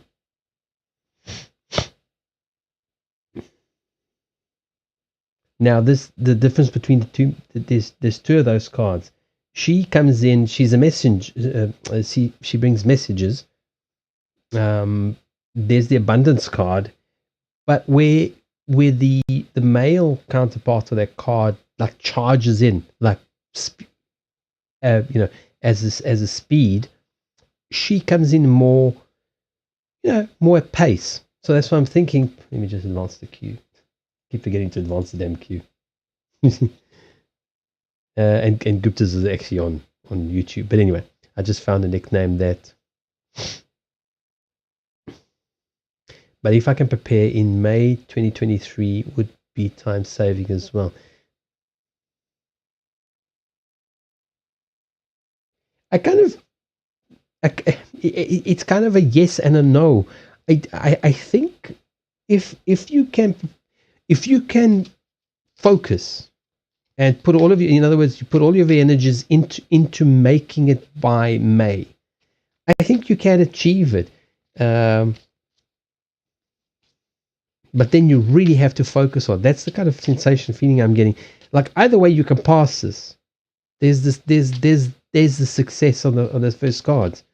It's just that without it, I think you're possibly not prepared enough, or you're taking on too much. You've got too many things to do between now and the exams that will leave you very little time.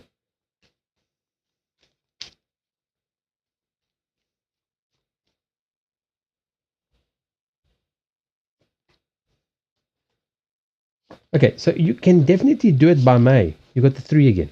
Okay, the 3 of clubs. You can definitely do it by May, but I think it's going to be one of the situations where you have to really focus. You know, if you have to stop going out, if you have to put stuff aside, you can definitely do this. Look, you've got the positive Joker, you've got the Queen of Hearts, which is the truth about about emotions, but regardless. And we've got the minor success card, which is again, it's here twice, and it's by my definitions, it's a minor trump card that actually minimizes all the effects of the negative card. So with the positive Joker and that, I would say yes, you can do the May, but I feel like I have to really bring the focus down. That you have to then really focus. You can't leave it till the last minute or have too many interruptions. You're going to need to actually focus. Whereas with November, you'd have more time. I don't know, maybe you have a job, maybe you're working part-time. So you would have to budget enough preparation to make the May ones be what you want it to be.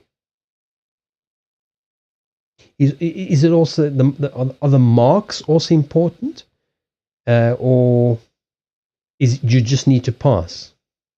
Because that's also a different way of looking at it. If you just need to get through it, you need to put enough effort in it that you will pass. But if you're looking at, if you were, for example, looking at a scholastic thing where you are looking at getting like high marks for something in particular, then I might say then I would lean more towards give yourself a bit more time and rather aim for the November exams.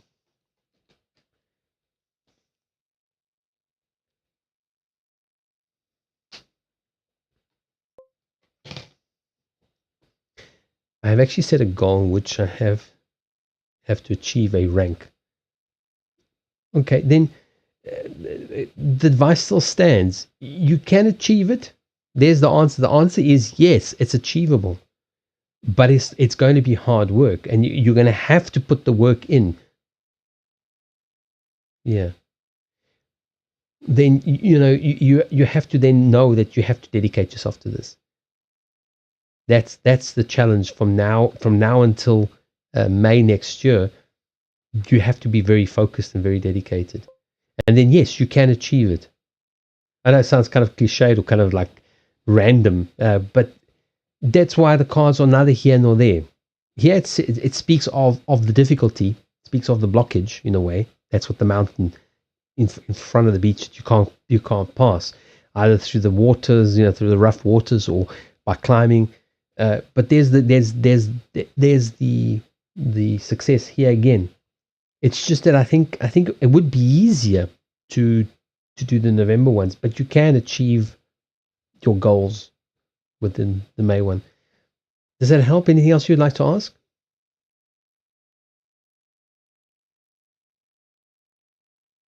See, the reason why I also say this is hard work is because of all those spades there.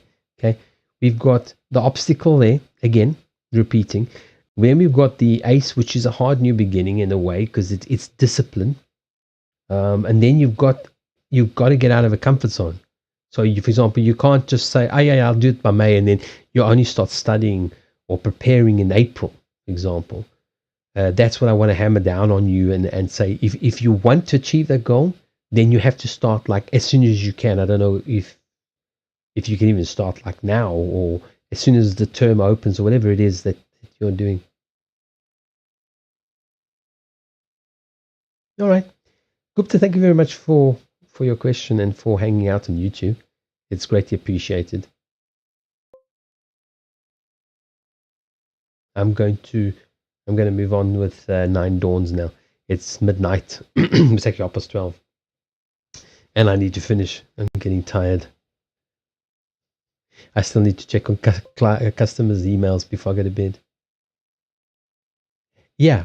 Uh, well, I mean that's kind of expected, but distractions are always there. But that's what I was saying. You can achieve this, but focus. So it's like if if you've decided that Saturday or whatever it is that you're going to study, and a friend of yours says, come, let's go skydiving. You say, no, I've got to study. After November, after May, we'll go skydiving. But between now and then, with this, I am focusing on this goal, and it takes priority over everything else. Right, Nine Dawns, you are next. Are you awake? Do I need to ring the bell?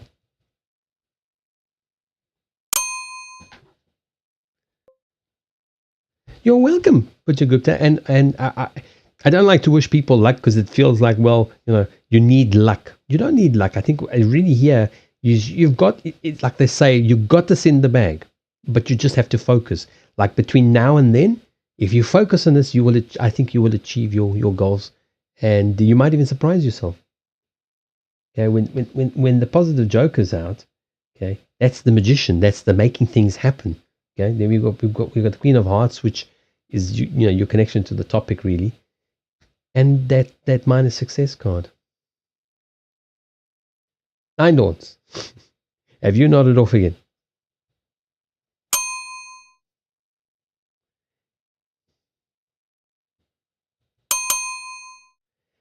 I keep forgetting to check the setting on the damn sound card. It's gone. It's decided to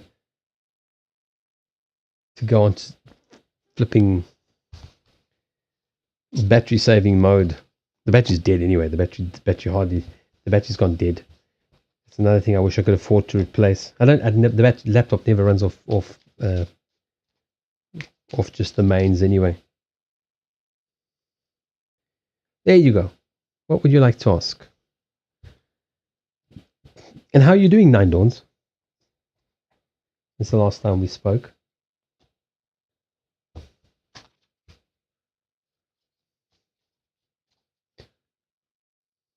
Any love reading?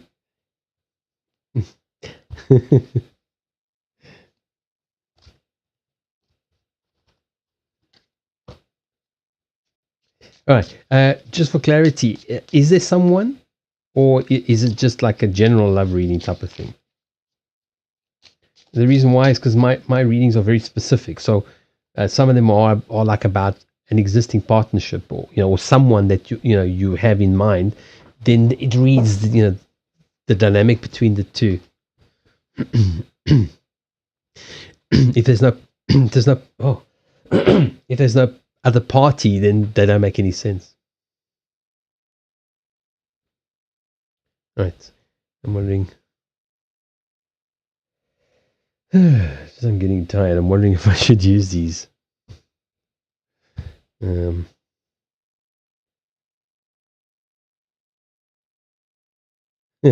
little bit over the place. I feel like that sometimes as well.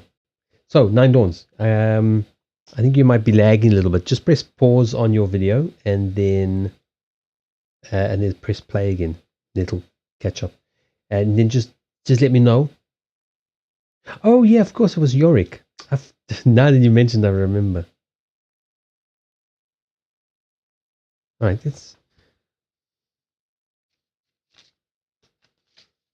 now I remember.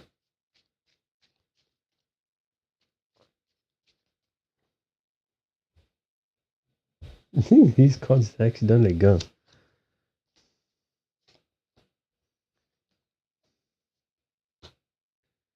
And I'm none the wiser. That's the trouble with new systems.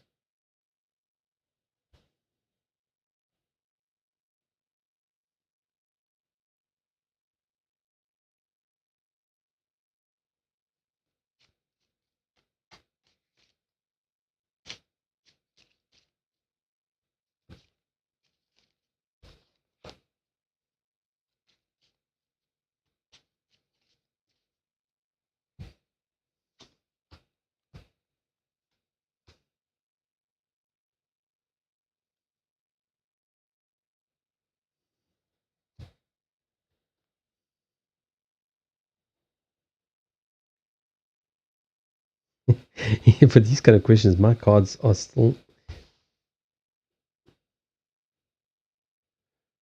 actually so much easier for me to use.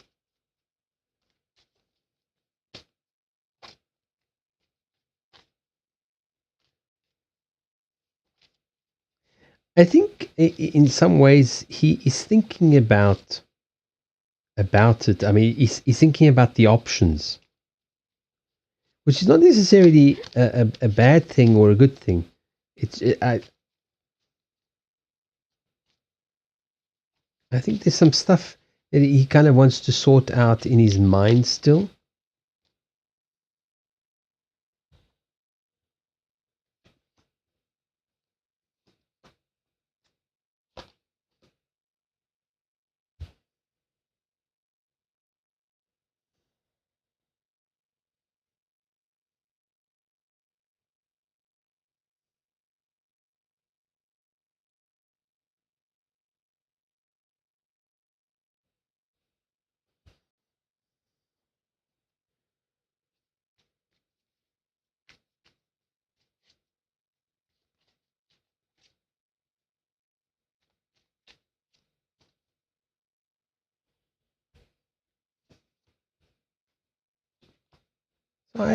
I think it's just I'm new with these cards, so like before if I'm sure, I'm sure. If I'm not, I like to check. I would say he does want to resolve things, but I think he's thinking about things, the situation. I don't know what has happened between the two of you since we last spoke.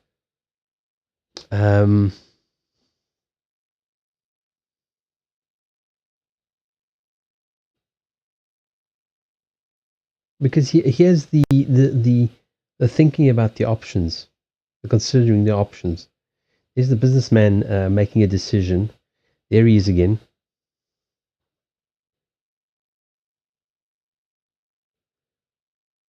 Did okay? Can I ask this? You don't have to answer. Was there mention of marriage, or a discussion about marriage, or about making it? What's the word?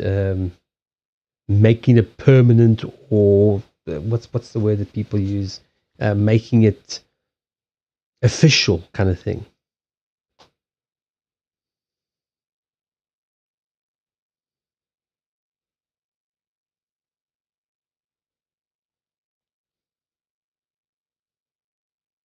Dawns, I think you're lagging a lot. Please hit the pause and the play button on your video. That will bring you up to speed.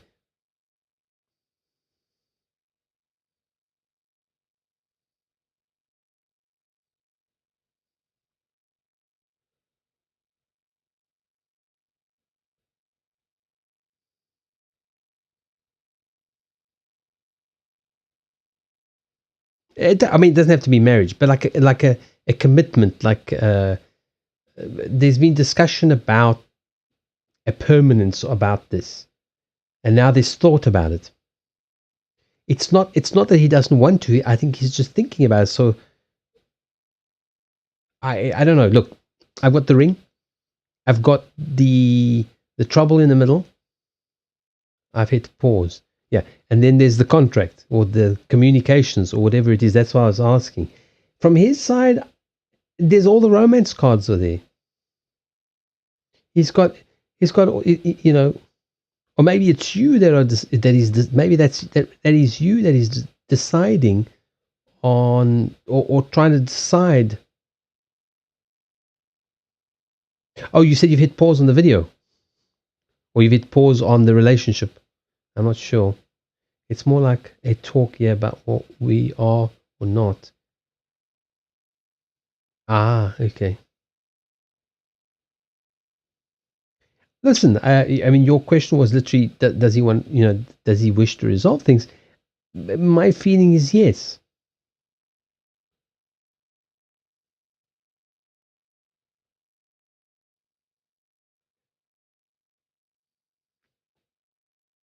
I don't know what else you want to know, but that's the thing. The thing is, yes, he wants to resolve this. The question is, do you? Maybe what happened, whatever has happened, is more than you're willing to accept.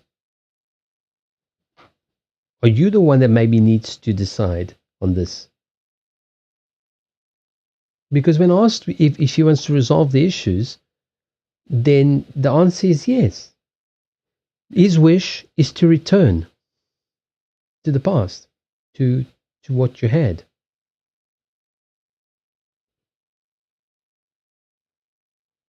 Does it make sense?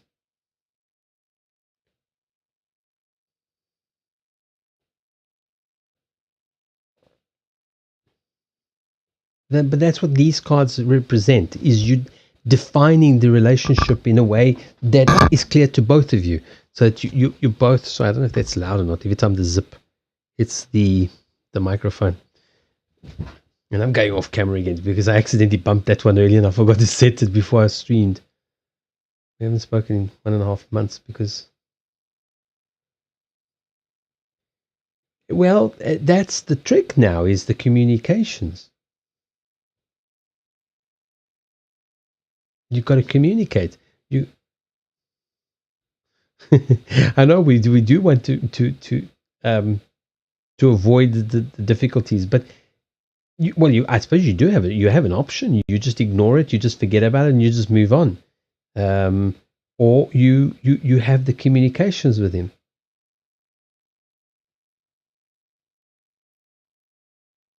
But you can't move on and keep him. It doesn't work like that. I mean, you know that.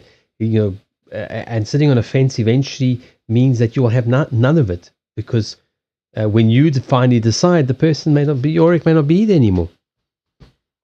I mean, he might be there in as a person, but he go, well, I'm done with this. I waited, and now I'm not waiting anymore.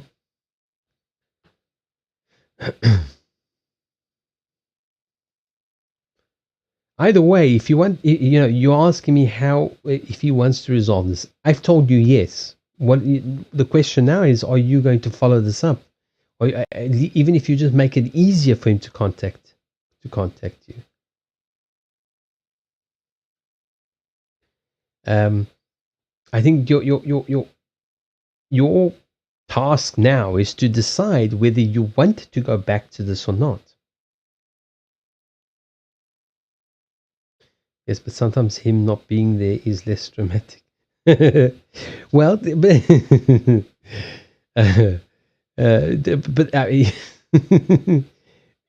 okay, now so, sorry, that was funny. You've got to what you got to decide for yourself. I mean, when I say decide, it's not like decide now. No, decide for yourself. Like, is the drama too much, for example, um, or is it just that it's challenging you to into growth and stuff like that? Yeah, but I mean, I remember some of the readings we've had before. So yeah, I mean, it's compiled. It's not compiled. What's the word? Compounded by the other stuff as well. Um, so when you say it's less dramatic, maybe it's just because you're not challenged. Your comfort zone. You're not, when he's there. You are pushed more to move forward.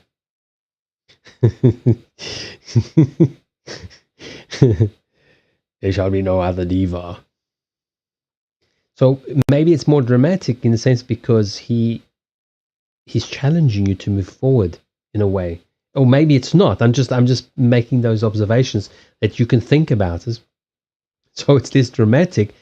But the question is, why is it less dramatic? Is it less dramatic because it's less challenging for you? Because sometimes challenging. I am not a diva. There can only be one diva here. That's you.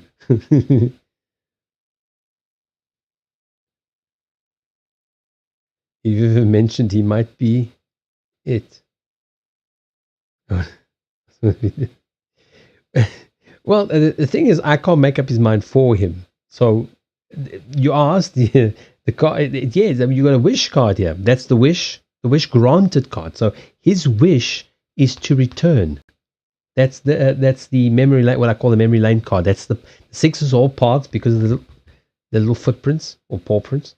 So the sixes are usually paths. The six is the only one that goes backwards and forwards. It's like, that's why I call it the memory trip down memory lane sometimes. So that's the answer. The answer is yes. His desire is to resolve things. The question now is, do you want to resolve them? You can be a diva undergraduate. What do they call the theater things when you understudy? you can be diva understudy.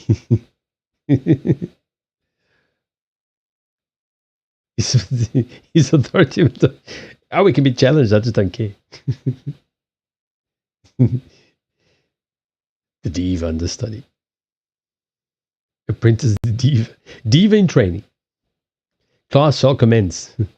So that's really what. I'm glad we can laugh here. The thing.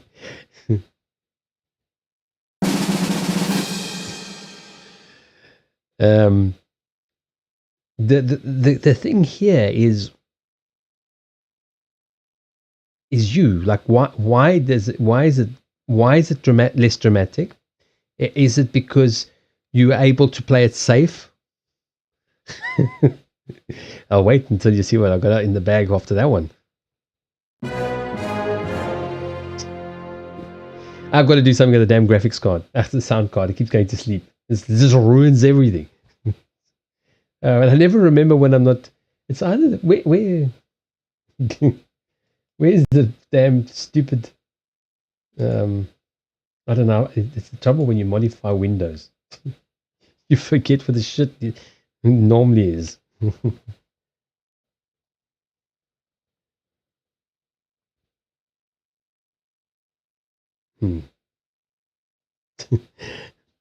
I used to have a register, but I keep forgetting when I'm offline to go and fix this because it has a specific bug that it turns the sound card off until it's being used. It should not be under power saving mode because like this, the battery doesn't last anyway. There's no need to save anything. Hold on, advanced. I don't know why it changed. It's not supposed to change. It's just supposed to work. It used to be so easy with the old versions of Windows.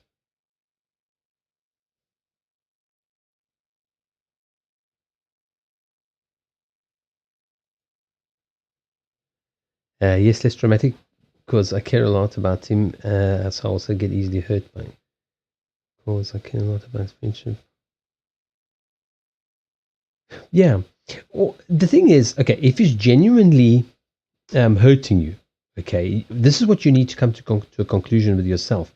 Is he genuinely hurting you, or are you just being hurt by things? Like, in other words, it's our perception of stuff, or we allow ourselves to be hurt by something. It's not meant to be hurtful. It's not.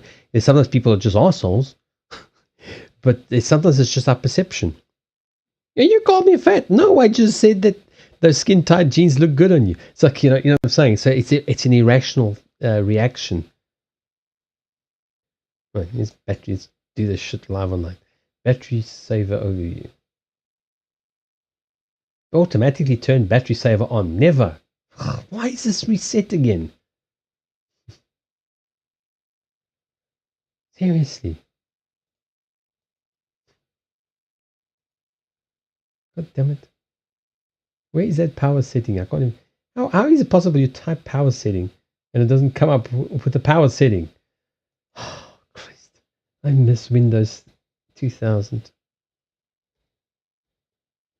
It was the last decent Windows ever released. Actually, Windows 7 was quite good.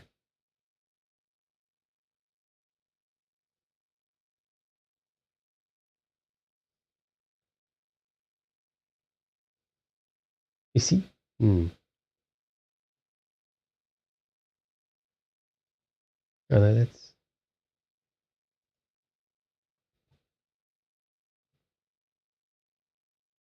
And nothing's happening anyway. So, all right. So I've got to do one more reading to do. He's already decided to change itself.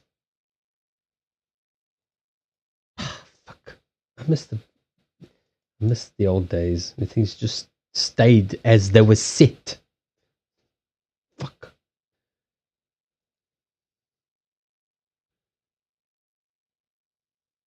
Yeah, I'm getting. It's just that there's certain things that it does.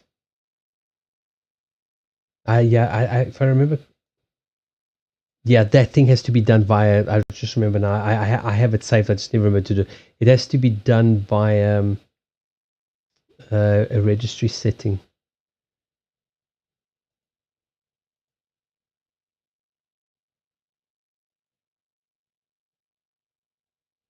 I think it's another multimedia.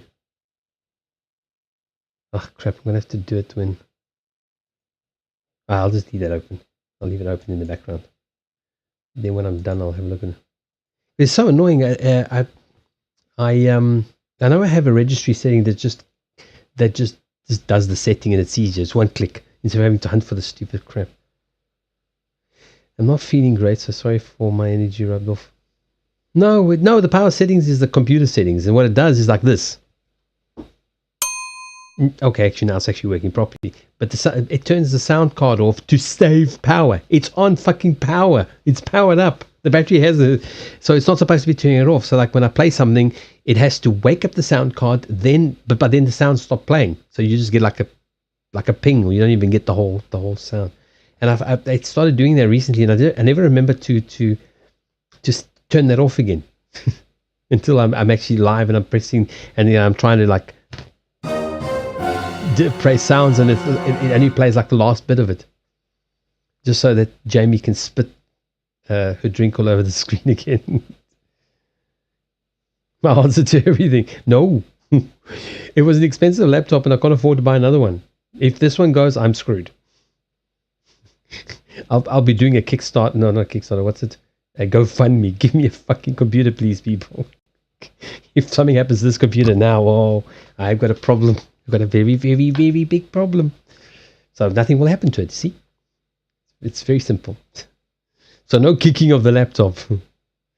No. No little kicks, no big kicks, no baby kicks. Nothing. It just sits there and it just behaves. I do have the fan on, don't I? The bottom. Yeah, I do have the fan. That's one nice thing about winter is that things are a bit cooler.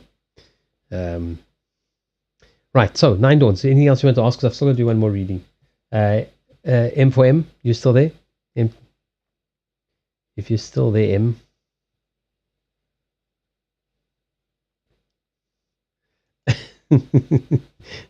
There will be no contact of any brutal kind.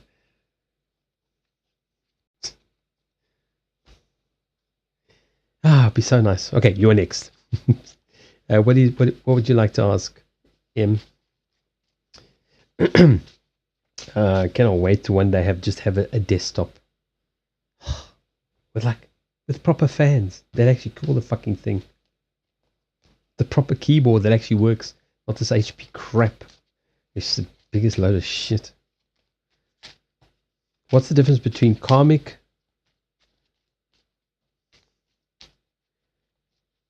the karmic relationship one? Yeah, I'm assuming you're talking about what you can redeem on the. Unfortunately, Twitch gives you a very long description there, so you can literally put in 200 characters and that's it. You can't really write anything properly about it. So I'm assuming you're talking about the redemption. Let me just have a look because I can't remember what's in there now. The comic, I think that's the karmic love reading. Is to. So you're talking about the general love reading and the karmic reading. The karmic one really just looks at like karmic, like the a general is not about a relationship. It's just a general reading about love. So like what you need to do, how you prepare, what do you need to do to get yourself into that position where when it happens you are ready for it. The karmic would be about two people. So like, do you have a karmic connection? Which I generally don't advise to do unless there's genuinely a reason, to do it. Because most people just run around going, oh, are we karmically connected? Are we karmically connected? It's like you're not karmically connected to everyone on the planet. So stop asking. But if you do have, so that's basically the difference between the two. Oh, how do I get this to go away again? There we go.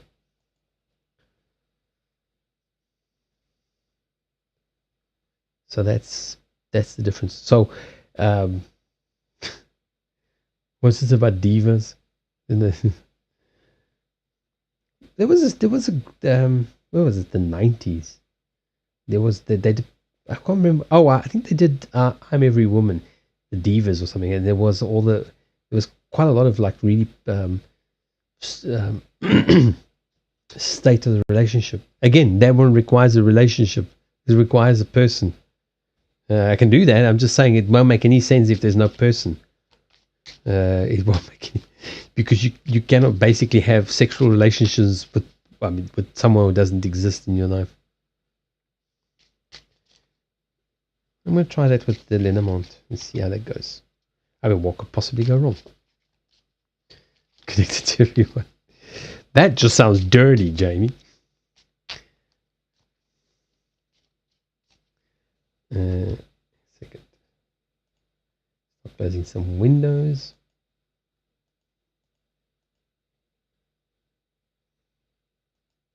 Naughty.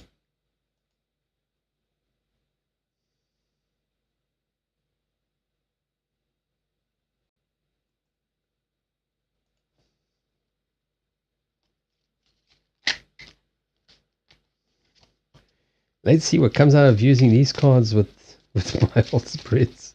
I mean, what could possibly go wrong? And then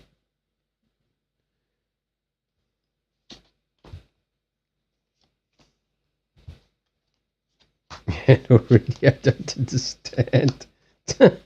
Well, okay, so it might not work. For my, let me see if I understand by using normal cards. I had a feeling this might not work for this one.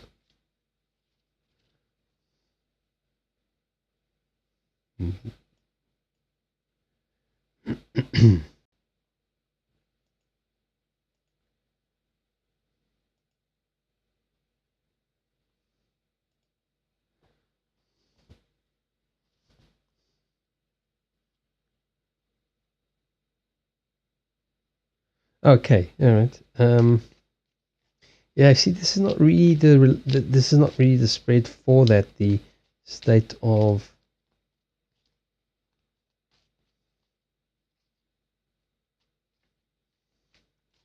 but in a way, it does make sense.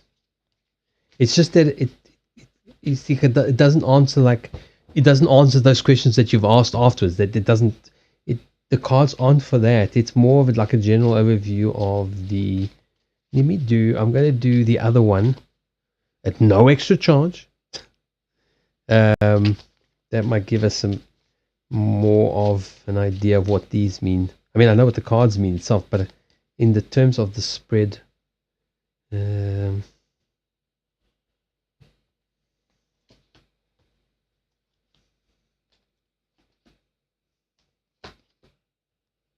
terms of the spreads, the first time I've used them with with these new cards.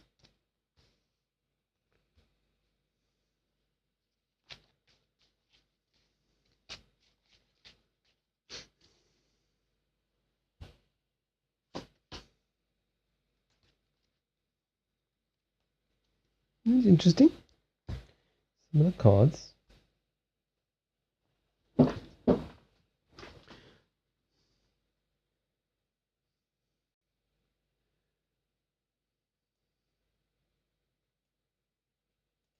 Just see. I think there's anybody else on YouTube. Is still somebody watching? No, it's not. No, it's gone. Okay. Let's pay attention to that. Let's pay attention to Twitch chat. Man locks dog at home.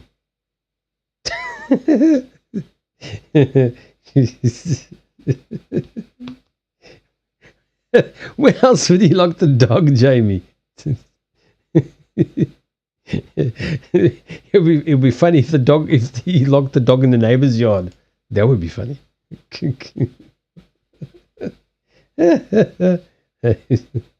That's technically supposed to be like that, but there's no space on the screen. You're supposed to be all like pretty. Yeah, fuck that. At 1 o'clock in the morning, who cares about what how the cards are supposed to be? Alright, so.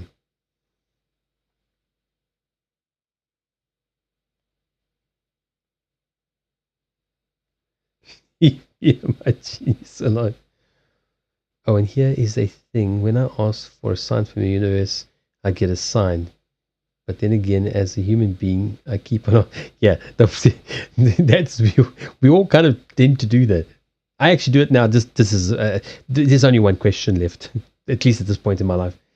So I every now and again I ask. There's only one or two people I will ask. So I'll just ask it just to see if the universe will slip up and accidentally tell me. I mean, I kind of already know. So there isn't much that could really tell me. So everybody just tells me, oh, it's a secret. No, it's not a secret. I already know what it is. I just want it to happen already. So I'm basically just bored waiting for it to happen. Like the longer it takes to happen, the less I believe it's going to happen. That's the problem. All right, Jamie. Thank you for the subscription on Coffee. Thank you very much. And all the support and everything. So thank you very, very much. You're welcome, Jay. And thank you very much. I really do appreciate it a lot. It's put it this way: if just the people subscribed on there, it would literally double my income. Not that's a lot. Twitch doesn't pay much at all, but that's the difference, you know. So I do appreciate you. Thank you. And I still think you should buy a bigger TP and put the little TP inside the big TP.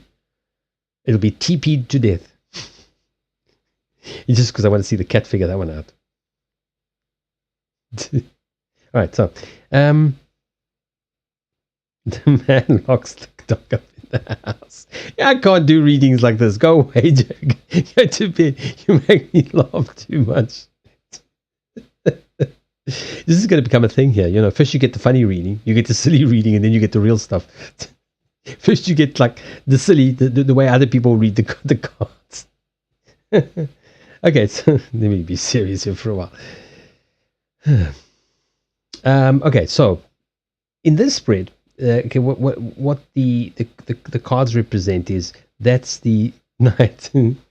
That is the current status of the relationship, which is locked. It's blocked. There's like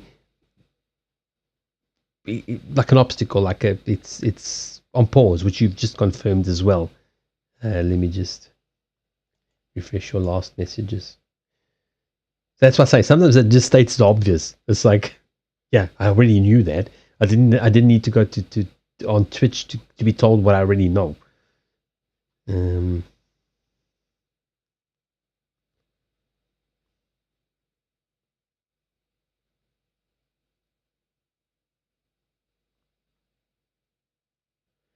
Has there been a problem with?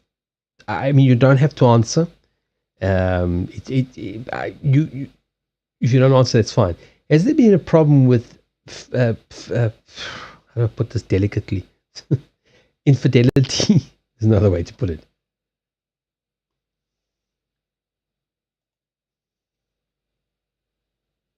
And you don't have to answer, but if it applies, then then it would make sense. Excuse me.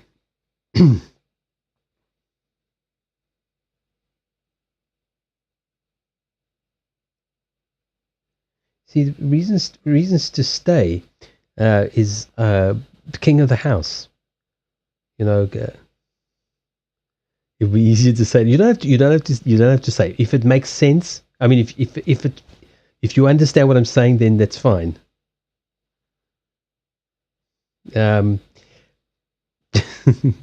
The reason why I say that is reason to stay, reason to leave. Reason to leave is faithfulness. That's the doggy. Man's best friend, fidelity. That's why I asked. So I don't know. It could even just be. It doesn't have to literally be that. This spread, I have a problem with this spread because it doesn't always work very well. Sometimes I don't understand. Sometimes it does work very well. Sometimes it doesn't. I actually want to read the keywords on that one. And that's the advice. I'm going to just read up the keywords on them. Because, I mean, I know the overall stuff, but it kind of doesn't make sense.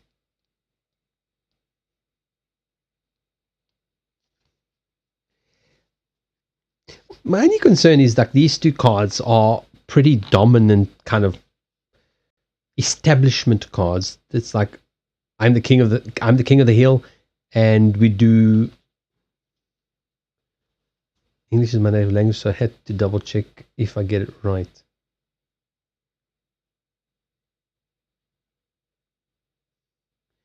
So anyway, I didn't understand it. These two cards tend to indicate for me is kind of a dominance. Okay, we've got the King of Hearts there again.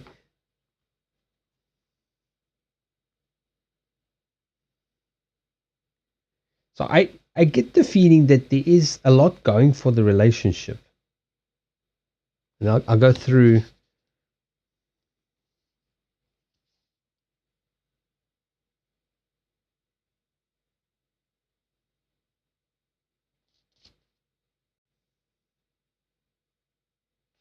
It could also be talking about security of the relationship. Like the whole tie-in with the fort, with the security, with the dog represents dependability and stability. It's not just being faithful. So what I think what would help here is to create a sense of security in that relationship. And there's the King of Hearts, which the King of Hearts is about family. It's about the relationship. It's about the emotions over everything else. So it's the desire for that stable, loving relationship. On this one, actually goes into the different houses of the relationship and see what could be an issue.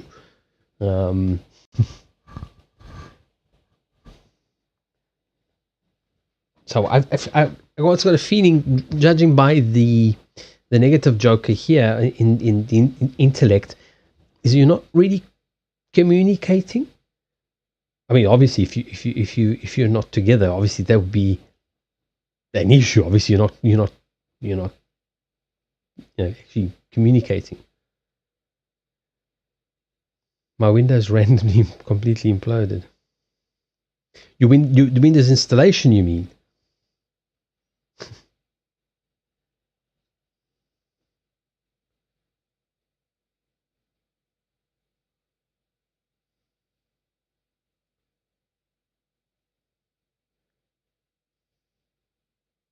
Yeah, I'm thinking it's more along the lines like you've you yeah, that's represents the physical, sexual.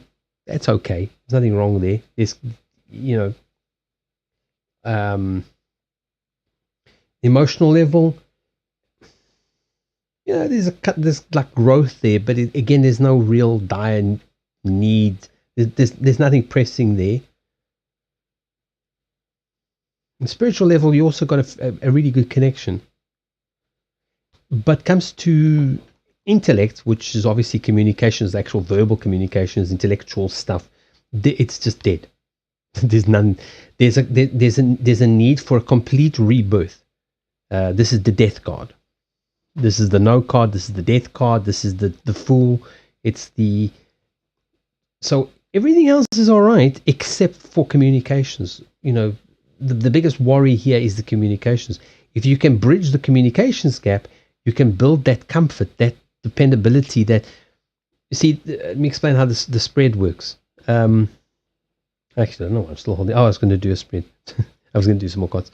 That represents uh, the general state of the relationship, which is in lockdown. It's not. You need the key to unlock it, to return to. That's the reason to stay. That's the reason to leave, and that's the advice. I think so. You've got the ace of. You've got the ace of hearts here. So that is your sexual house, emotional house. Just looking at my numbers. Spiritual, and then communications, intellectual. I believe that I wrote a book about this. I believe these are important things for any relationship. I mean, human, obviously, we're not talking about when you just spirit. That's a different story. You need to have a balance in all of these, and they all need to function to a certain extent, or the relationship doesn't last. So it doesn't matter if you're compatible, on a spiritual level, physical level, emotional level, etc. There is work to be done both on an emotional level and an intellectual level. Those are the two things that need more attention now. Let me I want to have a look at something. So the way to get this to work is literally communications. Listen, in a way, everybody is a karmic partner, because if you are together, you are learning stuff. I've been in two minds whether I should even have that as a spread, because I tend to not really go along with the whole karmic thing.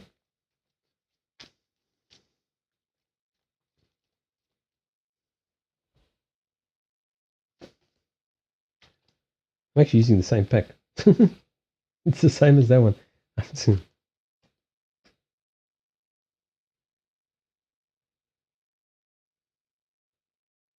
Oh, let me not do that. I never do that. Yeah, these are part of that. That's why I had this one. Yeah, no, I had this one in my hand.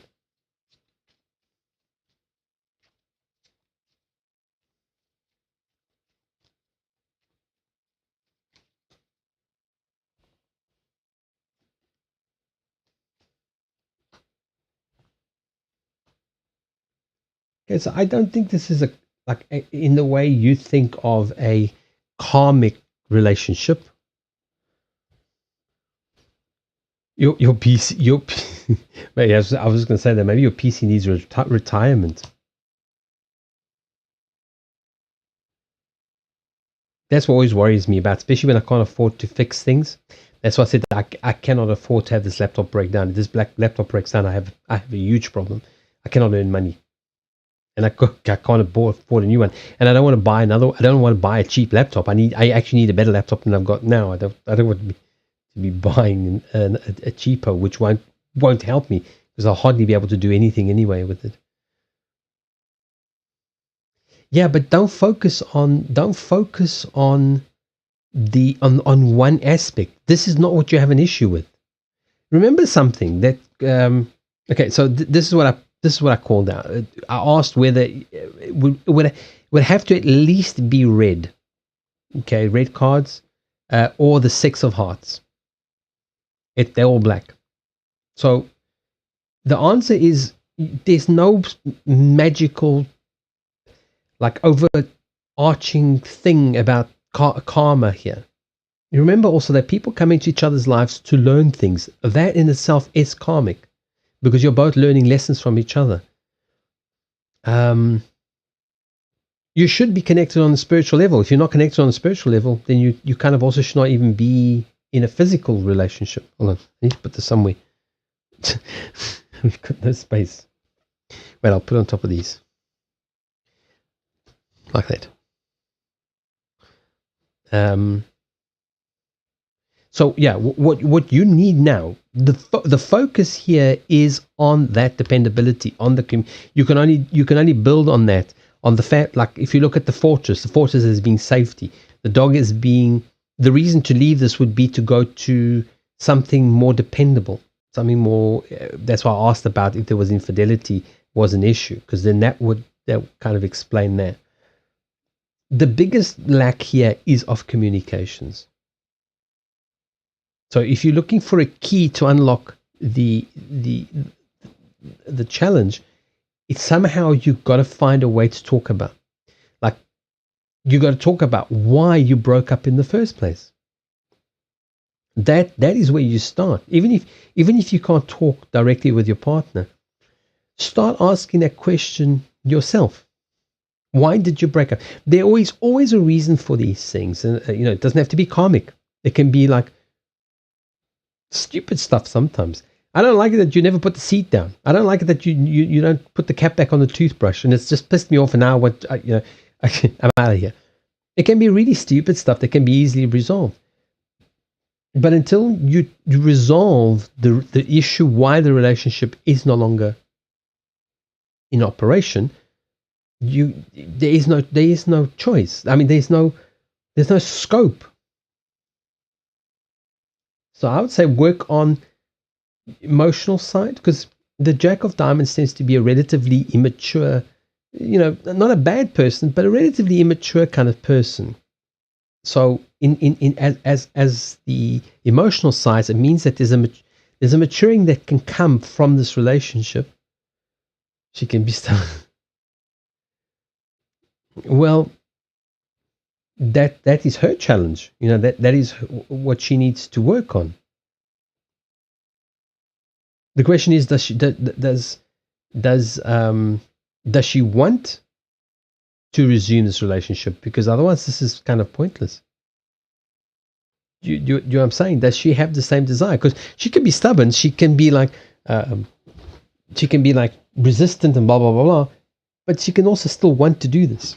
Whereas, she can be stubborn and not want to do it, and like, okay, now we're done here. It's like, I'm done with all of this.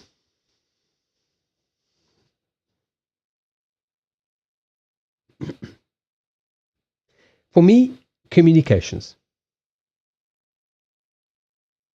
That also represents the end of a cycle. That in that question, the 10 of spades is the end of a cycle. Okay, it ended because it wasn't working. So you got to find out why it wasn't working. What part of it made it not work?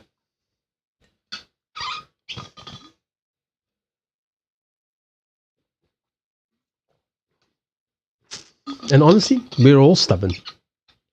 It's just that some people are more passionate about being stubborn. Almost everybody's stubborn. Almost every single person is actually stubborn. It's just that we recognize it in other people.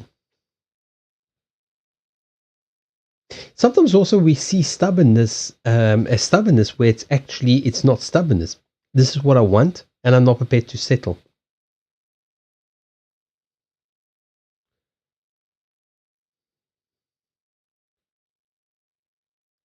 It's the small things with the body language that we can't hide.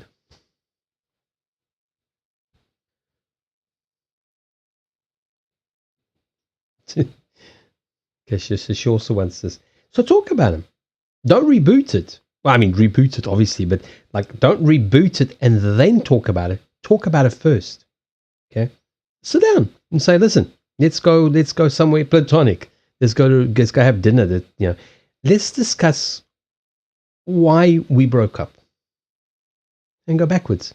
Find out what led to it. What led to it? What was the issue? And then work on that. That's the communication. If you can, let's put it this way: if you were communicating, you would have communicated about these issues instead of just breaking up. I mean, I'm not being sort of facetious or making light of it. That like you couldn't talk about it, so you broke up. No, I'm not saying that. But ultimately, good communications would mean that you'd be able to talk about it and resolve it, or go, okay, this is not working. We cannot resolve this. So you go your way, I go mine, and we'll just wish each other well. But that would be good communications. So that's what you need to work on somehow. I would invite her out to a place in a way that would encourage conversation and not sexual behavior. Like, in other words, so you don't go to a romantic place where they are reminded by why they fell in love with you. No, that's not important right now. What's important is to figure out why there was a breakup. I mean, you may already know, perhaps you already know, but I feel like you still need to discuss it. And simply having sex is not going to help. It'll be fun, but it's not going to unlock the underlying issue. So I think that's it. There's a sense of security that is missing. It's not even saying it's on purpose. There's a sense of security maybe that is not there, and maybe that triggers her stubbornness, and perhaps something else in you that makes her be stubborn or resistant to it. That's the thing. When people are stubborn, I mean, some people are just stubborn for no particular reason. It's like, you go, teal. No, that's blue. There's no reason for arguing because that's clearly teal, unless you're colorblind.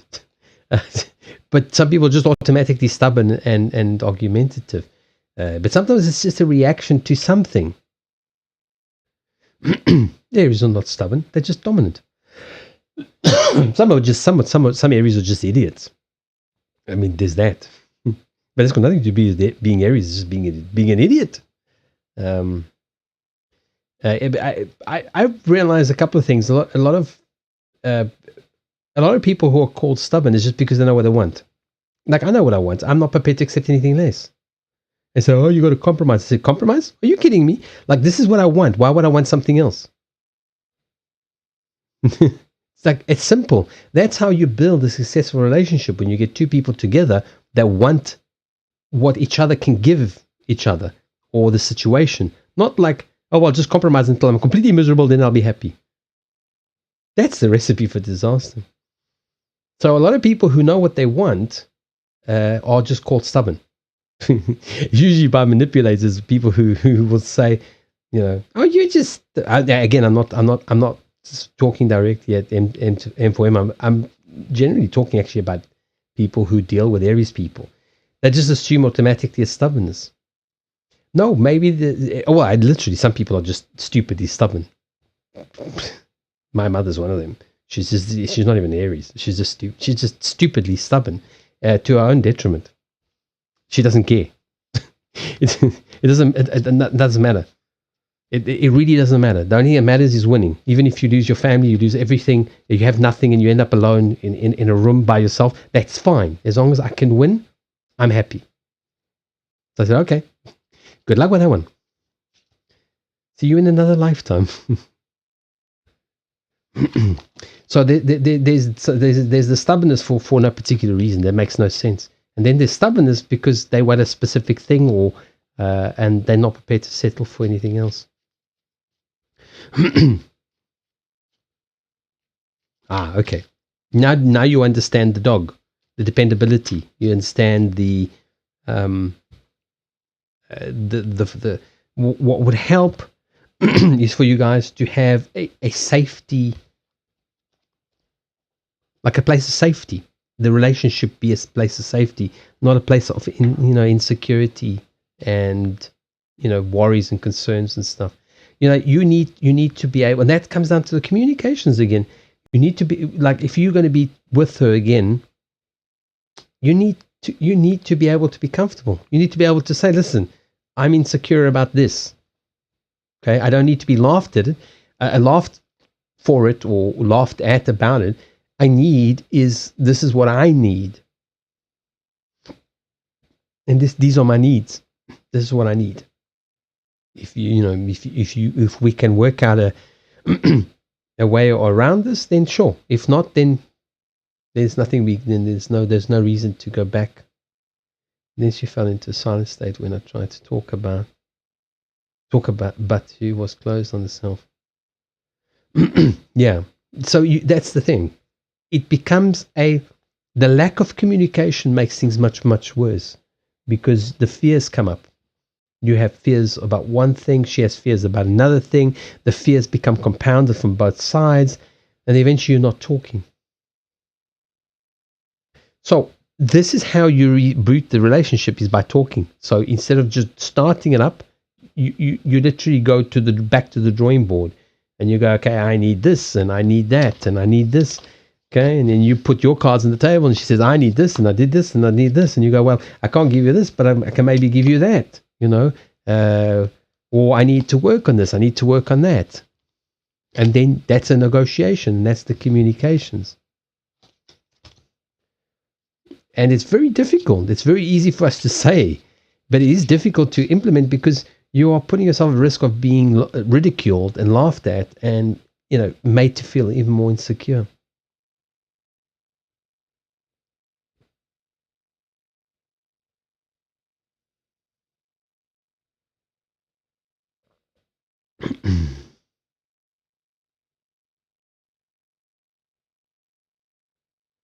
Yeah. That's why I keep saying the games don't work. And sometimes we react to things that we know we shouldn't react that way, but it's just in our nature, and it's very, very difficult. It takes a long time to overcome that knee-jerk reaction.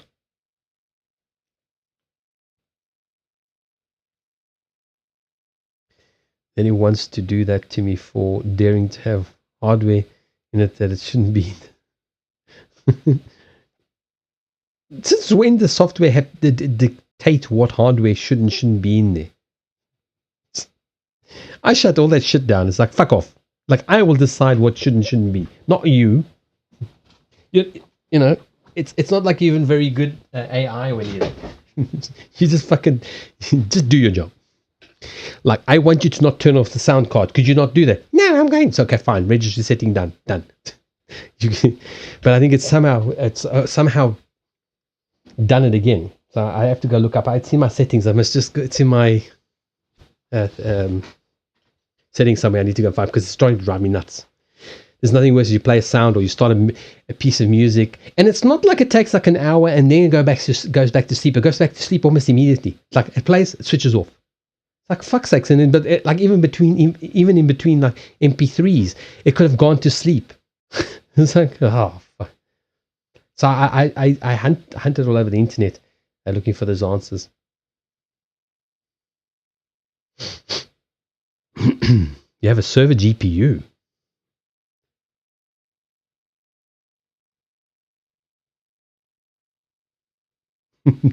Yeah, I mean that could do it. Why have you got a server GPU though? Yeah, I'm still in two minds about the whole updates thing. My last version of Windows, I couldn't get almost anything to work. I tamed the beast, but then nothing worked, because it needs this, and it needs that, and it needs that, and then it needs another fucking process, and another fucking process, and eventually nothing would work. I couldn't do anything. And then some things can only be done through the fucking Windows update or the Windows Store. It's like, oh. So when we are face to face and I see her pupils dilate, I'd be very careful with pupils dilating and trying to read body language too closely. Read the energy, read the person's intent, read the person, like what their feelings are, what their mood is, as opposed to body language. Like, for example, there's so much stupid pop psychology. Do you know why a fat person crosses their arms?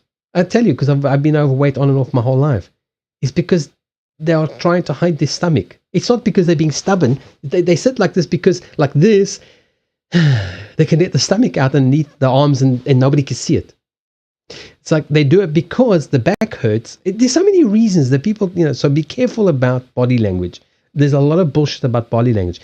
Some people, like I look at people in the eye. I look at animals in the eye. Some people don't do that because they feel uncomfortable, etc., etc. So be very careful with the pop psychology of. I mean, like for example, like when she's being stubborn, that you'll be able to see, but you still won't know why she's being stubborn. You will get that. But you don't actually. Okay, so the trick with that is you go, oh, she's fucking being stubborn again. But you haven't stopped to ask, okay, why is she being stubborn? What has triggered the stubbornness? Because it's very easy. I see it all the time, all over the channels, all over Twitch. It's like, and Hank knows what I'm talking about. Not that I'm saying Hank's stubborn, because he is. But it's just automatic, like stupid fucking pop psychology that if somebody crosses their arms, it can mean many things. And like for her case, she's stubborn. So your task is to find out why. Okay, what triggers that stubbornness? Maybe when she was young, she was bullied.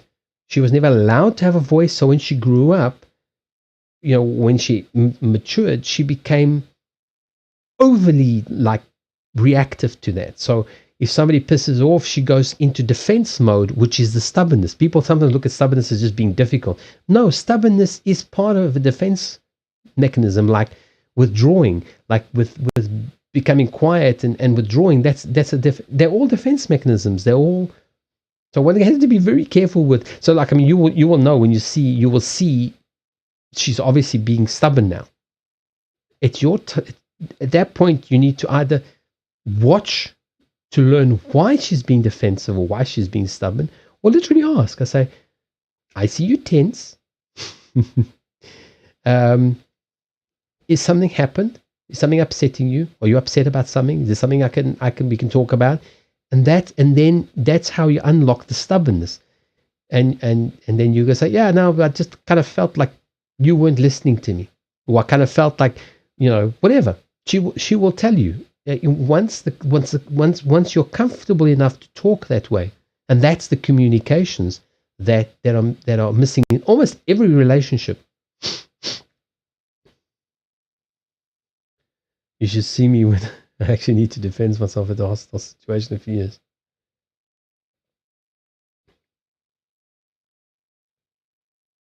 Yeah, no, I will not, like a lot of people will just leave everything go. Like I will not put my name to something. I've been in some fairly responsible positions where I would have gotten the blame for someone else's fuck up, and I refused.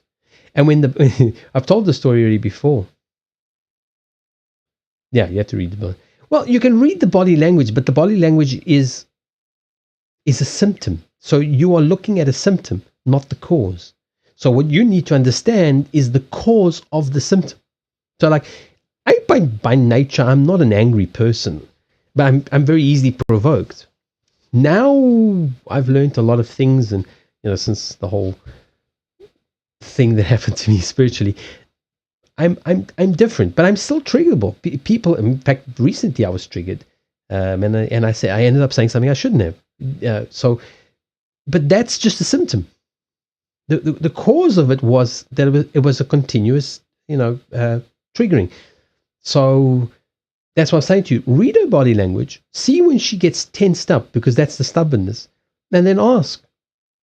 Not like, why are you being stubborn? It's like, oh, you're just stubborn. No, ask like, okay, I can see.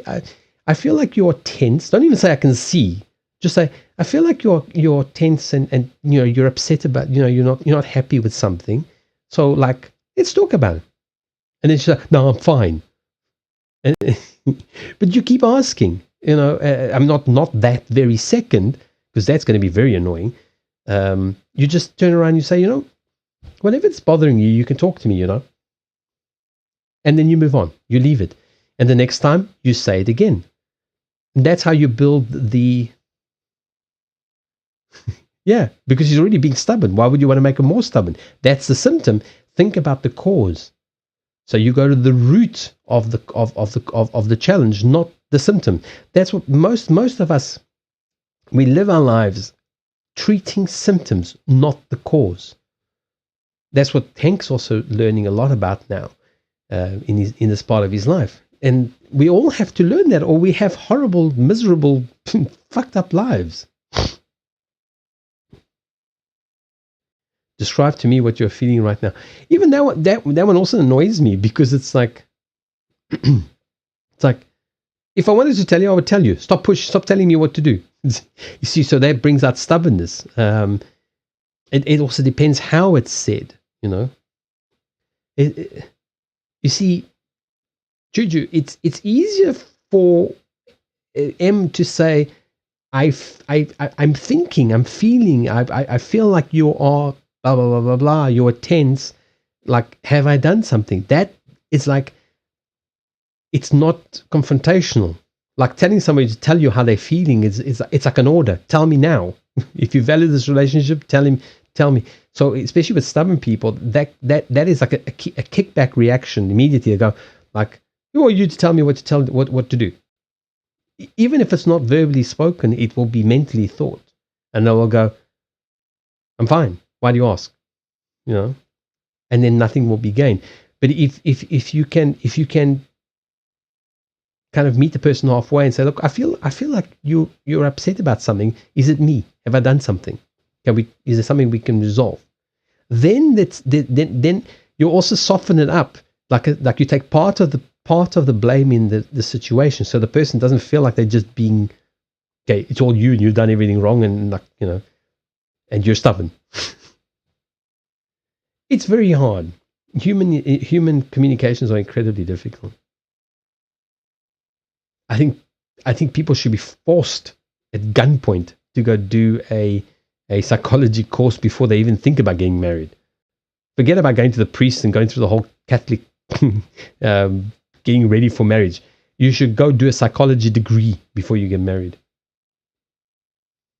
I know it's a bit extreme, but of course, like a couple of months at least.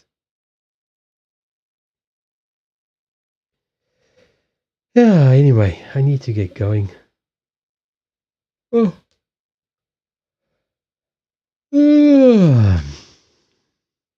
I need to still go check customer messages. My customer is American, so he might still have sent me a message. You could probably be very lucky you didn't. She'd probably blow up. If she's stubborn, she's probably going to have like an absolute like cadenza. She's like, because I mean, let's face it, people know a lot about themselves. What always amazes me is the people's minds that they go, you're very stubborn. No, I'd never noticed this. I mean, I've lived for 53 years. I had absolutely no idea until you threw it in my face. Absolutely no idea. I mean, I was completely and utterly oblivious. And that sarcasm indicates the reaction that the other person gets. It's the same thing. It's like when you accuse somebody, oh, you're always so negative. It's like, I am always so negative.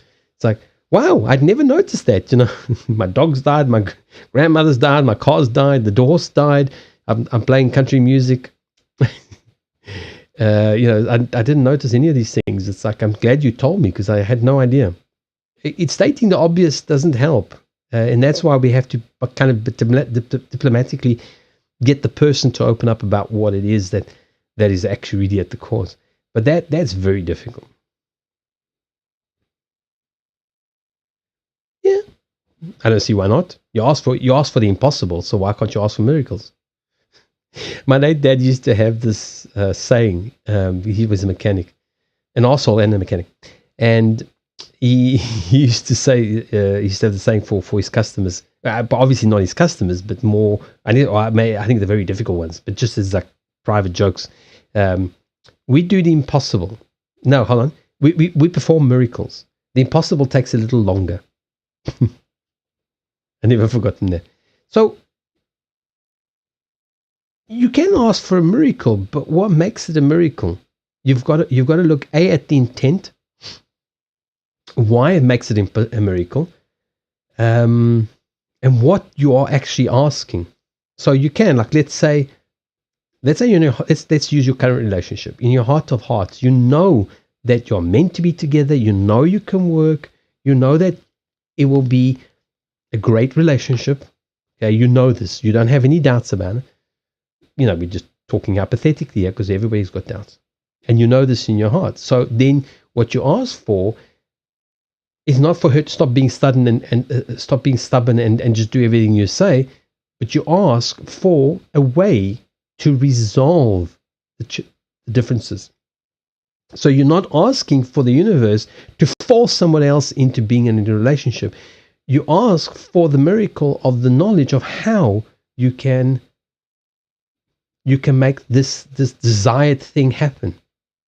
Because if the two people are meant to be together, there is a resolution. It's just the people to somehow communicate. Yeah. But the communication is really, it's hard. That's why people look for very involved answers. But no, the simplest communications are the ones that work the best. Like you ask somebody, like I've been using this a lot lately on Twitch. Like you ask somebody, like, so what did you have for breakfast? Provided you weren't sitting at the same table, obviously. But like with her, like if you start to chat and you say, so what did you eat for breakfast? I use it just as examples. Like if somebody likes to crochet or knit or collect stamps or anything, you ask them. So what's the last stamp? What was the last stamp you picked up today? Or like, how far did you get with that blanket? That fucking dull as shit, boring blanket, brown blanket you were knitting. You can ask that way. So that's the thing. The communication is literally communicating. It's not accusations. People, because a lot of people come in to readings and they say, "Oh, I just keep talking and talking." Hey, thank you for the follow. And they keep saying, "Oh, I can't get through to the person." Well, then maybe you should stop trying. This is a suggestion. If you cannot get through to the person, then clearly what you are doing is not working. It doesn't mean it's your fault, but that isn't working. So you have to do something different. And that's communication. That's understanding people. And that's hard. Like, I've been here for 53 years. I still understand you humans. You confuse the shit out of me.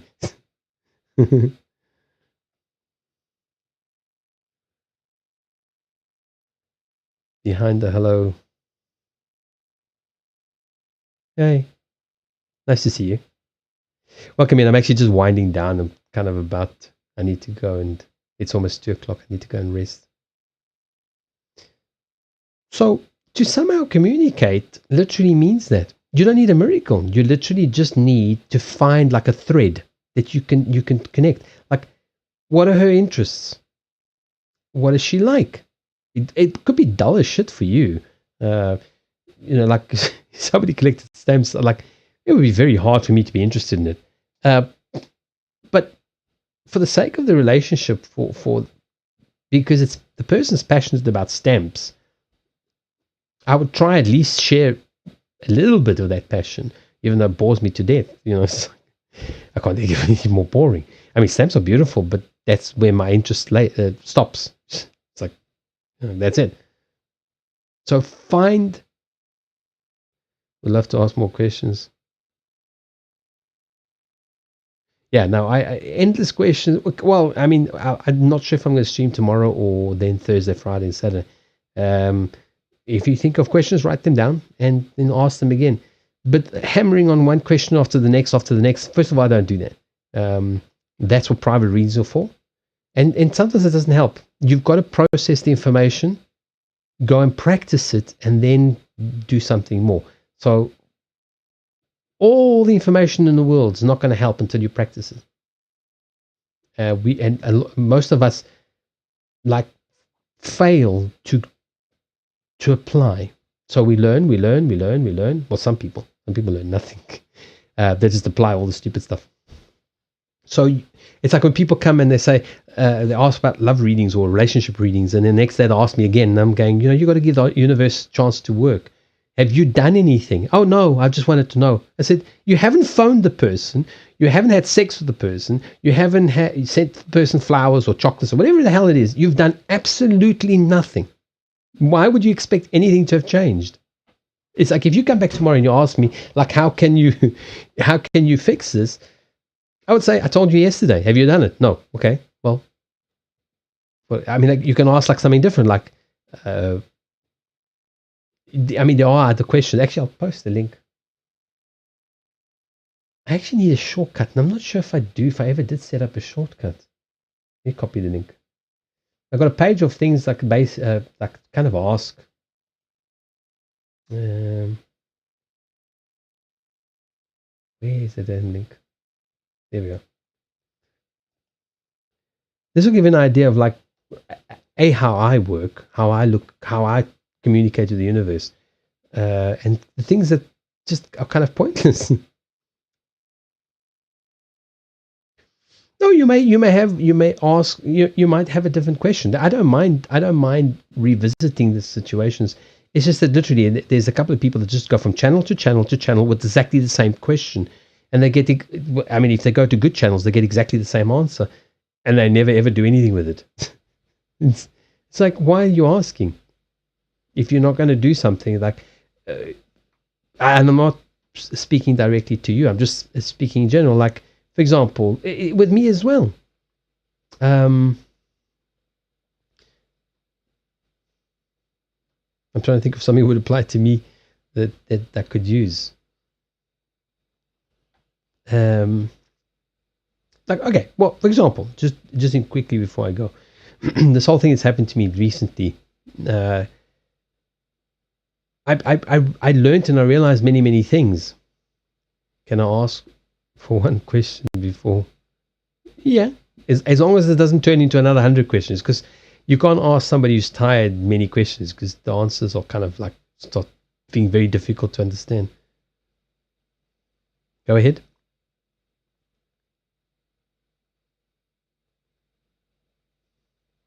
The big thing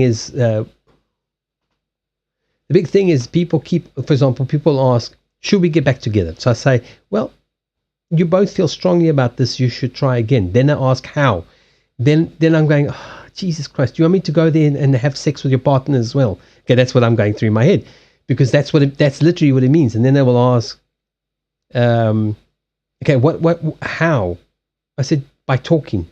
You blah blah blah. You open your mouth, you move your lips, and you say, "Listen, I want to get back together with you."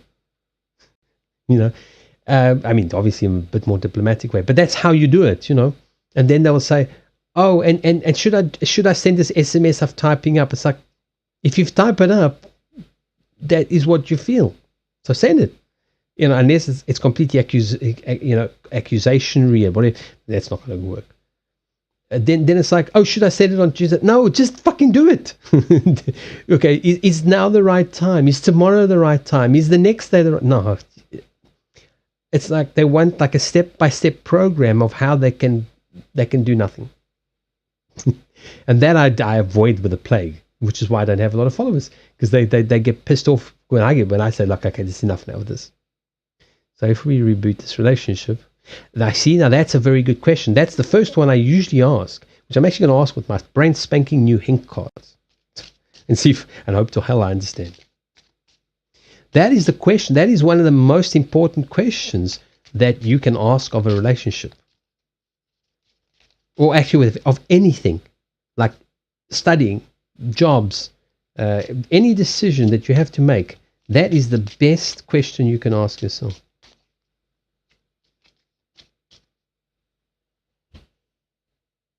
Why is the card not splitting?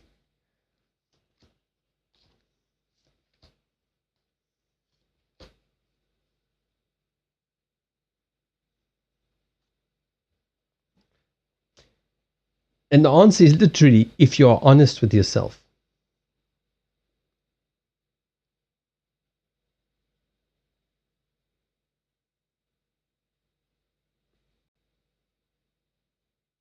See, that's the opposite. Well, not opposite, but that's the partner card to the dog one. Okay, the cat is kind of dedicated and um, loyal, but it's independent. Talking about the book, the secrets, the knowledge, the information. Okay, and then we've got the fox, which for me says not being entirely honest. So if you are honest with your motivations for getting back into the relationship, then yes, it will be good for both of you. It will unlock a whole lot of information, a whole lot of stuff that you don't see yet by by um, by returning to this relationship. But it requires honesty.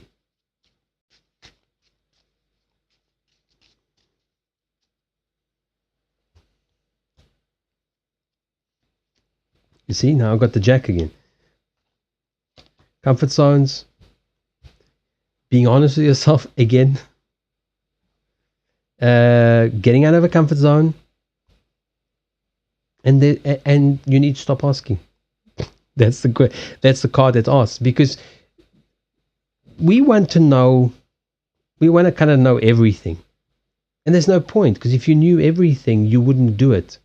So my readings are designed to make you go think about it. Do you really want to get back to the person? Because the first reaction you will say is, yes, of course. I love the person, blah, blah, blah, blah, blah, blah, blah, blah, blah, blah, blah. You've got the whole press release pre-written in your head that you can repeat at a moment's notice. But in your head, what is the truth? Do you want to go back because you want this relationship, or do you want to go back because you don't want to be alone? Do you want to go back because you don't like failure?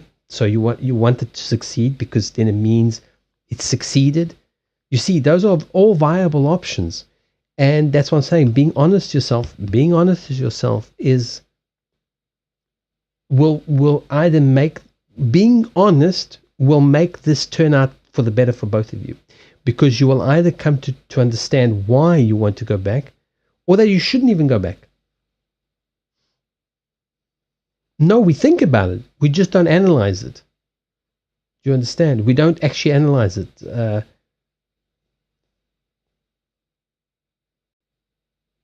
At this point in time, I would say that, the fourth spades is a comfort zone. We've got a lot of growth to be done here. And the biggest one is to be honest with yourself. And again, it's not to say that you are lying to yourself. It's just be honest with yourself, and perhaps her as well. Because it's not just one person. There's two people in this relationship. Sometimes there's more. Polyamory. But you know what I'm saying? Jokes aside. What is needed for this relationship to work is honesty. Because with honesty, it will either work, or you will honestly see there's no reason to return or to continue, even if you were to restart it.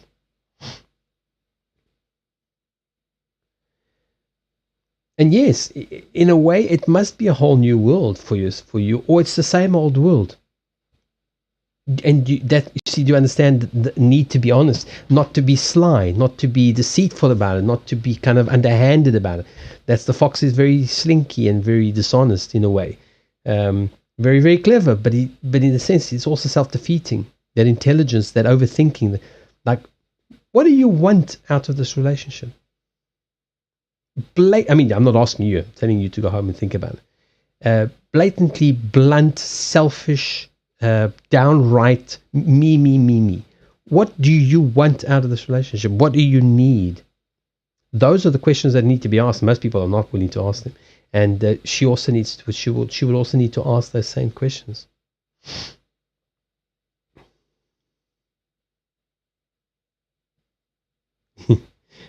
Yeah. But what I'm saying is, a lot of us think we are thinking about it, but we are not actually analyzing the things like I've said to you. Why do you want to go back? That is, you see, you can only say the relationship is going to be successful until you know why you want to go back, and she knows why she wants to go back. What is your language? I can't remember anymore. Spanish.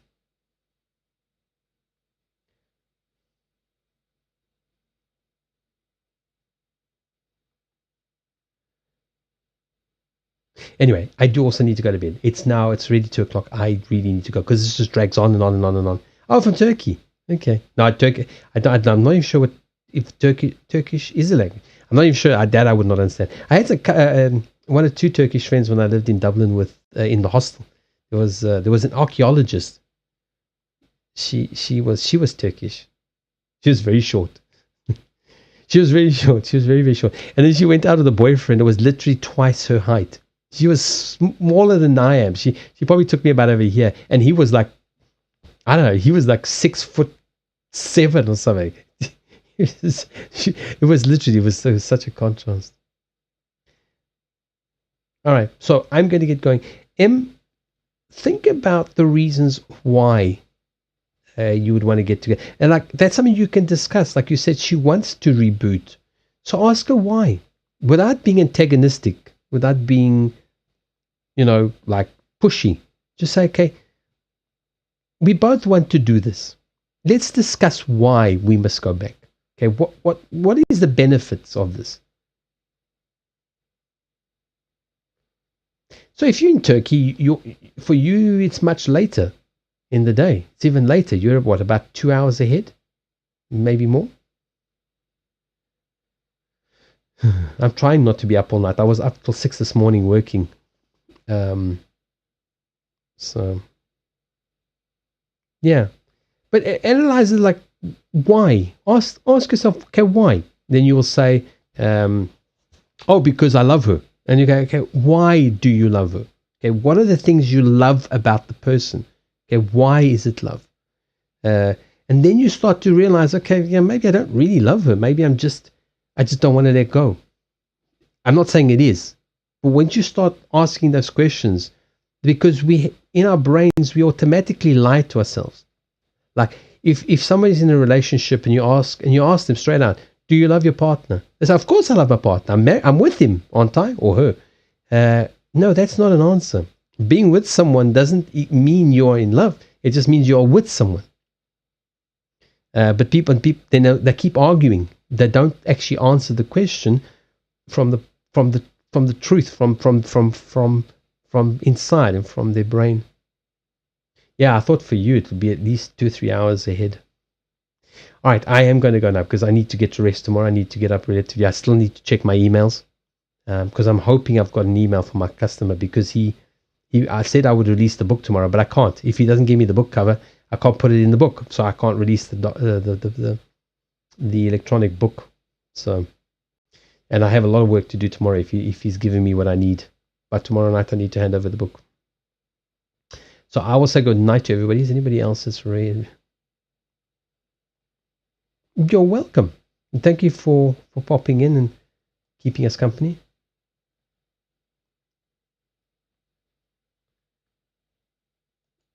I will see. I'm not sure tomorrow. Hank, I don't know if you're still around. You might still be fighting with your computer.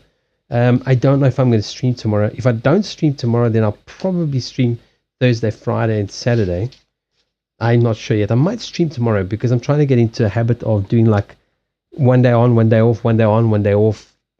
Trying to do that so I can do stuff because I have to write. I have to finish writing 2 books. I have to put 2 workshops together.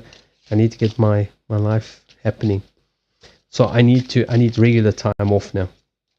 Like I said, this doesn't pay. Twitch does not pay very much. So I will see you guys either tomorrow or Thursday or latest Friday. But I think I might pop on tomorrow. Good night, everybody, and thank you for the support.